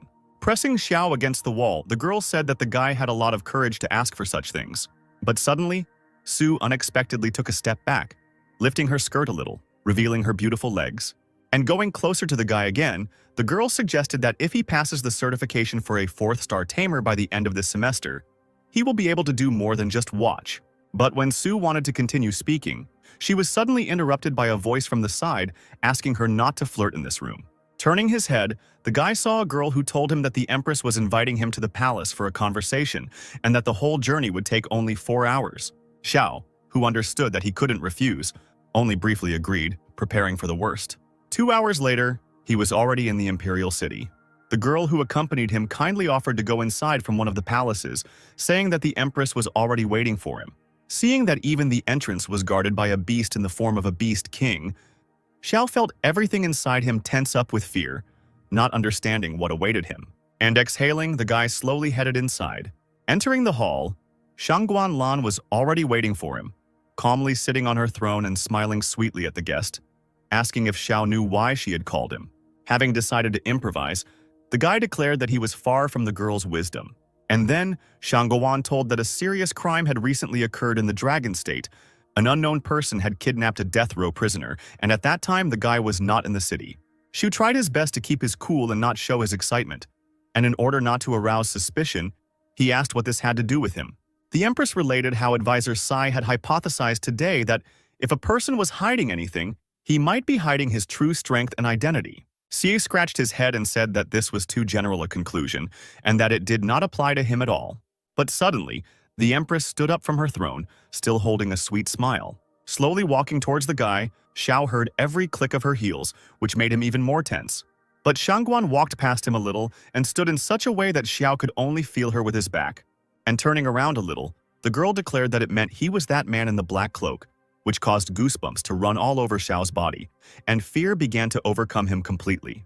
As he expected, Shangguan understood everything, and now it was completely unclear what he should do. And while thinking what to do next, the guy felt a woman's hand on his shoulder. And then the girl laughed a little and said that she was just joking. Xiao quickly turned around and asked the Empress if she hadn't suspected him. But she reassured the boy, saying that her people had called his sister and she had said that he would return home for a day or two and then go out to catch a new rabbit. Shangguan thought the guy was very cute, even though the advisor suspected him, but the guy had even gotten his first beast less than a year ago, so there was no way he could be that man in the cloak. Shu felt relieved, but he was already able to hide his fear from the stress he had experienced, and even though his sister had saved him, the guy would definitely have to thank her for it. The Empress continued to say softly that she thought the boy was very cute, but then Shangguan asked what Xiao would do after he graduated from the academy. But the boy still had 3 years and somehow didn't think about it. To this, the girl stated that ultimately he would have only 3 paths. The first is to join a trapper's guild. The second is to join the army to become part of the land, sea, or air forces. And the third is to join an international organization and become a bounty hunter. Coming a little closer to Xiao, the Empress asked him that if she gave him the fourth option, would the guy accept it? It began to dawn on Xiao that the girl might try to take advantage of the guy due to her position. Finally, Shangguan offered the boy to become part of the Imperial Soul and serve her. The Imperial Soul organization was Shangguan's personal guard, and they were essentially suicide bombers carrying out the most dangerous missions. The regular members of the Silver Priests are completely replaced every month, which once again proves the mortal danger of this profession.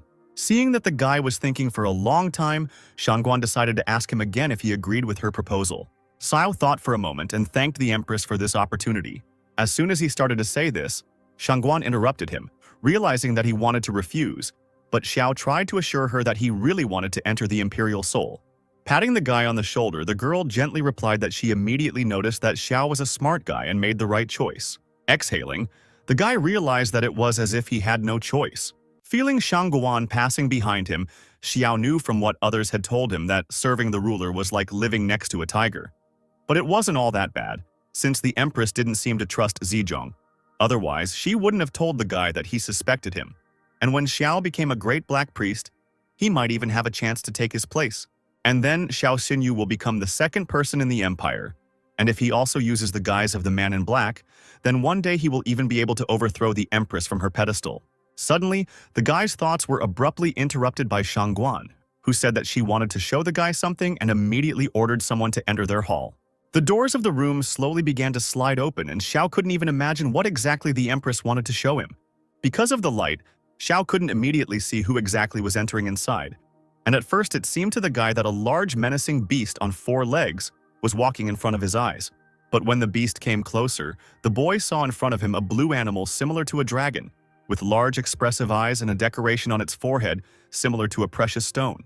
As soon as Xiao looked at the animal, the system immediately showed all the parameters, and the guy immediately realized that it was not for nothing that Qilin possessed one of the 3 great bloodlines, because the parameters were simply beyond the bounds of possibility and almost without weak points. Qilin was Shangguan Lan's favorite beast, used only by members of the ruling dynasty, and judging by the beast's level, it was still a cub. Xiao stood rooted to the spot in surprise, seeing such a powerful beast in person for the first time, and didn't even hear the Empress calling him. Looking up at the guy, Shangguan sweetly asked Xiao if he liked this beast, as if the girl had something in mind. The boy, without hiding his surprise, replied that in the entire empire there was hardly a single hunter who could resist Qilin. Shangguan gave a fleeting smile and stroked her beast, suddenly declaring that in that case, Qilin would belong to Xiao. The guy might have thought that the girl would simply show him the beast, but Xiao could not have imagined that the Empress would declare that the beast could be his, which only made him freeze in place in wild surprise. This question left the guy speechless, but the Empress immediately spoke to Xiao, bringing him back to his senses. Qilin was the beast of the imperial family, but among those who bore the surname Shangguan, there were only Shangguan Lan and her daughter Shangguan Qian. And for Xiao, it was very strange that the Empress decided to bestow her a Thunder Qilin, making her even think that Shangguan thought too highly of the guy. The Empress, as if reading the boy's thoughts, declared that Xiao would not get the beast for nothing, and the boy must fulfill one condition.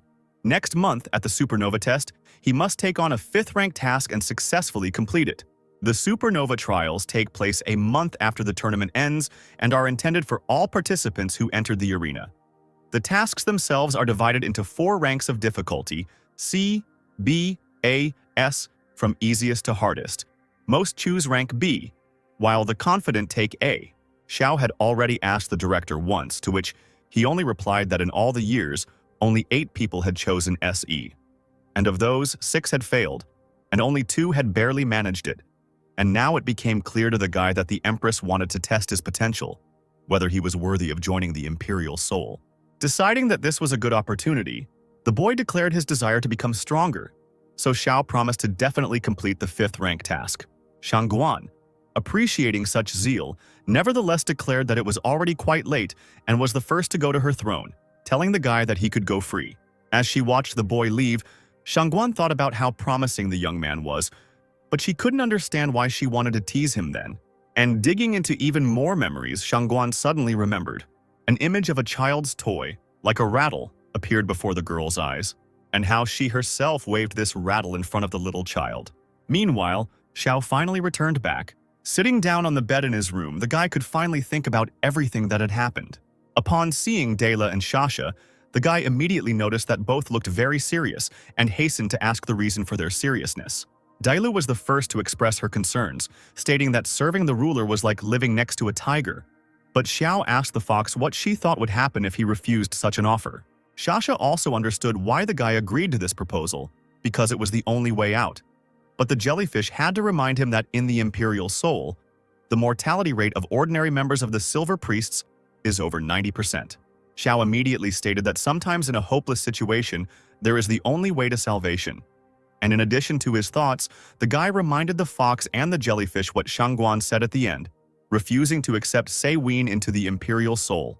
Shasha, who could no longer contain her anger, abruptly declared that Shangguan Lan was extremely suspicious by nature, and she did not even completely trust Xizhong. But Xiao only exclaimed that this was his chance, because he was a rootless commoner, as clean as a sheet of paper, and if he became part of the Imperial Soul, he would be obliged to be loyal to the Empress and would not be able to enter into behind-the-scenes alliances, which meant that Shangguan was using Xiao to restrain the Z family. All Xiao needs to do is continue to play his role, earning her trust step by step until she lets down her guard, and when the guy is strong enough, he will strike first and overthrow the Empress from the throne. Indulging in his dreams, the guy even thought about how one day the Empire would bear his name. But the fox and the jellyfish continued to think that the guy was playing with fire. Dailu was very concerned about the calmness of the guy, who seemed not to understand the seriousness of the situation. The fox, as always in her repertoire, began to be indignant. Is it really true that if the guy becomes emperor, then there will be a bunch of women around him? Medusa, interrupting the fox's indignation, declared that it was too late to retreat anyway. But Xiao hastened to reassure the two, telling them not to be afraid of anything, because he had everything under control. Shasha, dropping to one knee, declared that her life belonged to her master, and now, even if there was an abyss ahead, she would follow the guy to the end. Dailu, not entirely sure of the guy's plan, still said that she would always support Xiao. The guy could finally rest assured that if anything happened, he would always have help. Soon the guy went on a trip, and this journey could not but please him, because Xiao was flying home. As it turned out, the guy was not flying alone, but with Yang Shuo and Xin Xin. But as soon as all three stepped on board the plane, Teacher Chen appeared in front of them, which surprised the guys. The teacher hastened to explain that the director was in a good mood, so she rented the entire plane. As everyone hurried to take their seats, Yang Shuo noticed that Xiao had dried beef from Feng Yao, sugar pumpkins from Qingjing, and a bunch of local delicacies from Xilin in his backpack. And Xiao immediately explained that his sister liked all of these treats, so he decided to take more. The guy really loved his sister very much and was ready to take care of her all his life. At this time, Yang Shuo noticed his sister sitting with headphones on and wondered how things were going between Xiao and Xinjin, and that maybe he should add a little fuel to the fire. After some time, when everyone had finally taken their seats on the plane, it took off into the sky. But as soon as the plane leveled out in the sky, its sides suddenly began to shake violently, causing everyone to start worrying. Yang Shuo began to scream in panic at the teacher, who himself did not understand what was going on. And Xiao was the first to notice that as soon as the plane began to shake, there was a strong smell of alcohol inside. As it turned out, it was the tipsy Director Su who confused the women's restroom with the pilot's cabin, which is why the pilot soon got hit on the head with a bottle and lost the ability to control the vehicle for some time. The aircraft, having lost control, began to loop in the sky, making various maneuvers and slowly descending towards the ground. In the end, the plane did land at the right place. Director Su was immediately taken away by the police after such an outburst, and Xiao, Yang Shuo, and Xin Xin headed for the exit with relief, happy that everything worked out. But before the guy could even walk a couple of meters, a crowd of guys gathered around him and praised Xiao, calling him a hero. In the very front row stood Shen Yu and Song Hu, who joyfully greeted Xiao. Jin Yu didn't miss the opportunity to tease the guys, and, putting on a serious face, Xiao asked who they were. But after seeing the surprise on their faces, the guy laughed out loud, declaring that Song Hu and Sheng Yu were like adopted sons to him and he would definitely not forget about them. To change the topic, Xiao reached into his backpack and pulled out a small book. Handing it to his friends, Xiao said that he had made a training plan taking into account your abilities, and that it could make them stronger. Noticing that Yang Shuo and Xin Xin were standing behind him, the guy asked them why they weren't coming forward, since the fans were waiting for them too. But Yang Shuo was sure that Xiao was the academy's main hero, but the guy didn't think so, and taking his friends by the shoulders, he brought them forward a little so that the journalists, cameras, and fans could see all the academy winners. The paparazzi immediately began photographing the brother and sister, and after some time, their photos were already hanging on the main street billboards so that everyone could see the academy's celebrities. Wang Yan couldn't contain his anger when he saw the photo of the happy academy students. In anger, the boy hit the walls, not holding back his strength. The person Wang Yan hated the most was Xiao Xinyu. After all, if it weren't for him, Yan's beast wouldn't have died. He wouldn't have been expelled from the academy, and his father wouldn't have disappeared, and the boy wouldn't have wandered like a dog that everyone despises. Memories of his battle when he was humiliated flashed through the boy's head. Wang Yan continued to be angry, not holding back his words, and did not even notice how the figure of a man in a cloak appeared behind him. As soon as the stranger touched the guy's shoulder, Yan turned around sharply, letting out a cry of fear. The stranger gave Wang Yan's full name, also mentioning his father, Wang Dongsheng, which made the boy even surprised that this stranger knew his father. But the mysterious man in the cloak said that it was not so important now, adding that if the guy wanted to defeat Xiao Xinyu, then he should come to him, throwing a business card with an address in front of him. The next second, the stranger ran away, quickly disappearing from the small street, and Yan was left standing there in surprise with the business card in his hands. But as soon as his eyes fell on the business card, the guy couldn't even say anything due to his great surprise. On one side of the business card was printed the symbol of the Dark Guild's Beast Hunters. Meanwhile, at the Red Crane Academy in Xiao's class, Teacher Chen announced that the midterm exam was coming up. The man stated that this semester, students had a midterm exam scheduled, and it would consist of two parts. The first was a written exam on theory, and the second was a practical exam, a real fight with magical beasts. Their group would escort military freight train number 13, and the goal was to deliver the cargo safely from Longyin to Huangyang within 24 hours. Xiao, hearing about Huangyang, immediately remembered how Zhou Xiong promised to help him collect from the magical radiance, and then the conditions for growing the vine of the heavenly soul would be met. One of the students wondered what their route would be and how strong the magical beasts were, to which the teacher explained how they would pass through the 5-poison gorge, Mount Kunmi, and the abyss of white bones along the way. And there was also a chance of encountering magical beasts of transcendental form, and perhaps even the king of beasts. The students, having heard all the details, began to exclaim in fear, saying that this was just a one-way ticket with such a route. Teacher Chen hastened to reassure the students, stating that train number 13 would also be accompanied by the Heaven Guild, and if any powerful beasts suddenly appeared, the guild would deal with them itself, and the students would simply receive a line in their records. Xiao heard about the Heaven Guild and thought that since they were participating, Sister Yanren would also be there. Deciding not to delay, the guy immediately wrote a joyful message to Yanren, who took the news very well and was very happy about their imminent meeting. Teacher Chen, noticing Xiao staring at his phone, immediately shouted at the boy, who began to make excuses that he had received a very important message. The man, looking intently at the boy, ordered him to get up and follow him. The students immediately started whispering that it seemed like Xiao was about to get into trouble for being distracted by his phone. Xiao, approaching the teacher, already knew that the teacher was unlikely to punish him, because then the principal would get very angry. Instead, the man took out the core of the full-form magical beast, the lava lizard, from his pocket. It was a gift from the director that would help the wolf boy of the underworld break through to the next level. Xinyu, delighted with such a gift, happily asked the teacher to convey his gratitude to the director. Changing the topic, Teacher Chen recalled how the last time Xiao took a vacation, the man had already suspected that the guy wasn't at his sister's house at all, and Xiao didn't even try to hide it from the man. Chen simply asked the boy to act without tricks next time and to go straight home after class and spend time with his sister. To avoid raising any further suspicion, the guy simply promised to do exactly that next time. Suddenly, completely unexpectedly, Xiao felt a strange sensation that made his face change. The boy, feeling the dragon's power, opened the window in the corridor and looked at the sky, while the teacher had no idea what had happened. This dragon power was very pure.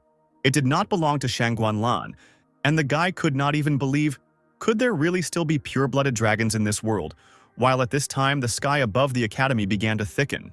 Right in the thick of the cloud, the silhouette of a flying dragon appeared. From a distance, the dragon did not seem so big. But when it flew closer, spreading its wings, it became clear how big the dragon really was. The red beast froze in the sky while a man stood on its head, discussing how Xiao Yu had reached such a level in less than half a year. It was the Flame Alliance's commander-in-chief, Ye Mei, who suggested changing clothes and meeting the guy in the city. But the leader of the Flame Alliance, Xiao Lian, who stood next to the girl, crossed his arms and declared that the time for their meeting had not yet come. The girl asked what exactly the leader was waiting for and why they couldn't meet, and the man simply replied that this guy was growing up very quickly and he was sure that the day of their meeting was already near. After looking down at the city for a while, the dragon again soared high into the sky, disappearing behind the clouds. Xiu tried to peer into the sky. He was sure that he felt the power of the dragon, but there were no traces to be seen. But the main thing was that it was not Shangguanlan. Late in the evening, when the sky was already dark, Xiao finally returned home. Opening the door, the guy loudly shouted about his arrival. The first to fly up to him was Meng Meng, who, clasping her brother's leg, began to joyfully exclaim how much she missed him. Stroking the girl on the head, Xiao was also very happy to see his little sister, listening to how Meng Meng admired what he did in the arena and how she would definitely marry him when she grew up. Laughing and kneeling down, the guy lightly pulled the girl's cheek, saying that she was still little and that her brother wasn't interested in lolis, expressing his preference for older girls. At this time, the brother's sister came out of the shower and asked Meng Meng to stop bothering the guy, because he didn't even have time to put his things down before he returned. Xiao quickly threw his backpack on the floor as soon as he saw the girl, and throwing himself into a tight embrace, Xiao screamed how much he missed his sister. The girl, tenderly hugging her brother, also expressed how much she missed him. Meng Meng, who stood to the side, looked at the two hugging in confusion and didn't understand why the relationship between the brother and sister was so different from the one she had with her sister Ye Ningxuang. It was getting on for the night and it was time to go to bed. Xiao changed into his house clothes and looked at his sister, asking if he could sleep with her today. The girl, having changed into a nightgown, said that it was impossible because the guy was already a big boy. But the guy continued to persuade his sister, saying that they had slept together since childhood, but the girl replied that they had not had an extra room before, and it was a necessary measure. And now they live in a family dormitory. And even with Meng Meng, on whom this could have a bad effect, and Xiao, noticing that the girl was already fast asleep, nevertheless tried again. Giving in, the girl agreed, calling her brother stubborn. Finally, the lights in their apartment went out and everyone went to bed. Xiao lay in the same bed with his sister under a large blanket, but the girl didn't fall asleep right away. And moving a little closer to the guy, taking his face, she worriedly said how long it had been since he had been home, noticing how much weight he had lost. But Xiao only replied that everything was fine and that they had a midterm exam next week, so he would be gone for a long time again. The guy explained how the exam consisted of accompanying train number 13 to the city of Huangyang. But this only frightened the sister even more, because the city is located on the western border of the Dragon State, around which there were many magical beasts. The girl was very surprised when the guy said with a smile that he had now become much stronger. The girl remembered how she used to be able to hug her brother with one arm, but now she probably couldn't even do it with two, and Xiao was then ready to hug his sister himself. Immediately after these words, the guy pulled the girl closer to him, hugging her tightly, causing slight confusion in his sister. But the girl was still very happy that she finally saw her brother, despite his close gestures. Lying in bed and dreaming, Xiao promised his sister that when he earned a lot of money, he would buy a villa with a sea view, and then the girl would be able to collect her favorite shells on the shore every day. And the guy himself will defeat everyone and, returning home, eat his sister's food, and then he will be truly happy. The boy's sister expressed her satisfaction with such dreams, but deep down in her thoughts, she understood that she would not be able to be with him all her life. Changing the subject, the girl extended her little finger and asked the guy to promise her something. The sister grabbed the boy's little finger with her little finger and asked that no matter what happened to her, Xiao should live happily. But the boy didn't even want to think about anything happening to his sister. The boy remembered how he was still little, and his sister was always next to him. And that's how Xiao wanted to think that his sister would always be next to him. The next day, the boy went to the Red Crane Academy. Shengyu sat in front of a book and tried to memorize all the material before the exam, not even hiding his excitement. Sitting next to him, Xiao, who wasn't so worried about the exam, even joked that maybe the guy should start writing a will. Song Hu sat down next to him and suggested that the boys go to the cafeteria, saying that he was treating them today. Although Xiao expressed gratitude, he had plans to dine with someone else today. Looking at Xiao leaving, Song Hu wondered who the guy might be dating today. And Sheng Yu only stated that Xin Yu was now a real star and maybe some beauty had asked him out. For Song Hu, the most beautiful women were Yaning Shuang, Murong Xinshin, Qin Yanran, and that girl with double pupils whose name he couldn't remember. Sheng Yu, noticing his friend trying to remember her name, reminded her that her name was Bai Wangge. But Sheng didn't think that Xiao could go to lunch with Bai Wangge, because she almost never shows up in public, and most likely it was Murong Xinjin, who was even on the same team as the guy. At this time, Yang Shuo was walking with Xinshin, discussing that their father had returned home today, which meant there would be a real feast. On his way to lunch, Yang Shuo only noticed Xiao passing by at the last moment. Stopping the guy, Murong offered to come to their place for dinner today, and Xinshin added that their dad would be cooking and just wanted to meet the guy, but Xiao politely declined, explaining that he had already made arrangements with a girl today. Upon hearing about the girl, Yang Shuo was very surprised, not knowing that the guy had someone else. Meanwhile, Sister Xiao, sipping a drink from a mug, was happy to see how Xinyu had grown. But realizing that the guy had grown up in all respects, the girl was very worried about what would happen next. Xiao didn't even hide all the details from Yang Shuo, and said that he had met Qin Yanran from the Heaven Guild even before he entered. During the conversation, the guy's phone started vibrating, alerting him to a call. Picking up the phone, it was Yanran who informed him that she was already waiting for the guy at the back entrance of the academy. The girl parked her red car and caught the guy's admiring glances at her beauty. After hanging up the phone, Xiao suggested that Yang Shuo and Xinshin meet next time and hurried to the meeting. Sister Murong immediately suspected something was wrong, and brother Xinshin, realizing that Xiao was not going to meet his blood sister, decided that the two of them should follow the guy. The guy and the girl were really curious who the guy was dating. Meanwhile, Xiao happily greeted Yanran, whom he had not seen for a long time. Yang Shuo and Xinshin tracked the guy down and saw him hugging Yanran, and the girl couldn't even hide her admiration for Yanran's figure. Yang Shuo added that now his little sister should understand that girls really like guys like Xinyu, so she shouldn't relax under any circumstances. And patting his sister on the head, the guy added that if she wanted Xiao to become theirs, she would have to be more active. But Xinshin didn't know what else to do, and it was no use. And then Yang Shuo realized that it seemed like the time had come to take out the secret weapon. Xiao and her friend had already headed to the nearest cafe to sit quietly and talk. Yanran, holding a menu in her hands, explained that they had come to the best signature cuisine restaurant in the city, and that Xiao could order whatever he wanted, since she was the one treating him today. After asking the guy not to worry about money, the girl asked the waiter for single servings of the dishes. And after some time, on their tables lay plates with various treats, from which an enticing aroma emanated. Having filled their glasses with drink, the girl and the guy decided to first drink to their meeting. After drinking a little, Yanran began to tell him that recently hordes of magical beasts had become active again on the border, and that it was much more dangerous there than inside the country. And although they would protect the train to Huangyang, Xiao should not relax too much. If the border falls, the magical beasts will invade the dragon state, and then there will be no time for jokes.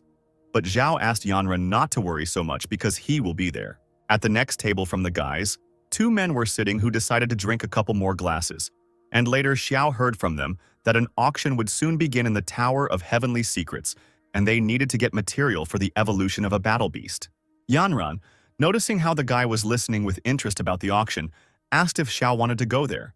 But the guy was sure that such a place was clearly not for poor people like him.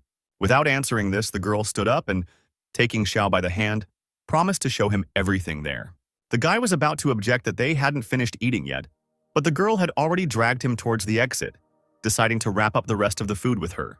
Almost soon, they found themselves next to a very tall building, and it seemed that there was nothing higher than this tower in the city.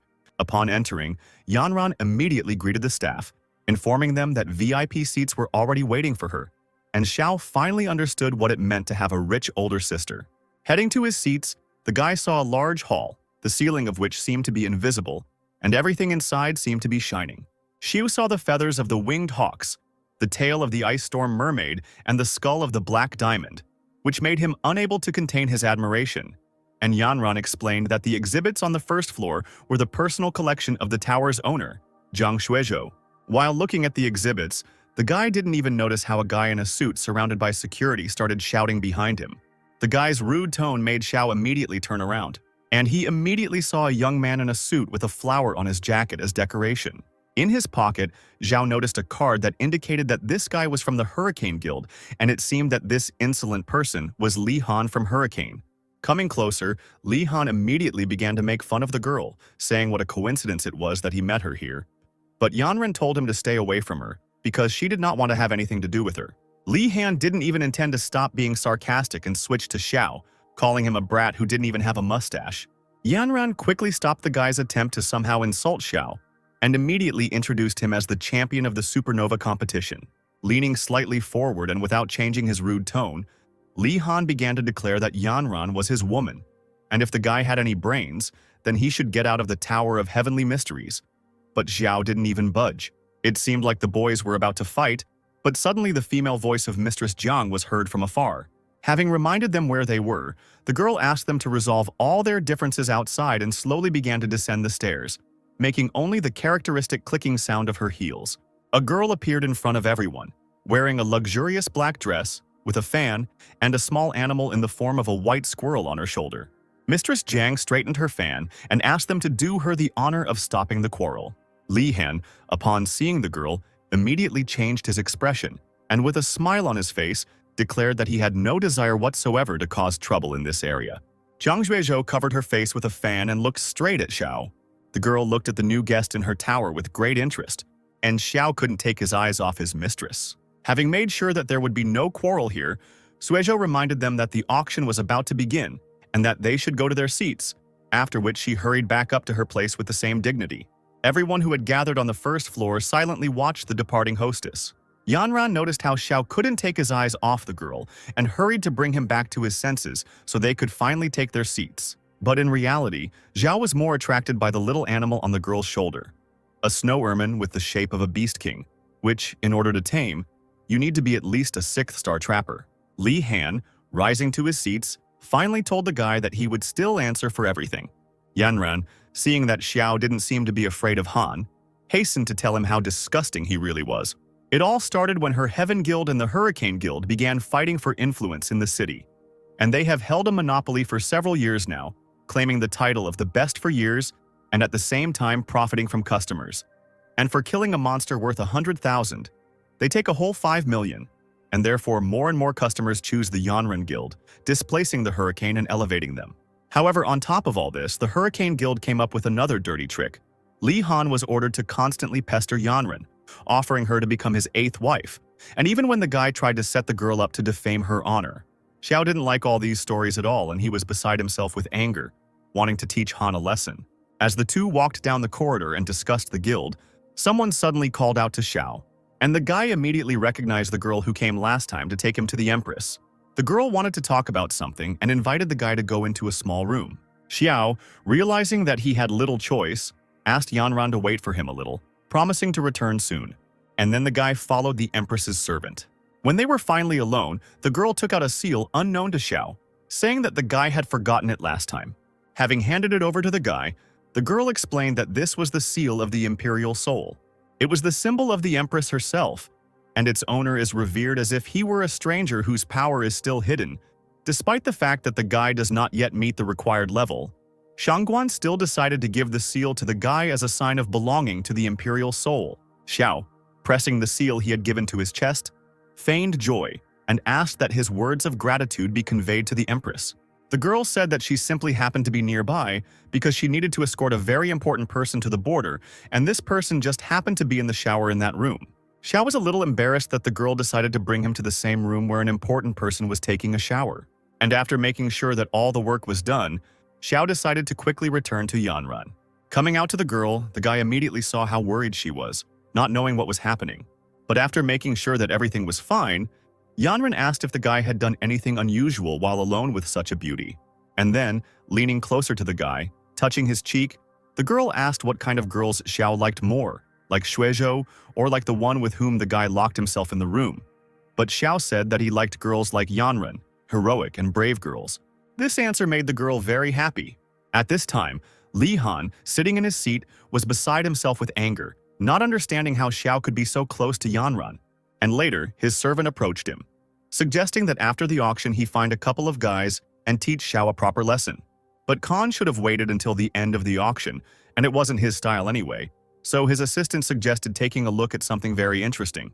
Handing over the photo, Han saw Xiao Xinyu's sister smiling sweetly in it, And as soon as Khan looked at the girl, the guy couldn't take his eyes off the photograph, realizing what a real beauty she was. After some time, the auction finally began, and young handsome men bid a wide range of amounts, even just to have dinner with Mrs. Zhang. Xiao, watching this, couldn't understand that the Tianyan skull was only worth 3 million, and its price had already been raised to 10 million. But Yanran explained that all these people were not buying things, but rather Madame Jiang's attention in order to get closer to her. Xiao, who was not interested in hearing about the tower's mistress, said that no matter how good Madame Jiang was, she still could not compare to the young and beautiful Yanran, which made the girl unable to hide her smile. Looking forward to continue watching the auction, the boy suddenly noticed Shuizhou watching the auction and looking straight at Xiao. When the guy tried to look closely at the girl, something really confused him. Although this woman did not interest him, there was some mysterious aura surrounding her that the guy could not decipher.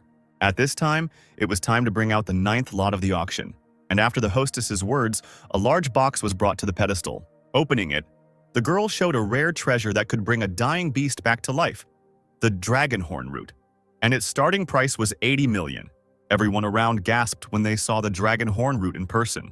Everyone who placed bids was amazed by the lot and was ready to give all their money. Xiao also really liked this little thing. People in the crowd were about to start placing their bets, but some noise suddenly distracted everyone. A glass tumbler fell to the floor and broke, making a loud sound that made everyone pay attention to whoever did it. It was Xiao who, as if on purpose, spilled wine on himself on the road and broke the glass. Li Han couldn't help but comment and said that a poor man is a poor man, seeing how the guy had disgraced himself once again. The tower's mistress, upon seeing the incident, immediately asked her servants to help the boy find the restroom and tidy himself up. But Xiao, as if he wanted to get to know her, asked Shuizhou directly if she could tell him where the restroom was. Everyone around couldn't believe how this guy could ask for help from Mrs. Jiang herself. The men who thought Xiao was just a poor man immediately started shouting at the security to take him out of there for such an attitude. And Li Han added, "How can a guy not be ashamed to flirt with another woman right in front of Yanran?" Xiao didn't have time to answer because Weizhou had already approached him and offered to take him to the restroom herself. The guys who placed bets couldn't believe how this guy managed to get the lady's attention without spending a penny, while they, having spent millions over all these years, still got nothing from the lady.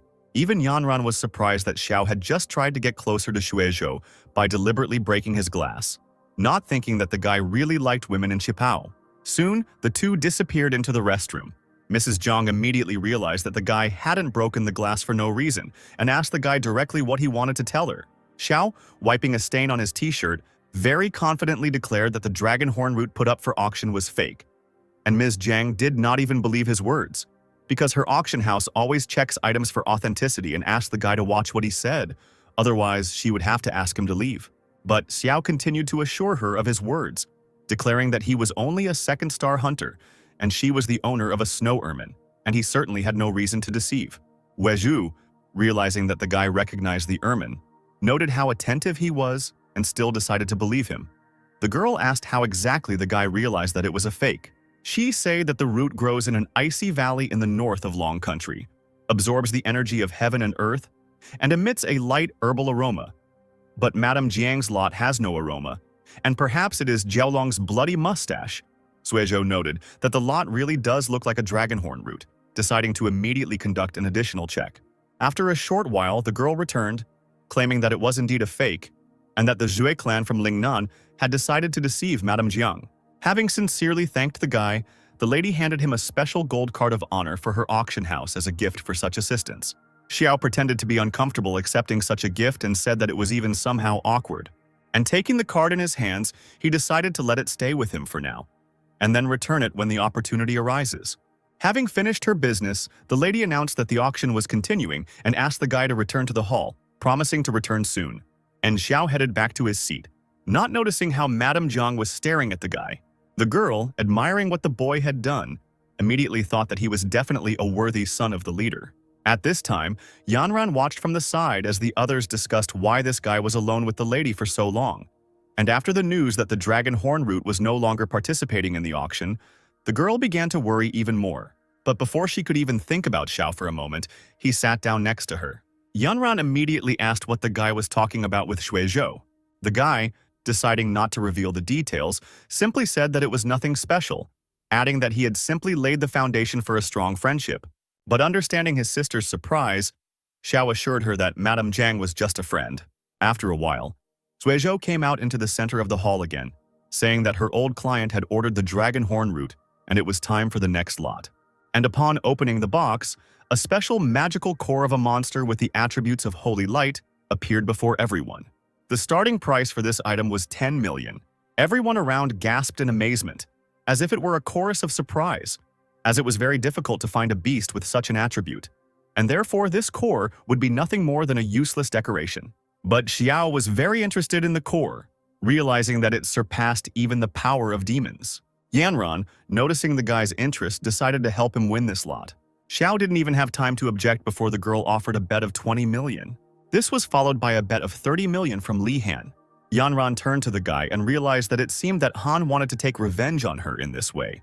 Without giving in, the girl offered a price of 40 million, but Li Han continued to raise the bid, declaring that no matter how much Yanran offered, he would always raise it by 10. Unable to bear it, the girl screamed that Khan was already crossing all boundaries. But the guy specifically didn't want to let Zhao live in peace, and if the girl decided to empty the entire guild's treasury, he would stop outbidding. Xiao, seeing the tension, thanked Sister Yanran for her intentions and suggested that it would be better to forget about it, since it was just a magic core. And suddenly, Mrs. Zhang asked for a moment of attention, taking the core in her hands. Holding the artifact in her hands, the girl turned to Xiao. And then, Suizhou announced to the entire public that Mr. Xiao was the owner of the highest gold card of the Tower of Heavenly Mysteries, and her friend, and that this magic core was unilaterally removed from the auction and presented as a gift to Xiao personally. All those who spent millions on the gold card couldn't believe that an ordinary guy would get such an item. Even Li Han himself was indignant, saying how unfair it was for Madame Jiang to act, because how could such a large amount of money really mean so much less than friendship with a guy she had just met? Ms. Jiang smiled sweetly and said that it was her personal business, and even if there were losses, she would bear responsibility. Xiao didn't understand what was going on, because he only told about the fake, and the friendship with receiving the gold card was expected. But the guy couldn't understand receiving the core as a gift. Li Han, returning to his seat with anger in his voice, began to sarcastically say that although Xiao Xinyu was popular among women, it was worth seeing how they would stand up for him after he disfigured his face. After his words, security immediately stood around Xiao's VIP box, dispersing the people. Yanran was the first to get up from her seat, not understanding what the guy was planning. And Li Han, coming closer, said that today he would teach his brother-in-law a lesson. Xiao tensed up at the way the guy called him. Han, showing a photo of Xinyu's sister, said that the boy should be glad that he has such a beautiful older sister.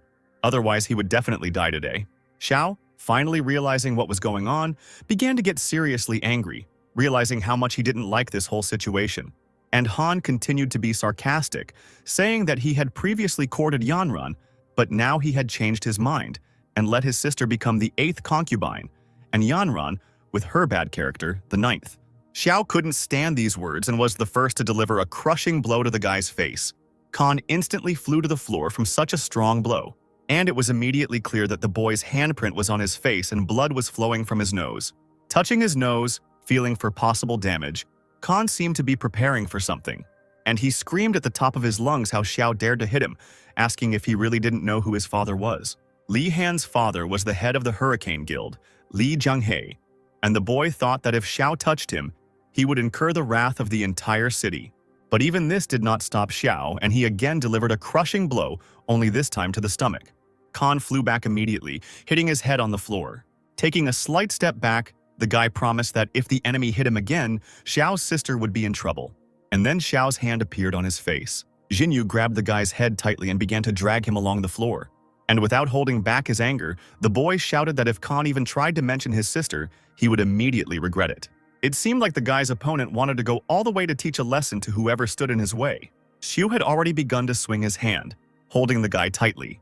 Everyone around froze in anticipation of the inevitable. Li Han's guards were about to intervene, but the young master's assistant said that it would be better to contact the guild leader. By this time, Yao had already beaten his opponent enough, who was simply lying on the floor and couldn't even move. Li Han's face was swollen from the blows, and he just lay there silently. His guards, taking the young gentleman by the hands, hastened to lead him out of the hall to provide assistance. And when Li Han was a little further away from Xiao, he immediately gave the order to kill the guy. But before the guards could even take a step, a man appeared behind everyone, shouting, "Who dared to hurt my son?" The head of the guild, cigar in hand, carefully looked around everyone in search of the person who had offended his son. Li Han, running up to his father, all beaten up, began to ask for protection and for him to take revenge for him. Looking at Xiao, Headley didn't even believe at first that it was this guy who beat his son. Madame Jiang stood to the side the entire time, watching what was happening. And the man, unable to contain his anger, quickly ordered his guards to break the arms of his son's offender.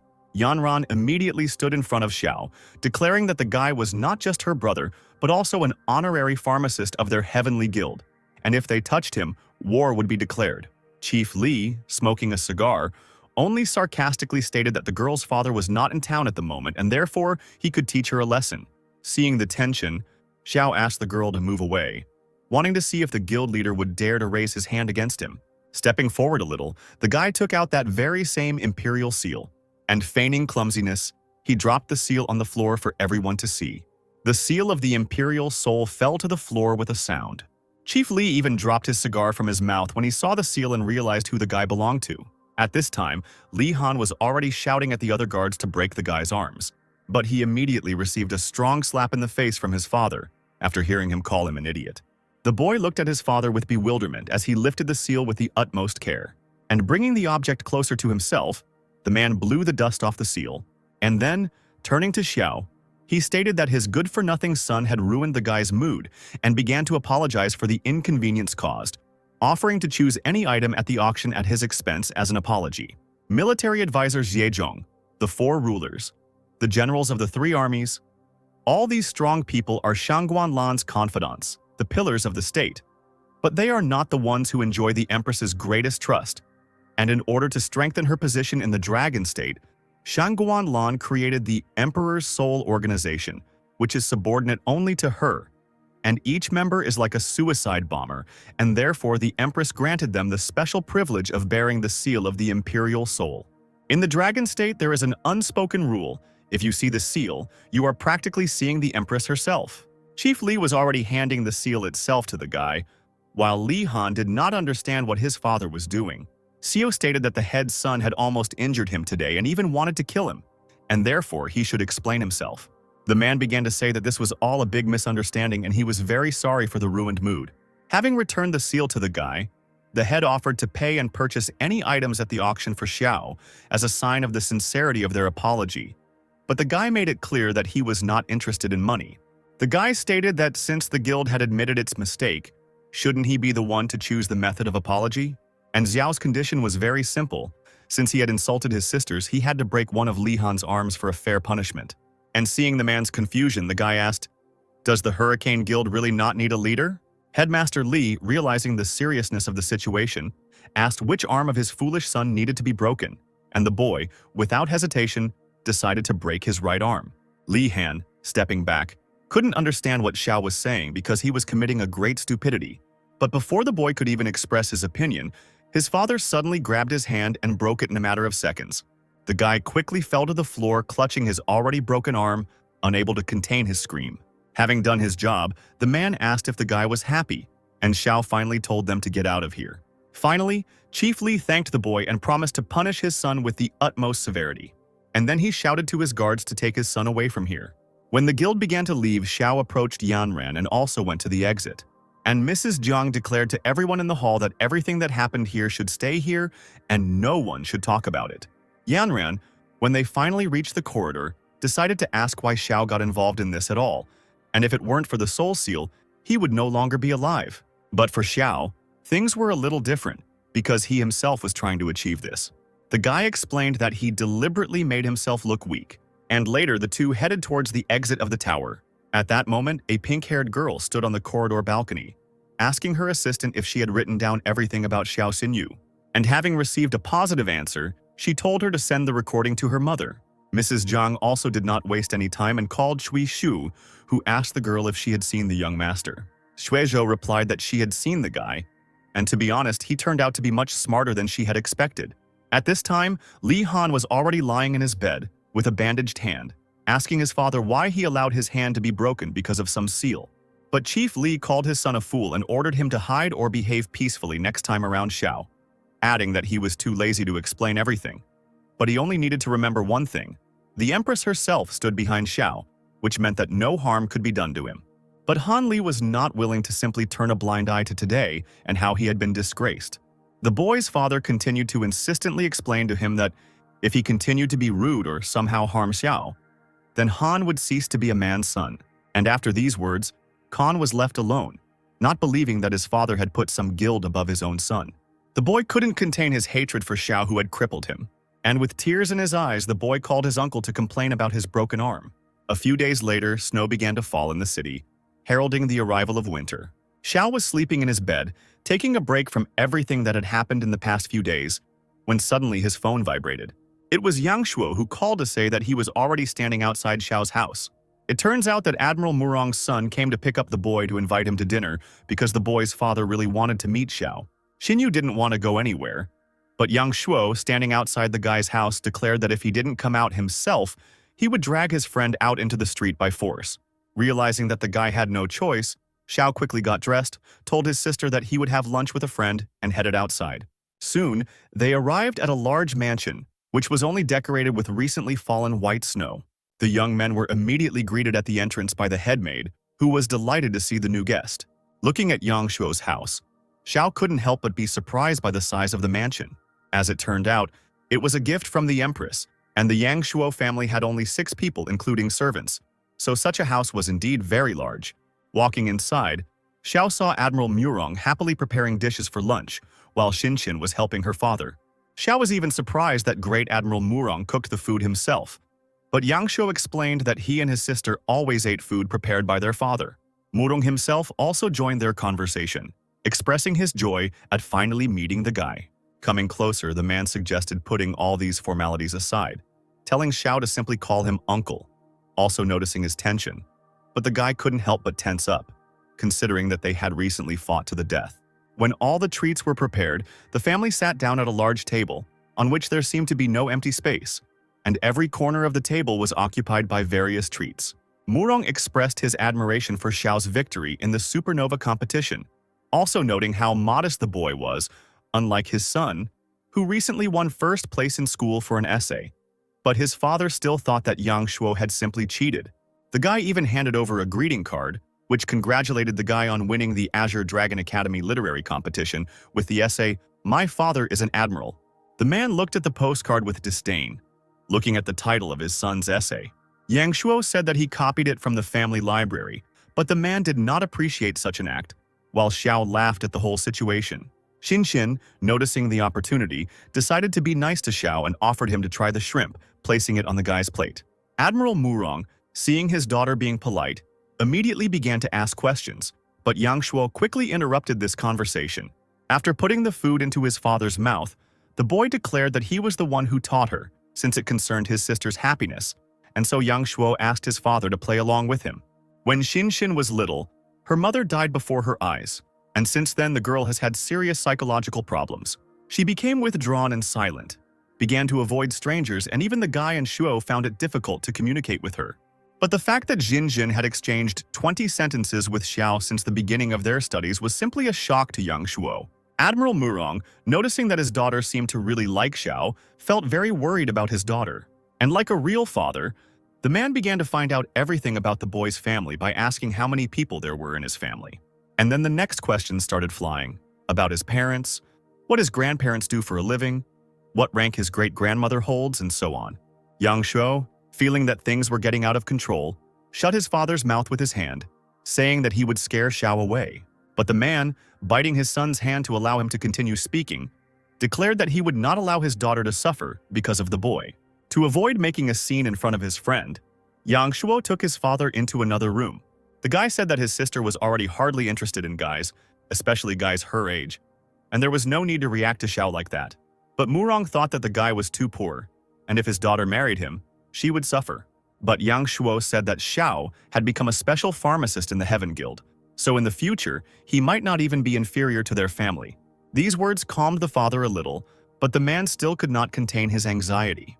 When they finally returned to the table, Murong kept his gaze on the guy, who of course noticed this and was very embarrassed.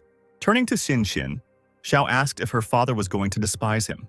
Their conversation was interrupted by Murong, who was curious about how the guy managed to become a special pharmacist for the Heaven Guild. Since he had only recently entered the heavens, Xiao explained that although he was young, he had a talent for medicine and could develop drugs that would help wounded animals recover from injuries. These words made the Admiral laugh, and he even liked the guy's self-confidence. After all, special pharmacists are a rare resource for all major guilds. And if Xiao only had a superficial understanding of the topic, then the question remained how he managed to attract the guild's attention. The guy realized that the man thought he got there thanks to his connections, and Murong didn't deny it, because he had heard that the guy had a close relationship with the daughter of the Yanren guildmaster. Xiu responded that words don't matter, and let the facts speak for themselves. The young man also added that marine animals are easily susceptible to crack syndrome, which significantly impairs blood clotting in these animals, making it difficult to stop the bleeding if they are injured. At the time, there was no effective drug on the market, but Xiao himself developed a special herbal serum with high potency and antioxidant action. Handing over the flask with the blue liquid, the man couldn't even believe that it was a highly active herbal serum. And wanting to check it out quickly, the man called Xiao Lu, his assistant, and asked him to summon his beast at the fountain.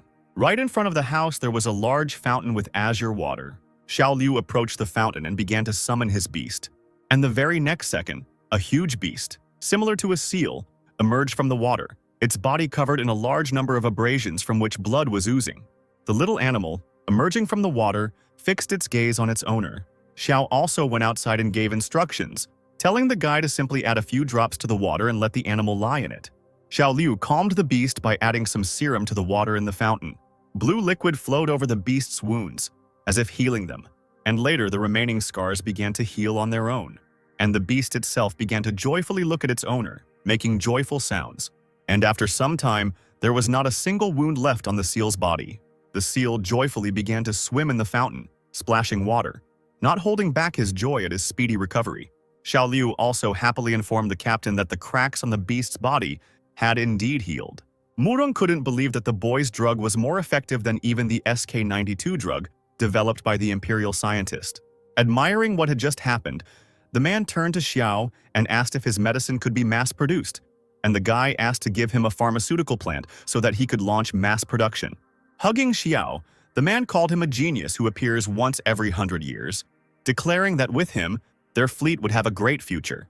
Xiao decided in this case to also discuss the fee for using his patent. But Murong clearly did not appreciate such a question, and the man, calling the guy a bastard, stated how his almost son-in-law could bargain with him. Xiao asked with disbelief what the admiral had called him, meaning the words about his son-in-law. The situation was saved by Yang Shuo, who asked his father to behave decently, because if people heard, they would think that he was selling his daughter. Having come to his senses a little, the man finally asked how much the guy wanted for the patent, to which Xiao, without a twinge of conscience, stated that he only wanted 1 billion. Murong became angry again at such a high price and was about to hit the young man with a brick. But Xiao reminded him that the Imperial Institute was asking 5 billion for the drug SK-92, which doesn't even cure, so the guy's price was still quite reasonable. And Yang Shuo quietly whispered to his father, suggesting that they consider this billion as Xinxin's wedding dowry, and if anything, they could always change something in the contract. Xiao, watching the two whisper, began to feel like he was being conned. After lunch, Xiao refused the offer of a ride home and walked home. While talking on the phone with Xinxin, the guy explained that he had other things to do and therefore there was no need for it. After finishing talking to the girl, the guy looked at his phone, and entering the bank, the guy saw that an advance payment of 50 million had already been credited to his account, and he could start thinking about what to buy for his sister and the others, deciding to give his sister cosmetics and a massager, and Meng Meng her favorite sweets and new clothes, Teacher Chen his favorite tea, and of course, Xiao did not forget about Freya. Remembering the girl, the guy quickly summoned Freya, and a blonde in armor appeared before him. When the girl came closer, the guy handed her a glowing stone as a gift, and Freya, seeing the magical core of the beast with the attribute of holy light, even gasped in surprise, not holding back her emotions. With it, the girl will be able to quickly make a breakthrough and improve her level. She also prepared a special herb for the girl to protect the meridians and a heart-strengthening pill. After asking if Freya was ready, the girl sat down on her knees and opened her mouth. The guy carefully placed a small stone on the girl's tongue, and Freya quickly swallowed the gift. Suddenly, the girl's heart began to beat wildly, causing panic. Grasping her chest near her heart, Freya prepared herself to level up. But suddenly something went wrong. The girl's eyes began to fill with light, and later she took off into the sky at a furious speed. Abrasions began to appear on the girl's body, from which blood began to flow, and the fairy herself could barely remain conscious. Having spread her wings and hovered in the sky, the girl could barely contain her strength, feeling a sharp pain. And then her eyes, becoming normal again, began to close, and the girl flew down, remaining powerless. Freya's fall was very strong and powerful. Frightened, she quickly ran to the girl, saying that if it was too hard for her, he would immediately stop the transmission of spiritual energy. But the girl, trying to get up, asked the guy to wait. And suddenly, Xiao seemed to see a picture unknown to him in his thoughts. Two men stood in front of the cage where the little fairies were kept and discussed the goods. The buyer grabbed one of the fairies by the hand, pulling her out of the cage, while the other fairy tried to escape from captivity. The man, grabbing the little creature with one hand, declared that from now on, the fairy would serve only him. The second fairy, still sitting in the cage, clutched her head and began to pray to her ancestors to save her from this horror. But suddenly opening her eyes, the little fairy was very surprised. After all, the same surprised Xiao stood in front of her. Freya had already come to her senses a little by this time, and touching the snow, the girl began to write something. Afterwards, a single phrase written by Freya appeared on the snow. "I can handle it." For a second, everything around was silent. The girl, holding her abrasions, began to feel her wings blazing with fire. And then, a strong pain pierced her whole body, causing Freya to be unable to hold back a scream. The white wings began to blaze even more with fire, turning black. Xiao, seeing how much pain she was in, asked the girl to stop. But it was too late to stop. The wings had turned completely black from the fire. The guy, worried about the girl, tried to stop her again. But before he could say her name, Frey suddenly nudged him slightly. And quickly rushing to Xiao, she kissed the guy, causing Xiao to even freeze in surprise. Dailu couldn't contain her anger at such actions, but the jellyfish tried to calm the fox down by saying that this was a very important moment for Freya. And immediately after the kiss, the girl's wings began to glow with a bright light again. And two more wings began to grow from her back. All this time she looked only at the guy. Pulling herself together, Freya prepared to complete the transition to the next level, and Xiao could finally breathe a sigh of joy seeing how Freya had succeeded. When the angel finally came to, Xiao tried to make sure Freya wasn't hurt. Looking at the girl, the guy said, as the angel's chest was slightly swollen, offering to take off the armor.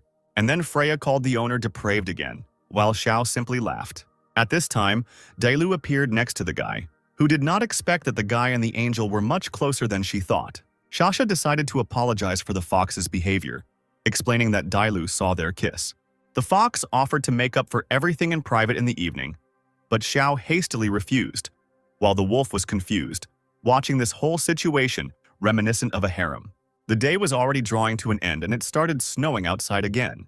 Three girls followed Xiao, who declared that they could choose whatever clothes they liked. But Dailu reminded them that they had never been to a store for people, and then the guy decided to help with advice. The first option was an office style, which made Dayla very embarrassed because the skirt was too short. The second option is a qipao, which was tried on by a jellyfish who really liked the dress, despite the very high neckline. And the third option was Xiao's favorite, a maid's costume, which Freya tried on, which made the angel feel very embarrassed because of the length of the dress and the almost exposed chest. When the boy was helping the angel choose an outfit, Xiao realized that he seemed to have angered the others. The fox and the jellyfish began to be indignant, saying what a pervert the guy was. And then Dailu said that the owner was very angry and offered to change the guy's clothes. The consultants, hearing Xiao's cries for help, did not even dare to interfere in the rich guy's affairs. It was the day of the midterm exam, and train number 13 was scheduled to depart at 2 o'clock in the afternoon and arrive in Huangyang City at noon tomorrow. Teacher Chen showed everyone the guidebook and said that it contained all the information about the train stops, adding that the passing grade was a C and the maximum standard grade was an S. Shen Yu and Song Hu listened attentively to the teacher and noticed that Xiao was sitting at the back of the class and was almost falling asleep, which was very surprising. The teacher continued to explain that if the students encounter a serious threat and successfully handle it, rendering great service to the country, they will receive an SS or even an SSS grade. Also telling a story about how their senior, who studied 5 years ago, Qing Feng, received an SS and is now a deputy commander. Additionally, if someone gets an S grade die, the teacher will personally give them a Beast Lightning Core. And suddenly, Teacher Chen noticed that Xiao was almost asleep. The guy, noticing that everyone was paying attention to him, raised his hand high and promised to get the highest mark. The rest of the students were not so confident in their abilities and hoped to at least simply survive this exam. After the briefing, the students went to the platform to wait for the train. Students from different classes discussed which train number would arrive at the station. She stood apart from everyone and thought about how the weather had gotten so bad this year. Suddenly, Jinjin appeared behind him with a gift. The guy held out a pink bag and looked inside as soon as he took it. As it turned out, Shinshin had knitted a scarf as a gift for the guy. But because she was bad at knitting, she was only able to give it to him now. Xiao, who was very pleased to receive such a gift, immediately tied the scarf around his neck. And thanking the girl, he added that he was very warm. Suddenly, the sound of an approaching train was heard on the platform. The large train slowly approached the students. Xiao, noticing the transport, promised the girl that as soon as he returned, he would go to the cinema with Shinshin. Shen Yu and Song Hu seemed to understand why the guy was so sleepy today, not particularly happy about all this romance between the two. Noticing the guys talking about something, Xiao decided to go over to find out the topic of gossip, but Shen and Song quickly fell silent as soon as the guy approached them. The students entered the completely empty carriage, and when everyone had taken their seats, Yanran came out and greeted everyone on train number 13, saying that the Heaven Guild was responsible for transporting the cargo, and the purpose of the disciples was to help them as needed. And later the girl said that cars 2 through 5 are subject to attack, cars 6 through 10 are relatively safe, but cars 11 through 15 are at high risk of attack and even the possibility of cars being detached. Xiao was the first to volunteer to go to the back of the train, since the more difficult the task, the higher the score, and Shen Yu and Song Hu volunteered after him. Yanran wasn't even surprised and was very happy to give the boys the opportunity to prove themselves. Having decided to send the boys to the back of the carriage herself, the girl finally told Xiao Wang to stay here and assign the remaining students. Having given all the orders, Yanran hurried to escort Xiao and the others to the end of the train. Walking through the carriages, the girl decided to ask the guy if he had been to Huangyang, and upon learning that he had never been there, she promised, as an older sister, to show him all the most interesting places in the city. When Xiao reached the right carriage, he was met again by fans who offered the guy a drink with him. But the guy kindly replied that he did not come here to have fun, and Shen Yu and Song Hu even joked that it was as if Xiao had come not to take exams but for a corporate holiday, seeing how everyone wanted to be friends with him. There was also a guy in a cap sitting in the carriage who was indignant about where the guy got such abilities as a pharmacist, thinking that he just came there through connections. But Lin Yue was asked not to slander Xiao since he was not chosen as a special pharmacist. But the guy continued to be sarcastic, noting that if it were not for Madame Qin, Xiao would not have been chosen for this position.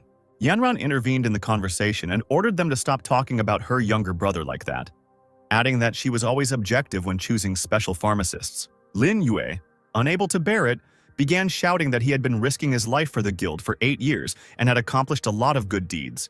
But even after returning from a business trip, this guy took the place of senior pharmacist. Xiao, hearing his name, told Dr. Lin that this title did not depend on merit, but on medical skills, and then Yue proposed a bet. All that remained was to decide what the guys would bet on. Lin Yue stood up from his seat and suggested that if he lost, he would leave the guild, and otherwise, Xiao would leave. The train finally set off and had already left the city, passing through the danger zone. The monsters were already waiting on the mountain, awaiting the moment to attack. And when the train was already nearby, the monsters with the head of a rat and the mane of a lion rushed at the train as if it were prey. Alarms went off in all the carriages, signaling that an attack had taken place. Yanran quickly ordered everyone to be on guard and ready to fight. The monsters had already begun to pierce the roof of the train with their swords, and then use your paws to push apart the hole you made to climb inside. And suddenly the first face of the beast appeared inside the carriage. The students and guild guards quickly began to summon their beasts, preparing for defense. Suddenly the carriage window broke and one of the monsters flew into it, and then the rest hurried after him, breaking the remaining windows. Yanran was surrounded by 2 beasts, and the girl gave the order to protect the train. Xiao, seeing how his sister was surrounded from all sides, shouted at the girl to leave the opponents to him. And having prepared himself, the guy called Freya and gave the command to act. The angel, spreading her 4 wings and armed with a spear and sword, stood with her back to Xiao. And as soon as the animals were already close, the girl was ready to strike. Her strength became much greater, causing even her eyes to glow with a bright light. Taking a step, the girl assumed a defensive position, and then she raised her spear, which was also burning with a bright light. And fully armed, Freya ran straight at the enemies, quickly cutting each one down. The angel was so fast that even none of the opponents could see the target.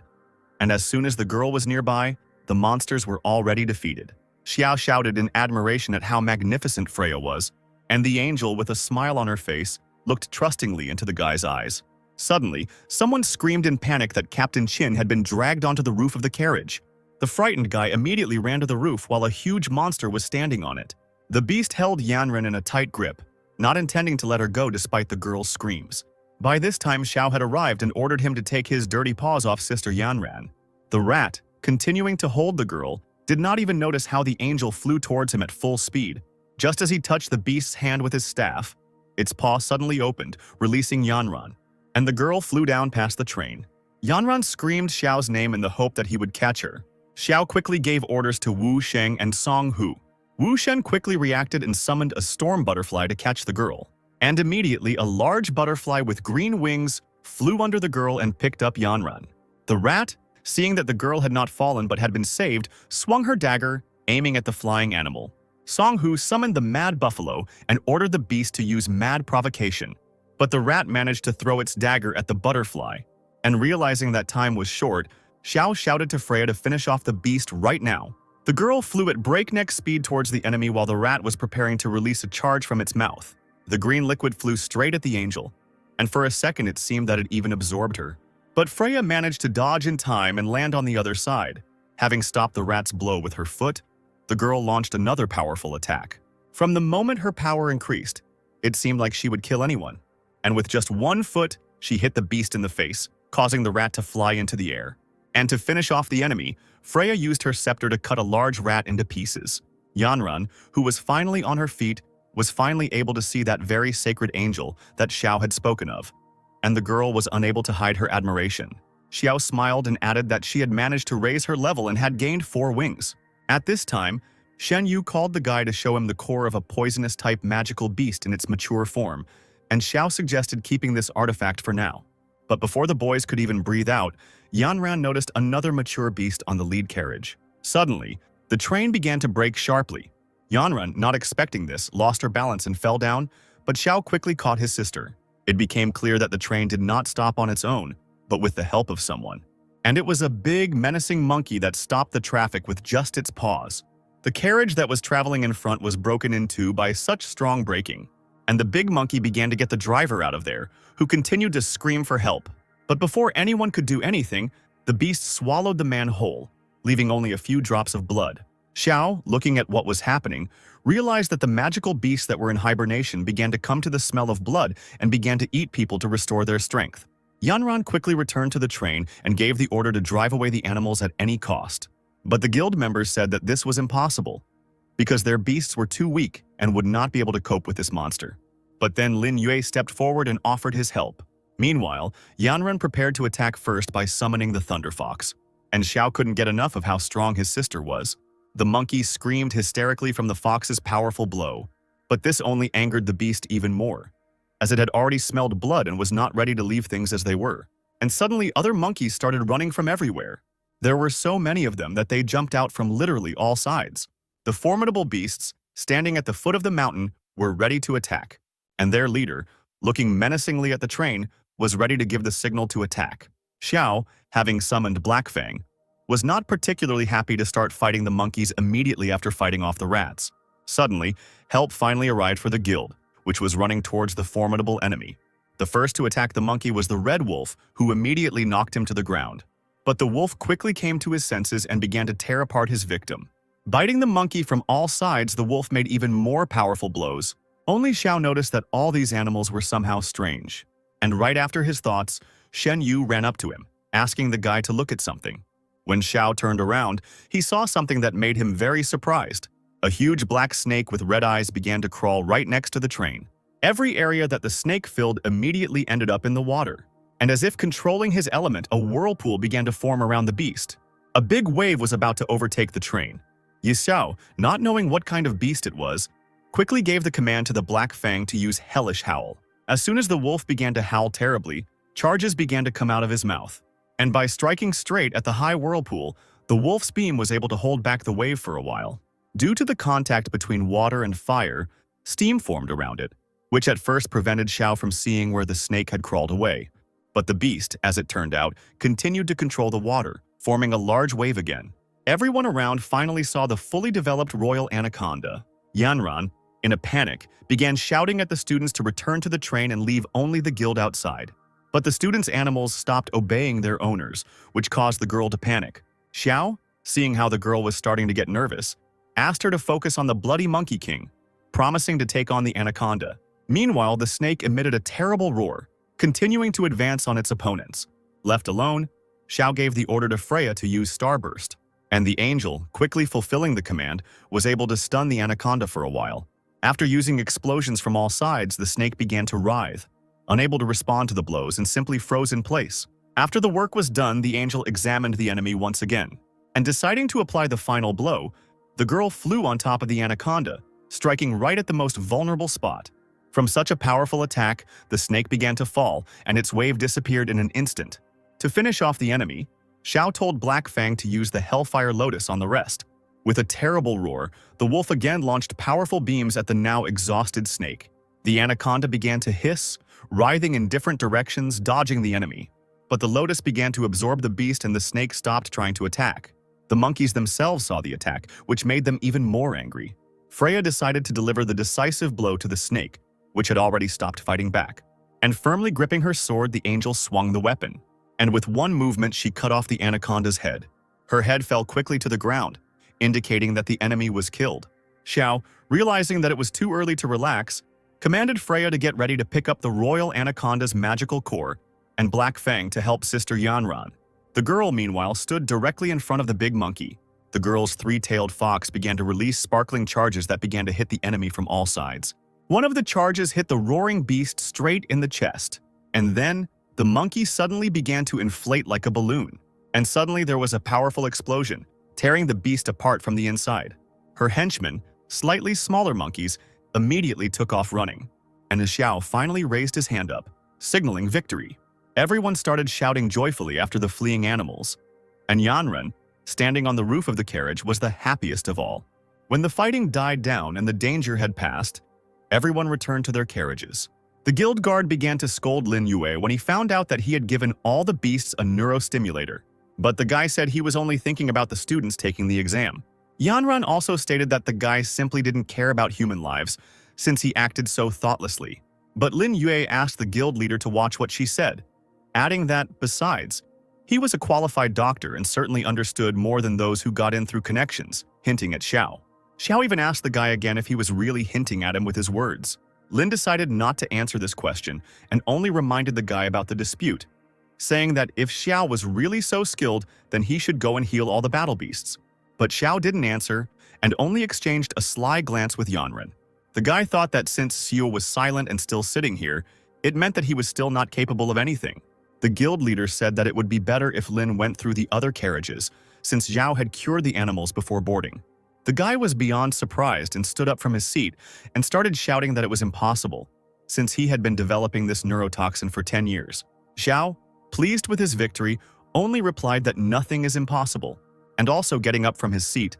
The guy remembered how Yanran told him that the guy did not become an honorary pharmacist because he did too many nasty things, did not care about the lives of his comrades' animals, secretly traded organs and nuclei, and even collaborated with foreign guilds.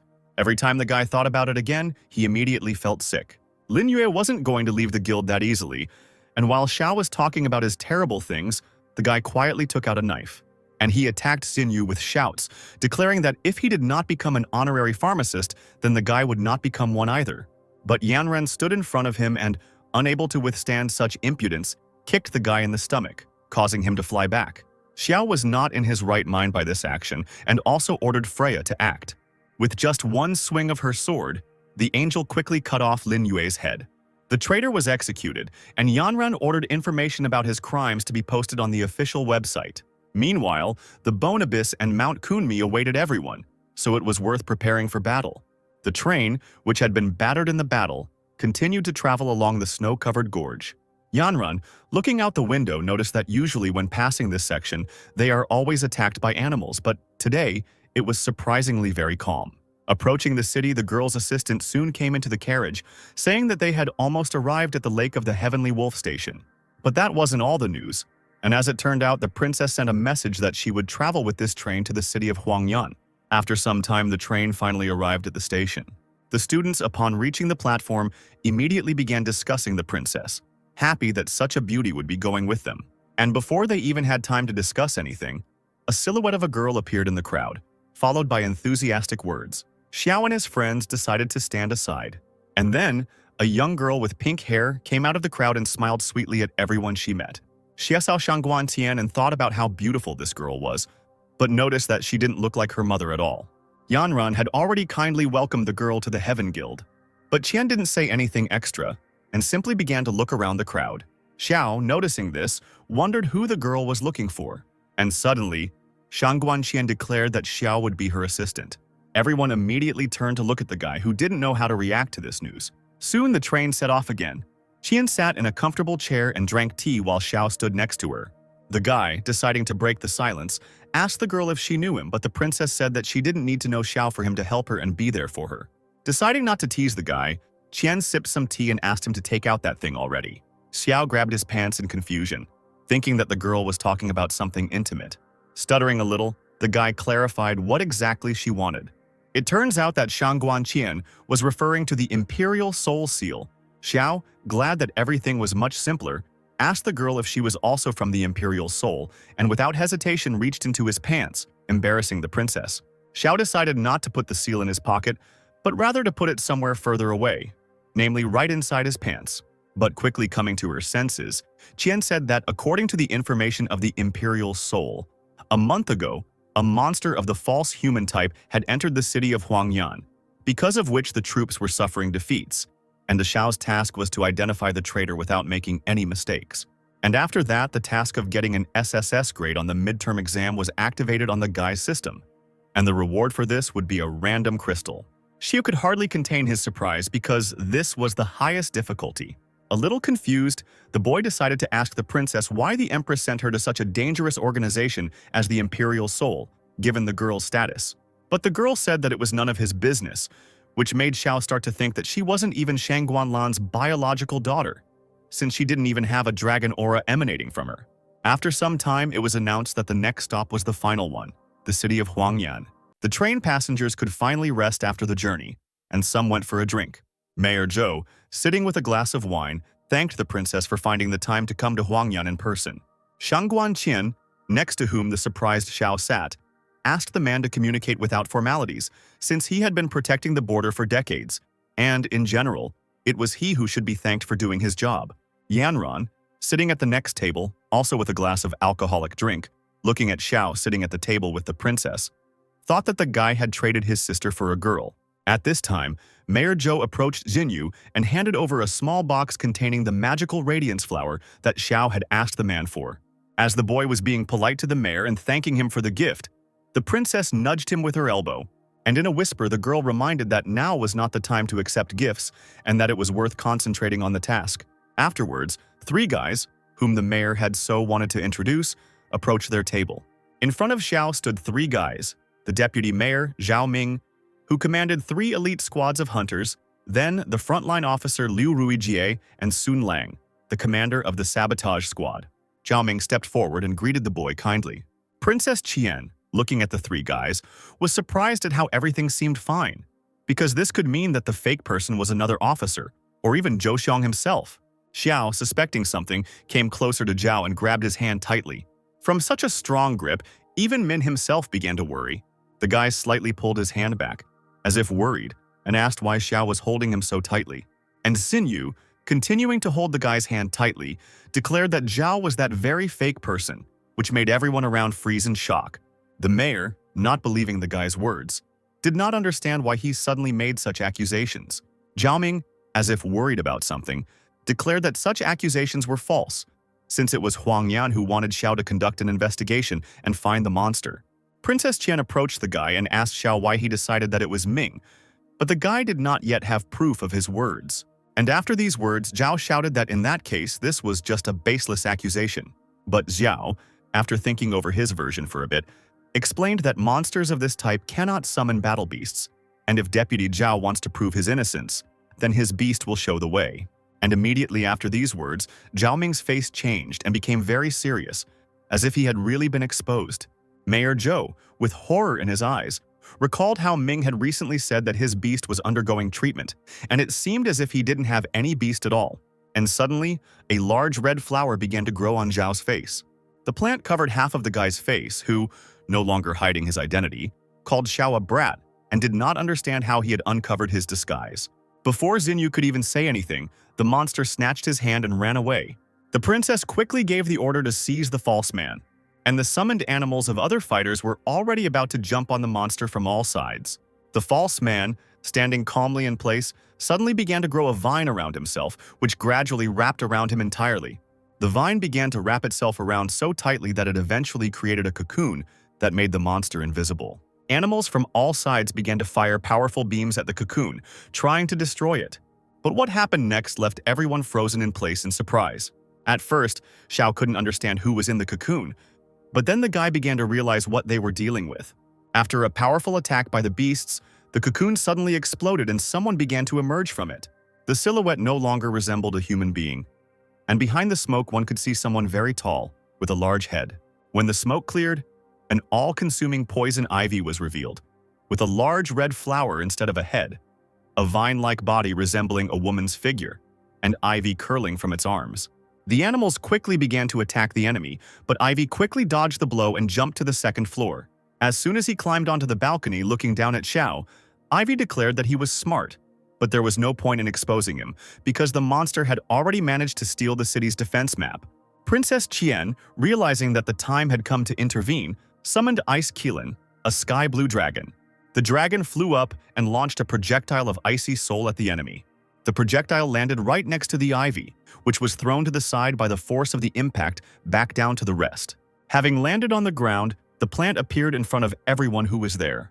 Mayor Zhou began to shout that the ivy had killed Zhao Ming and that he would pay for it with his miserable life.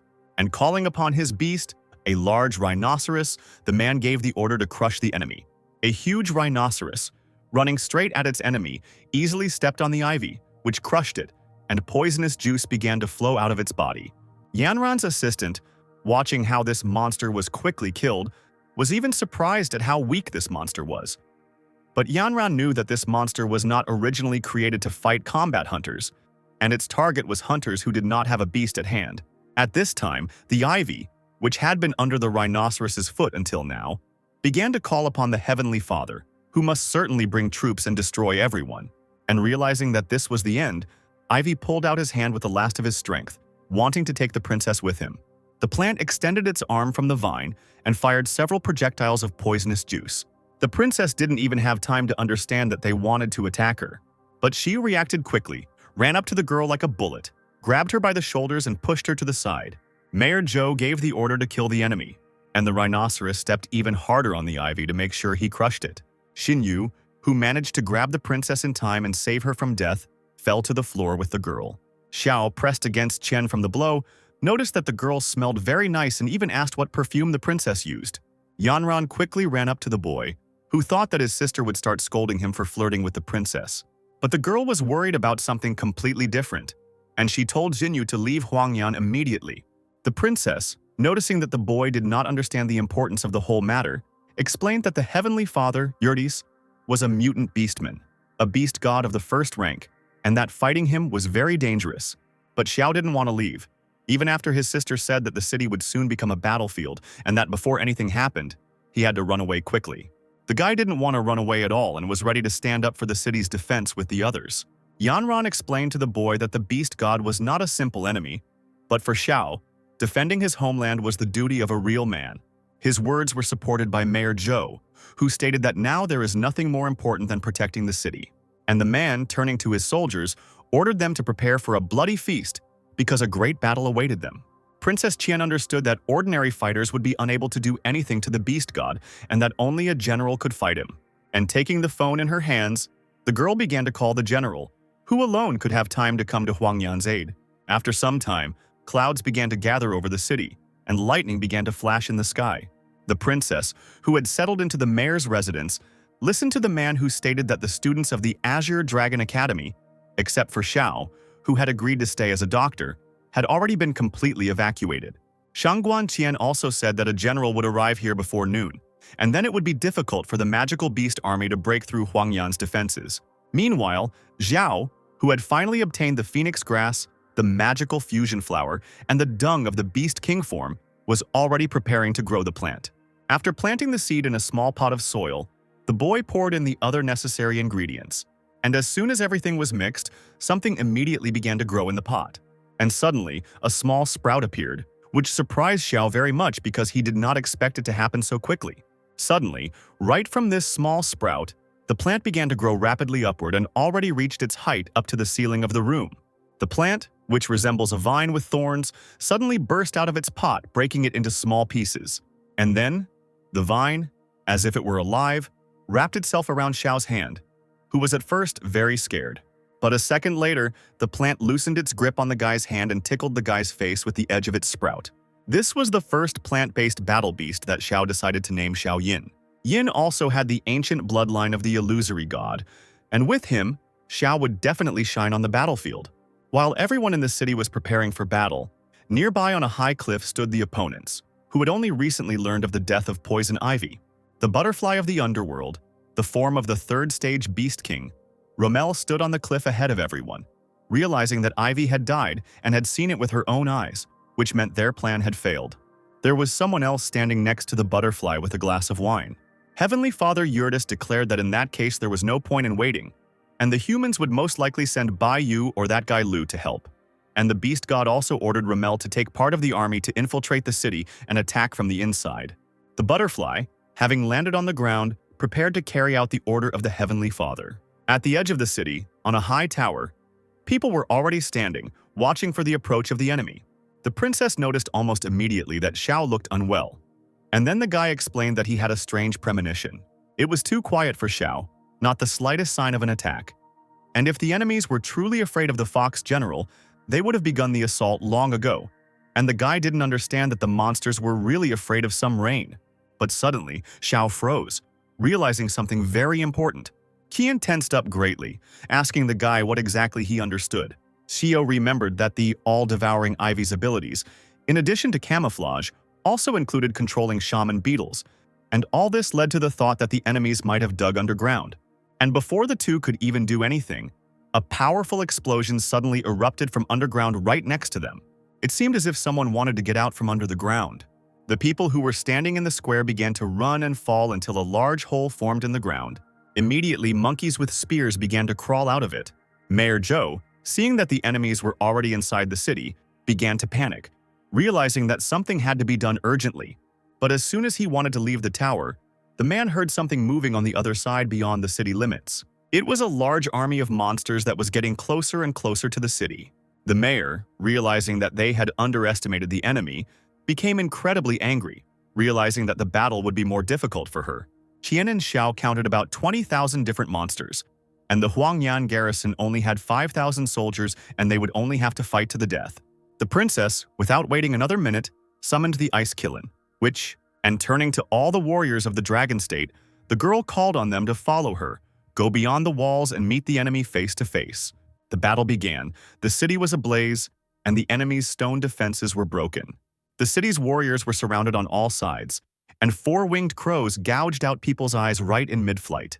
Demonic monsters with horns impaled everyone in a row on their horns, piercing people through and through, and the wolves gnawed at everyone who got in their way. A little girl from the civilian population, who had lost her mother, sat on the ground with tears in her eyes, while at that moment, a monster ran towards her. But suddenly someone came to the rescue. It was Fox Yanran who bit his victim in half. The monster fell to the ground the next moment. Yanran ran up to the little girl and tried to find out if everything was okay, but the child continued to cry, calling for her mother. The girl understood that if even the monsters inside the city were so strong, then the situation outside the walls must be even worse, where Xiao was fighting, which is why Yanran could not help but worry about her brother. Meanwhile, Xiao fought with his wolf, destroying his opponents with the Lotus of Hellfire. The guy first attacked large monsters like goblins, and each of them was quickly defeated. But there were many undead and giants, which meant that the creatures from the Bone Abyss and Mount Kunmi had gathered here. Princess Qian, also fighting with the guy, asked if he could withstand it, to which Xiao without a doubt declared his determination to withstand this fight. The girl also did not lag behind and fought with dignity with her dragon, defending the city. The heavenly Keelan entered into battle with another toad-like monster, and having released another charge, the beast managed to freeze the frog until it attacked the others. Under the pressure of the Keelan's ice, the toad cracked along with it and fell apart into small pieces. Xiao began to applaud with admiration, convinced that it was no wonder the dragon was the princess's favorite, since it destroyed the sand toads with just 2 attacks. Princess Qian looked around and offered the guy to take the core of the sand toad king for himself, since she had no shortage of cores. And yet, the power of this monster was truly terrifying. It reflected 80% of all damage, and the Keelan itself almost died along with its opponent, but remained alive despite receiving serious wounds. Xiao, noticing the girl's concern for her beast, took out his new vine, which was wrapped around his hand, and commanded her to use the essence of the sun and moon. The plant quickly began to fulfill its owner's request, and all the wounds on the Keelan's body instantly began to disappear. Even the dragon himself looked in surprise at the places where there had just been cuts, from which blood was oozing. Qian, taking a closer look at the boy's new beast, recognized the vine of the heavenly soul and was very surprised. And Xinyu reminded him that Xiaoying has the ability to restore about 60% of the maximum health of the entire team. In addition, Freya's sacred shield of light dispels negative effects, and the demonic power of the Black Fang increases attack and defense by 20%. In the eyes of the girl, Zhao was simply a monster, because he was only a 2nd-star hunter, and now the guy could even go and take the exam to become a 4th-star hunter. Such enthusiasm amazed the princess, and the girl announced on behalf of the examiner that she was raising Xiao's grade to SSS. After her words, the guy's system showed a notification about the completion of a special task, which gave 20,000 experience points and a hellish path crystal. But before Xiao could even rejoice a little, a powerful explosion suddenly came from underground, as if someone was trying to get out of there. As expected, it was not yet time to relax, and Chen suggested that the guy leave here quickly. At this time, Mayor Zhou sat among the ruins of the city and listened to reports that the 3rd company had lost more than half of its men, and the captain of the 5th company, Chen Nian, had fallen. The man listened as each one reported on the complete or partial disintegration of the squads and the death of their captains. But what worried him most was the fusion of the monsters into a bone-armored giant that was at the 2nd stage of the Beast King form and was so large that it could be seen from anywhere in the city. Zhou didn't want to attach importance to the fusion of monsters, but he understood that defending this city would be very difficult. However, the man was willing to give his life to save Huangyan. As soon as the bone giant crossed the high fence of the city, Zhou was the first to rush towards the monster. Meanwhile, the giant was already swinging his huge weapon, wanting to deliver a powerful blow. Zhou, reacting quickly, ordered his war rhinoceros to unleash a thunderous roar at the enemy. The beast, stepping forward, began to concentrate its strength for the strike. And the moment the weapon hit the rhinoceros's horn, a powerful flash erupted all around, blinding everyone around. All the power that had accumulated inside the beast began to flow into its horn, intending to destroy the enemy's weapon. And as soon as the giant's weapon bounced off, the rhinoceros jumped towards the skeleton, hitting him in the chest. From the powerful blow, the monster jumped back and flew to the ground. Hordes of magical beasts were arriving, and Xiao and the princess feared that Lord Zhou would not last long. The guy, after thinking for a bit and looking around, decided that it was necessary to close the passages that had been opened by the giant creatures. In an instant, Xiao came up with a plan, and the boy asked Qian to get some herbs that would disorient the monsters in the tunnels. Namely, the boy needed the imperial herb, the bamboo spirit mushroom, the shadow deity flower, and the burning yang ginseng. The princess, trusting the boy's plan, ordered her assistants to immediately collect all the ingredients. And after a while, when the guy had all the necessary components, Xiao began to make the potion together with the wolf. The smell coming from it was simply awful, and the princess even began to doubt that this thing would work at all. But a little later, Xiao already had several small flasks of green potion in his hands. Approaching the detachment that was defending the city's borders, the boy ordered the potion to be distributed throughout all the tunnels, so that the magical beasts would lose their bearings and become confused. Watching from above the holes from which the creatures were crawling out, the boy and the princess heard people rejoicing that no one was crawling out from there anymore. Qian was incredibly happy with such a small victory, and even noted that the guy was really cool. Just as Zhao was expressing his gratitude for such words, a small hook-like weapon suddenly pierced the boy's shoulder. The hook grabbed Xiao's shoulder tightly, leaving an open wound and dragging him along the ground. The guy flew along the ground, not even noticing how a crocodile-like monster was dragging him by the hook from behind. It was a mutated magical beast, a crocodile hunter, who was pulling a large chain with a hook with all his strength. Xiao, trying to pull the weapon out of his shoulder on the fly, began to summon Freya. The next second, a girl appeared next to him and cut the chain with her swords, freeing the guy. The hook tore out of Xiao's shoulder and he, along with the bleeding wound, flew to the ground, sliding along it a little more. As soon as Xiao rose slightly, a worried princess ran up to him with the boy's wolf. Tian began to worry that the blade might have been poisoned and the poison had gotten into the wound. But this no longer mattered to the boy, and he simply asked Freya to cleanse it with the sacred light. After some time, when the boy was able to stand on his feet, the crocodile hunter was already nearby. Commanding Black Fang to use Hell Howl, Xiao prepared for a fight. The wolf, stepping forward from his master, began to growl menacingly, emitting his howl. The magical bolts flew straight at the crocodile, who began to dodge, disappearing into the sky. And then, the beast suddenly ran up to Xiao, who was already giving a sign to Freya to act.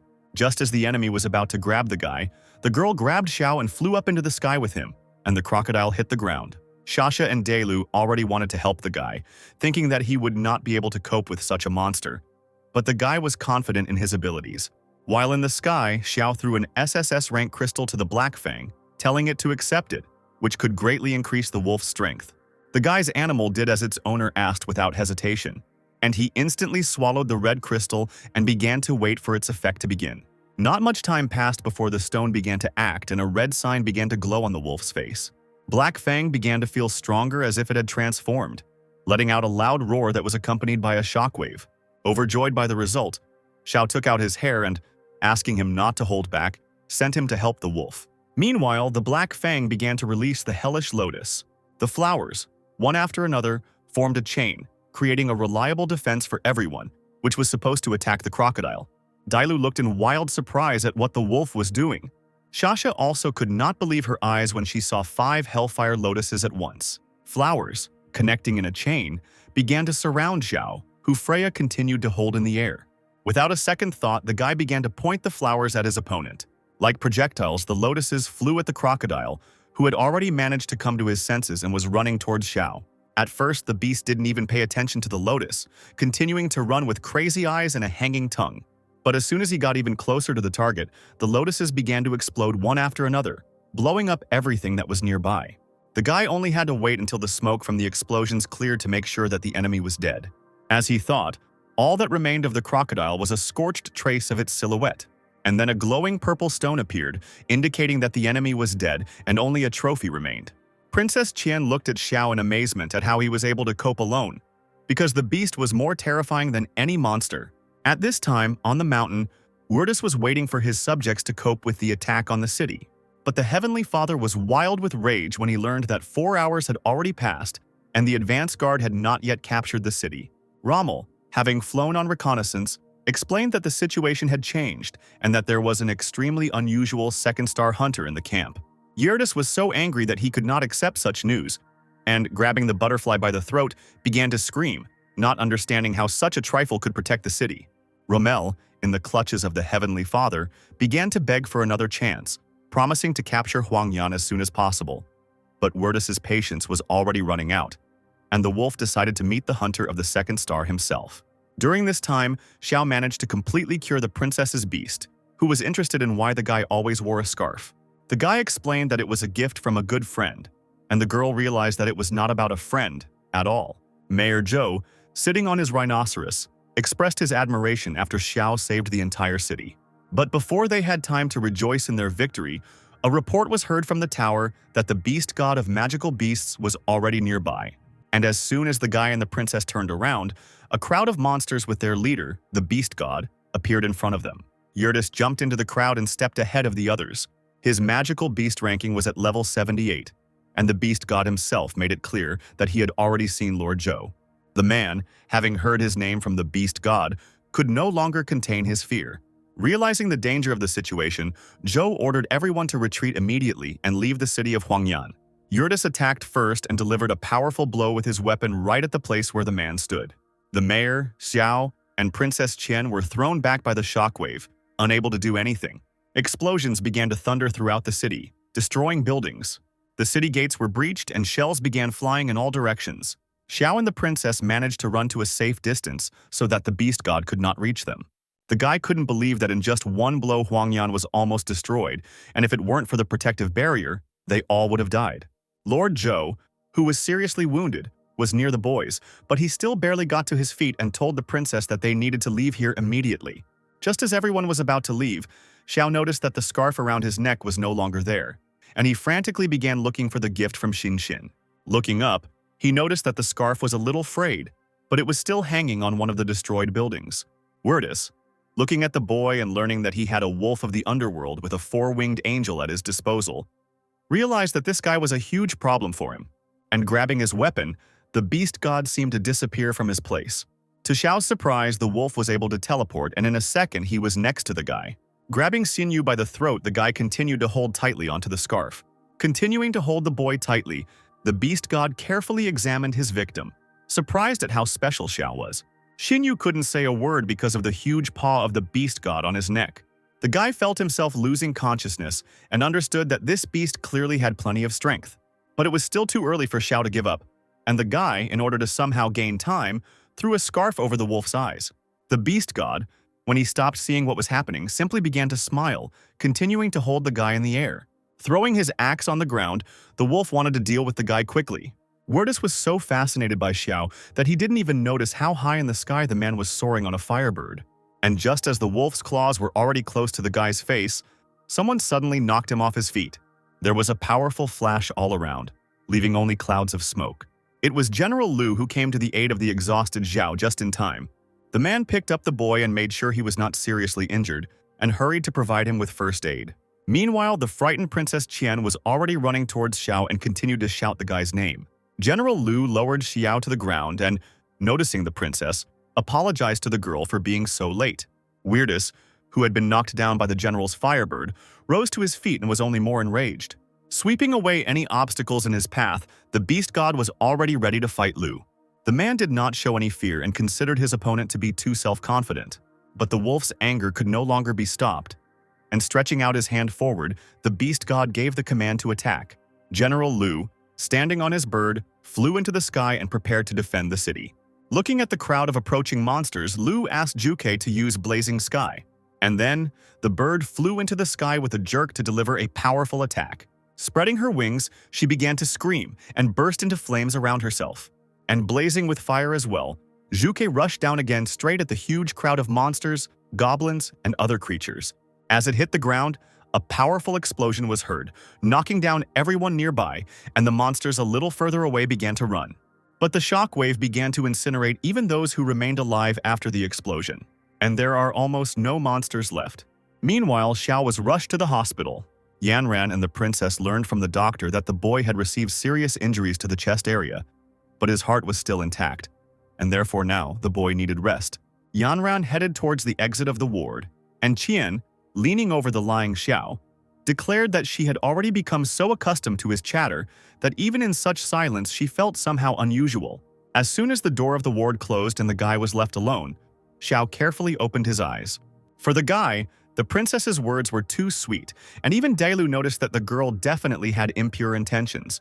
Sitting up a little in bed, Xiao realized that it was time for the man in black to act, although even Dailu suggested that the guy should rest. The guy never picked up the scarf, and then suddenly Lujin decided that he lost it on purpose.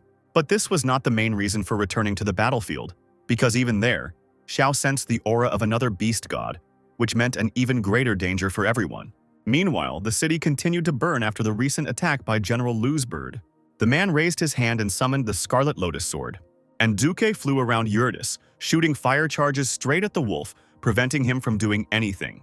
But even the fire did not take the beast god, and the enemy was still able to withstand this attack. His clothes were almost completely burned by the fire, but the wolf himself remained unharmed. General Lu was confident that he could crush the beast's magical core in just half an hour. But suddenly, the beast god declared that it turned out that he had not come here alone. And suddenly, water formed above the man's head and began to thicken into a large whirlpool.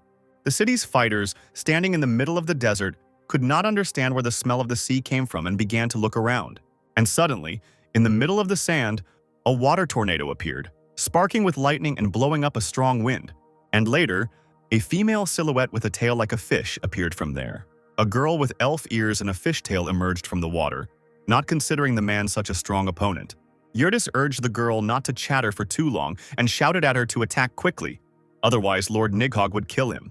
But the girl continued to remind the Lord how back then, on the Heavenly Island, he couldn't protect that girl with red hair, and this time he would lose the entire city. General Lu froze in place, recalling that day. A picture of himself standing in front of a large, tall tree and holding a girl in his arms appeared before his eyes. And after all the memories in his head, the man was beside himself with rage that Naga reminded him of this. Lu seemed to break loose and began to attack along with his bird. Naga, stepping back a little, understood that last time she suffered defeat precisely because of him, and today she would definitely restore her honor by cutting off the man's head. Yurtis, baring his teeth, declared that since the girl had reserved the head of their enemy, he would take the heart of the princess of the dragon state. These words only angered the general even more, and the man prepared to fight to the last. Lu screamed in rage and commanded the bird to use blazing fire, myriad tongues of flame. Juke flew into the sky and began to form a fiery whirlwind which engulfed the general. And standing inside the whirlpool, Lu could no longer contain all his anger. Even Yurtis was angry at Naga for angering her opponent. But the beast god was determined and, using all his power, he summoned a meteor shower for the wolf. Stones began to fall from the sky like hail, with such a furious speed that they even caught fire with a purple flame. Lu, afraid of what would happen quickly, gave the order to the bird to stop the beast god. And Duque flew into the sky like a bullet towards the falling meteorite. She was flying straight towards a rock that was flying at the speed of light. At that moment, they were already very close to each other. Duque spun the stone in the air and turned its blow in the other direction, causing it to hit the ground with a powerful explosion not far from the general. Lu just stood there and watched the huge explosion, wondering what to do next. As the man was thinking about his actions, he didn't even notice how Naga appeared behind him, anticipating his imminent end. But before the girl could touch Lu, something prevented her from doing so. A shield from the mirror world formed around the general, protecting him from further attack. And Yurtis, not noticing this, shouted that no one would save Lu. And using the fury of gravity, the beast god thrust his axe into the ground with all his might, shaking everything around. The earth shook. The remaining fighters began to rise into the air and, together with the large stones, they levitated in the sky for several seconds. But suddenly, a flash appeared in the sky, flying straight to the battlefield. This threw the beast god off his plan, and he was briefly distracted by the approaching danger. Before Yurtis could even understand what it was, a powerful beam hit him straight in the stomach, knocking him off his feet. The force of the blow was so powerful that the wolf even rolled along the ground, losing his weapon. Rising to his feet again, the wolf recognized the beam as dragon flame, and the question remained who dared to use it. Before he had time to think about it, before his eyes on a high tower, a silhouette of a man appeared. A girl resembling a fox, and a large snake was coiled around the tower itself. Xiao, already wearing his mask to hide his identity, told De Lu that he would last a maximum of 10 minutes. And then, like last time, he would lose consciousness. And, preparing to fight the fox with his opponents, the guy ordered Shasha to guard the city. Naga, not understanding where the unexpected guests came from, immediately felt the pressure of the lineage and the aura of a purebred dragon, which had not been encountered among people for about 100 years. General Lu, seeing that Naga was frozen in shock, decided to take advantage of the moment and attack first. Meanwhile, Yurtis began to be attacked from all sides, delivering powerful blows to vulnerable spots. Having run her hand over his face, the fox began to strike the wolf in the stomach. To finish off the beast god, the girl threw the wolf up with one foot and delivered another blow. Yurtis, running back, could not understand why this fox was so strong. But if he retreated, Lord Nidhogg would definitely kill him. Having decided to get rid of the trapper first, the wolf ran in the opposite direction from the fox, causing her to be surprised. And wishing the guy death, the wolf jumped towards the tower, swinging his axe with all his might. But Dela intercepted the blow, grabbing the end of the weapon with one hand. The girl held the axe with one hand so easily that even the wolf himself was surprised. The fact that the fox caught his blade with her bare hands already spoke of her enormous strength. Dailu began to scream that she would not allow her master to be harmed, continuing to hold back the onslaught of the weapon. And at one point, the fox's anger became so strong that the blade, under the pressure of her hands, broke into small pieces, leaving only the handle. And in order to completely neutralize the beast god, the fox, without hesitation, prepared to strike. Hitting him in the stomach again, Yurtis flew into the air, twisting in pain. Blood began to flow from his mouth, and the wolf himself completely lost control of his powers. Delu tried to make a hole inside the beast god's body, but the girl felt that something was going wrong. The fox began to suspect that she had missed. Even Xiao noticed the girl's uneasiness and immediately asked what was wrong. There was a hole all the way through Yurtis's body, but as soon as Lisa struck, the beast god began to disintegrate into small pieces. And, as if like broken glass, it crumbled before the fox's eyes. Xiao guessed that it might be a mirror image and the wolf had not yet been defeated. Naga managed to move the wolf to her, which is why he remained alive, no longer having a large hole in his body. Having thanked Naga, the beast god suddenly came up with a plan. First distract the fox, while the girl would kill the hunter in black. Having decided to quickly carry out this plan, Yurtis again ran to the fox, demanding a fight from her. Dailu herself was not averse to killing the wolf and flew from the roof towards the enemy. The two engaged in a fight in which each had their own advantage. The wolf tried his best to stay on his feet, but he was already bleeding from his eyes, nose, and mouth. Realizing that he couldn't hold out for long, Wardus gave Rommel the signal to act. A small blue butterfly appeared near Xiao, which at first did not frighten the guy but made him wary. And before he could even take a step back, the little butterfly turned right on the fly into a girl who wanted to attack Xiao. The butterfly grabbed the boy by his long cloak, and she lifted him into the sky. The guy didn't really try to get out, realizing that it was useless. Dailu, seeing how her master was in danger, released the Eye of Misfortune with just her voice. The butterfly began to crackle right in the air, as if it was about to fall apart into pieces. Having declared that everything was now in the hands of the Heavenly Father, Rommel let go of the guy's cloak from her hands, and Xiao flew down. The guy screamed and couldn't even do anything, and he just flew down. It was time to act, and Naga was already preparing to send the guy to her mirror world. Xiao was already near the dome in the mirror world. Dailu ran screaming to help her master, putting aside her recent fight with the wolf.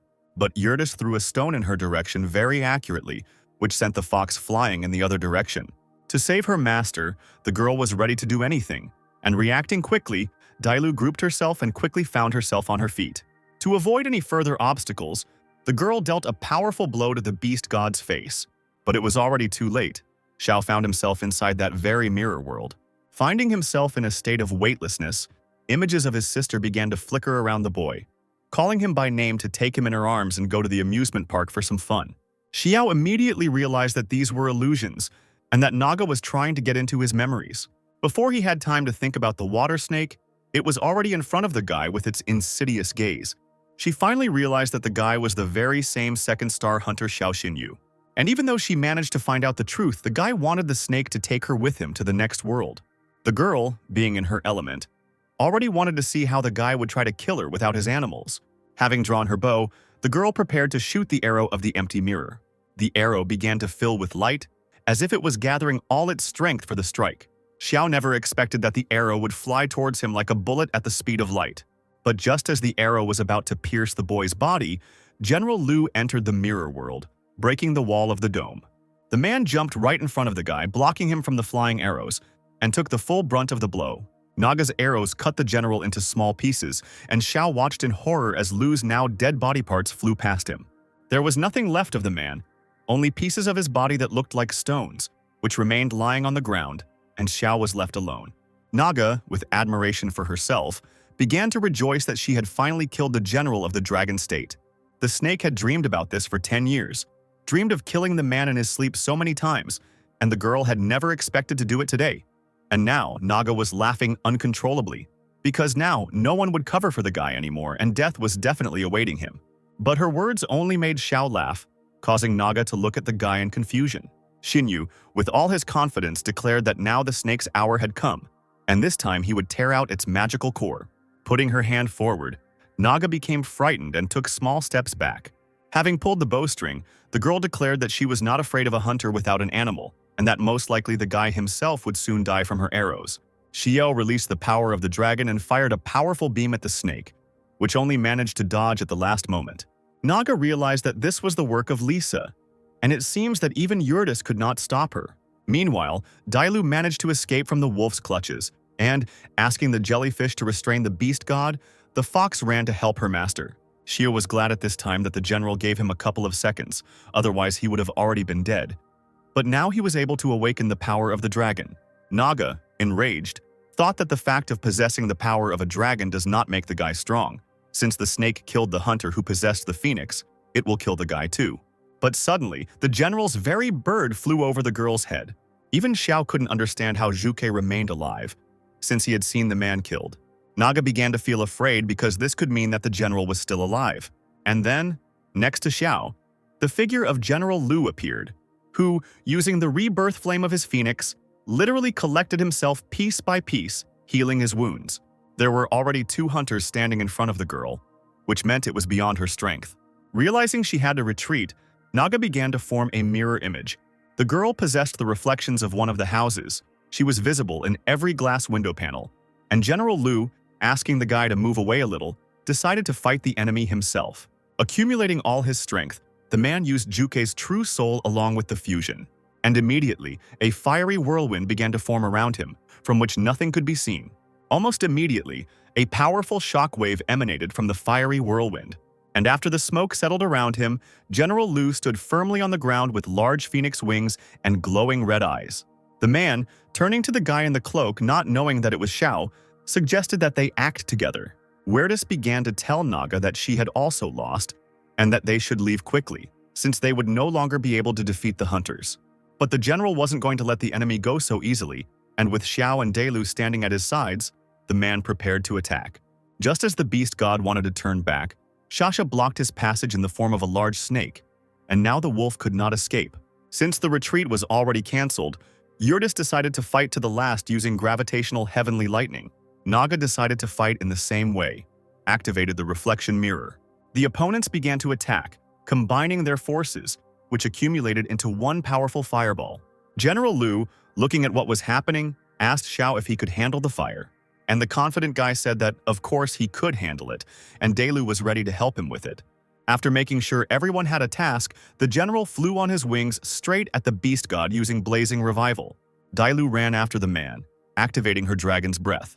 The man was already close to the wolf and the snake, who continued to accumulate strength. General Lu foiled the enemy's plan just in time by using the heavenly cover, reflection, and mirror thunder. To finish off the victims completely, the man released a backlash along with the hellfire of justice. Everyone converged in one place, striking each other, and the last most powerful attack was from the general. Having brought down all the flames on Weirdus and Naga, the air around sparkled. Stones flew in all directions, and right in the epicenter of events, a large explosion was heard. Naga, trying to withstand the onslaught of fire, stood with the last of her strength holding back the onslaught. Weirdus no longer really believed that he would escape alive, but he continued to hold his fire. After the explosion, Lu landed on the ground, leaving the enemy to deal with the fire. The smoke began to clear, and night gave way to day. All that was left of the wolf and the snake was a huge hole in the ground. And after, at the site of the explosion, 2 small dots appeared that looked like crystals, which meant final victory. Zhou screamed with joy, as did the other fighters standing on the tower. Having come to his senses, the general thanked Xiao from the bottom of his heart and offered to take those 2 magical beast cores as thanks. Holding the crystal in his hands, the general asked the boy if he had found the scarf, and without even thinking, Xiao gave a positive answer. But then it dawned on him that it seemed the man knew his true identity. Looking the masked man straight in the eye, the general declared that he was, after all, a particularly wanted criminal with a large reward on his head from the Empress herself, and the man still had to know at least something. Xiao, fearing for his identity, cautiously asked the man if he was going to expose him. But suddenly, the general fell to the ground with his arms spread out. Lying on the ground, the man exhaled, saying that he had no strength at all and how could he now catch criminals in such a state.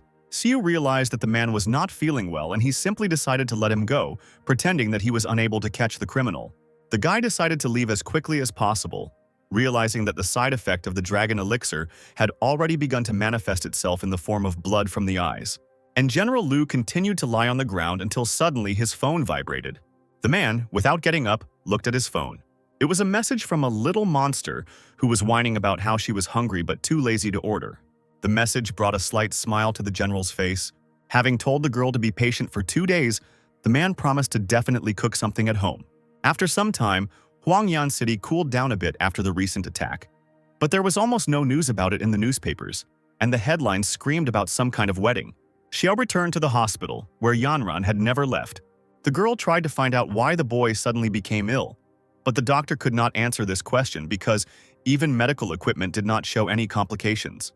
Princess Qian, taking advantage of her position, gave the order to cure Xiao at any cost. But the doctor said that, unfortunately, this was impossible. Before the girl could start demanding again, Shangguan Lan appeared in the corridor with General Lu. The Empress, coming closer, took out an unknown flask with contents, adding that ordinary medical drugs would not help here. Fortunately, Lan had the blood of a rainbow Qilin, and handing the flask to her daughter, the Empress ordered that this blood be given to Xiao, and then he would regain consciousness. Qian, squeezing the object tighter, began to examine the blood, realizing that the horn of the rainbow Qilin falls off once every 10 years, and the blood is even called the gold of life, which can pull a person out of the clutches of death. The girl remembered being given the blood of a rainbow Qilin only once, when she was on the verge of a serious illness. But Xiao was not her relative, and the princess did not understand why her mother was so worried about the boy. But now it didn't matter. Qian wanted Xiao to recover quickly, and opening the flask, the girl carefully began to pour blood, drop by drop, into the guy's mouth. Meanwhile, someone was very unhappy that the second star's trapper had ruined an attack that had been planned for 10 years. The goblins standing in front of the indignant one tried to somehow justify themselves, but the demon-like man with black horns, red eyes, elf-like ears, and black nails did not want to listen to the excuses of his subjects. He slammed his throne down, calling everyone incompetent.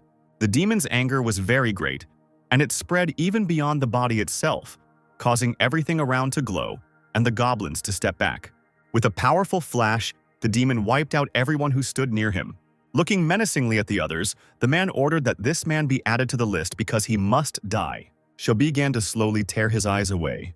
Looking around, the guy realized that he was in the hospital, which meant they really had overcome the fight. Shangguan Lan was sitting on his bed, waiting for the guy to wake up as soon as possible. Xiao wanted to get up, but the girl asked him to lie down and rest. When Xinyu finally came to his senses, he felt an unknown liquid on his lips. General Lu, also standing next to the bed, explained that the blood of the rainbow Qilin was a real treasure. Realizing that he had been saved from death, Xiao quickly stood up and began to thank the Empress for such generosity. Meanwhile, Shangguan Lan noticed that General Lu was still in the boy's room, as if he had something to say, and the man, who did not hide his intentions, declared that Xiao Xinyu was a talented student who showed great promise, and in the future, he would definitely become a pillar of the state. The Empress did not understand what the man wanted and asked him to speak like a human being. With a smile on his face, the general said that the Air Force was short of hands, and it would be good if the guy joined them. But the girl clearly did not appreciate the fact that they wanted to lure the guy away. The general continued to say that Xiao was afraid of heights and was clearly not suitable for the Empress, so it would be easier to assign him to another place. Deciding to put this matter off until later, General Lu hurried out after saying goodbye to Xiao. And Shangguan Lan, standing over the guy, noticed how many people already wanted to get him. But although the path that the Empress showed Xiao would be dangerous, the reward for it would be no less than for the others. And if suddenly the guy decided to betray her, then it would be better for him to think about his sister. Xiao, hearing the threat in the Empress's voice, decided to simply state that he understood everything. Realizing that there was nothing more to discuss with the guy, Shangguan Lan headed for the exit. After leaving the room, the girl noticed that the general was still standing in the corridor, as if he wanted to talk about something. The man, looking at the girl, said that he would like to talk about the man in the black cloak. And leaning over a little so that almost no one could hear, Lu declared that there was a familiar energy coming from that guy, as if he was the one. Just when Shangguan Lan wanted to ask him questions, the man hurried away, citing urgent matters on the heavenly island. The Empress was left alone with her conjectures, and she began to suspect that the man in the black cloak was really a bastard born of Xiao Lian and some fox. Half a month later, Xiao finally got better, was discharged from the hospital, and went to the capital. Walking through the streets, all the attention of the journalists was focused only on him, who wanted to know the details of why he was wearing this tattered scarf, about his heroic deeds, and whether it was true that he killed 800 magical beasts at once. But the guy didn't want to talk to the press and shifted all responsibility onto Princess Qian. As soon as the girl stepped forward, they started bombarding her with questions about whether she had something going on with her boyfriend. But Qian only needed to remind them of their status and what would happen if journalists discredited the ruling family. The journalists immediately put away their microphones and took a couple of steps back. Xiao noticed with a smile on his face that being a princess still had its advantages. From the crowd, the boy saw his sister, who, raising her hand, called out to her brother. The guy was immediately happy to see his loved one. The princess noticed how the guy was about to leave and said that they would meet again, and after her words, Xiao ran to the people who were greeting him. His sister met him along with the director and teacher Chen. As he approached the director, the boy immediately smelled the girl's odor of alcohol again, but the director happily declared that she had gotten drunk because of the boy. Since now, the number of applications to the Azure Dragon Academy would definitely increase several times over. After all the greetings, the girl handed over the keycard to the room, and Xiao thought that they were trying to bribe him. But she explained that his sister already had a keycard. The apartment was located in the Beihai district, the most elite area on the eastern outskirts of Longyan, which meant that Xiao and her sister would no longer have to cram themselves into a small apartment. But when he grabbed the map, the guy suddenly realized that Lu Jin and the others also lived there, which meant they would now be neighbors. After some time, the guy went to Xin and Yang Shuo's house. The boy appeared before his brother and sister with a wide smile and a tattered scarf. Yang Shuo didn't want to watch Xin being nice to the guy and wanted to leave already. But Xin was the first to notice the scarf. It was torn in several places but still remained firmly attached to Xiao's neck.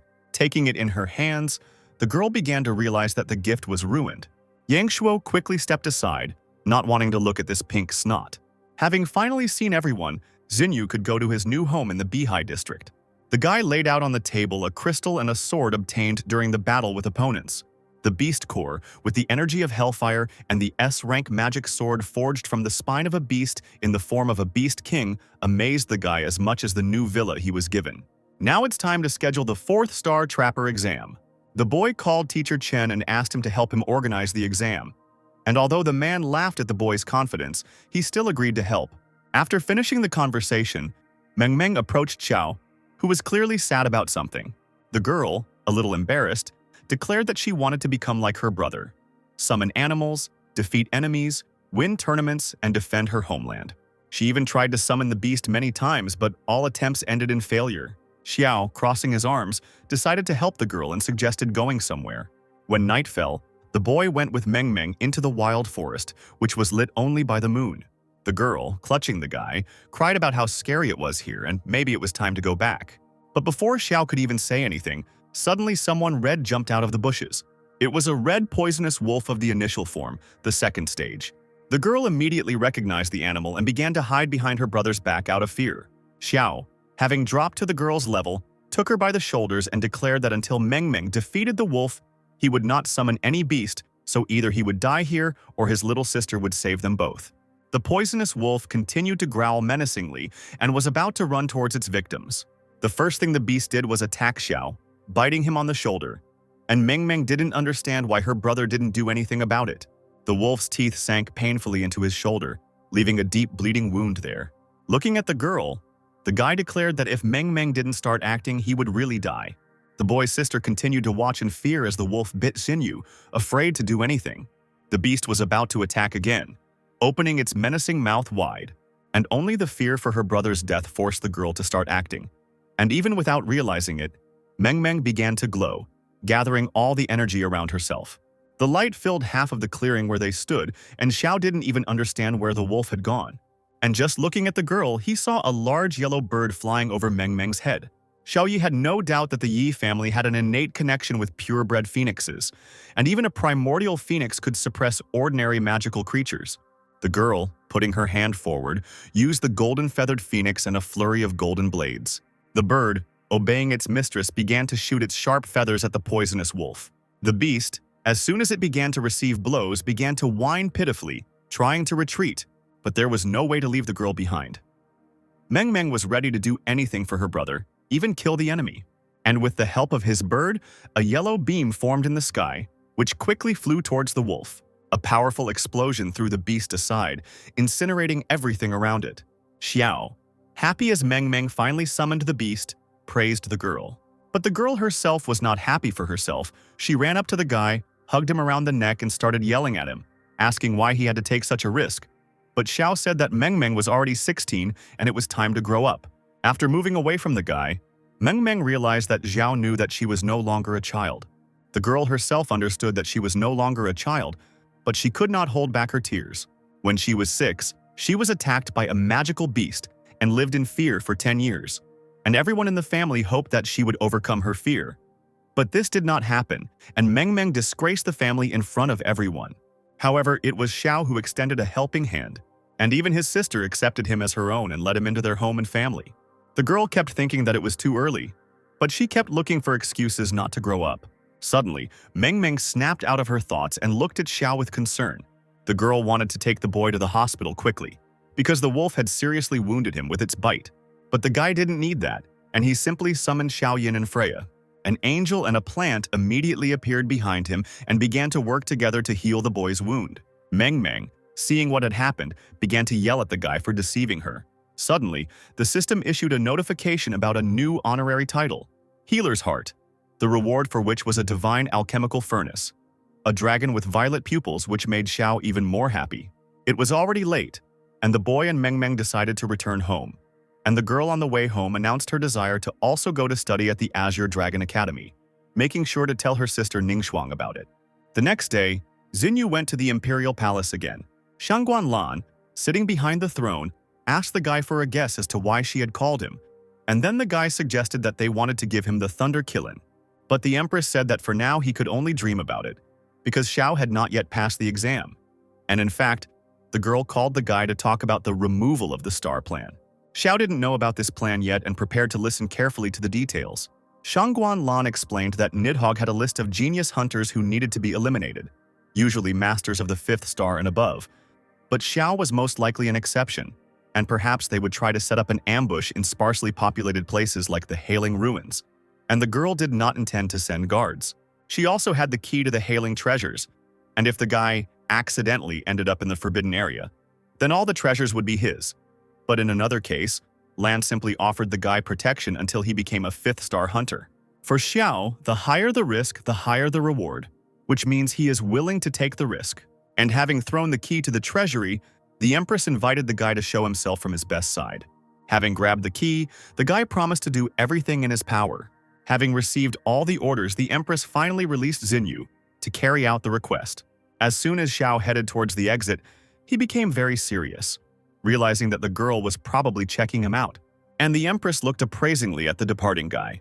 The ruins of Halen were located in the middle of a restless sea. Scientists were walking around the building, checking the equipment. After all, the candidate would arrive for testing tomorrow and there couldn't be any errors. The girl with green hair, wearing the same white coat as the others, asked the boss to go to the toilet. And having received permission, the girl headed to the restroom. While doing her business in the toilet stall, the girl had just managed to relax when suddenly several drops of water fell on her head. The first thing she thought was that perhaps water was dripping from the pipes, and raising her head up, the girl began to look for the source of the water. But as soon as she looked up, there was a monster on the wall in front of her, with long paws and ears, a creepy smile, and the whole beast looked like a demonic lizard. Female screams were heard from the toilet stall, and then the sound suddenly stopped, and for a second there was deathly silence in the toilet. The girl came out of her hiding place as if nothing had happened. But as soon as she stepped out into the corridor, everything about her was no longer the same as before, as if someone had entered her.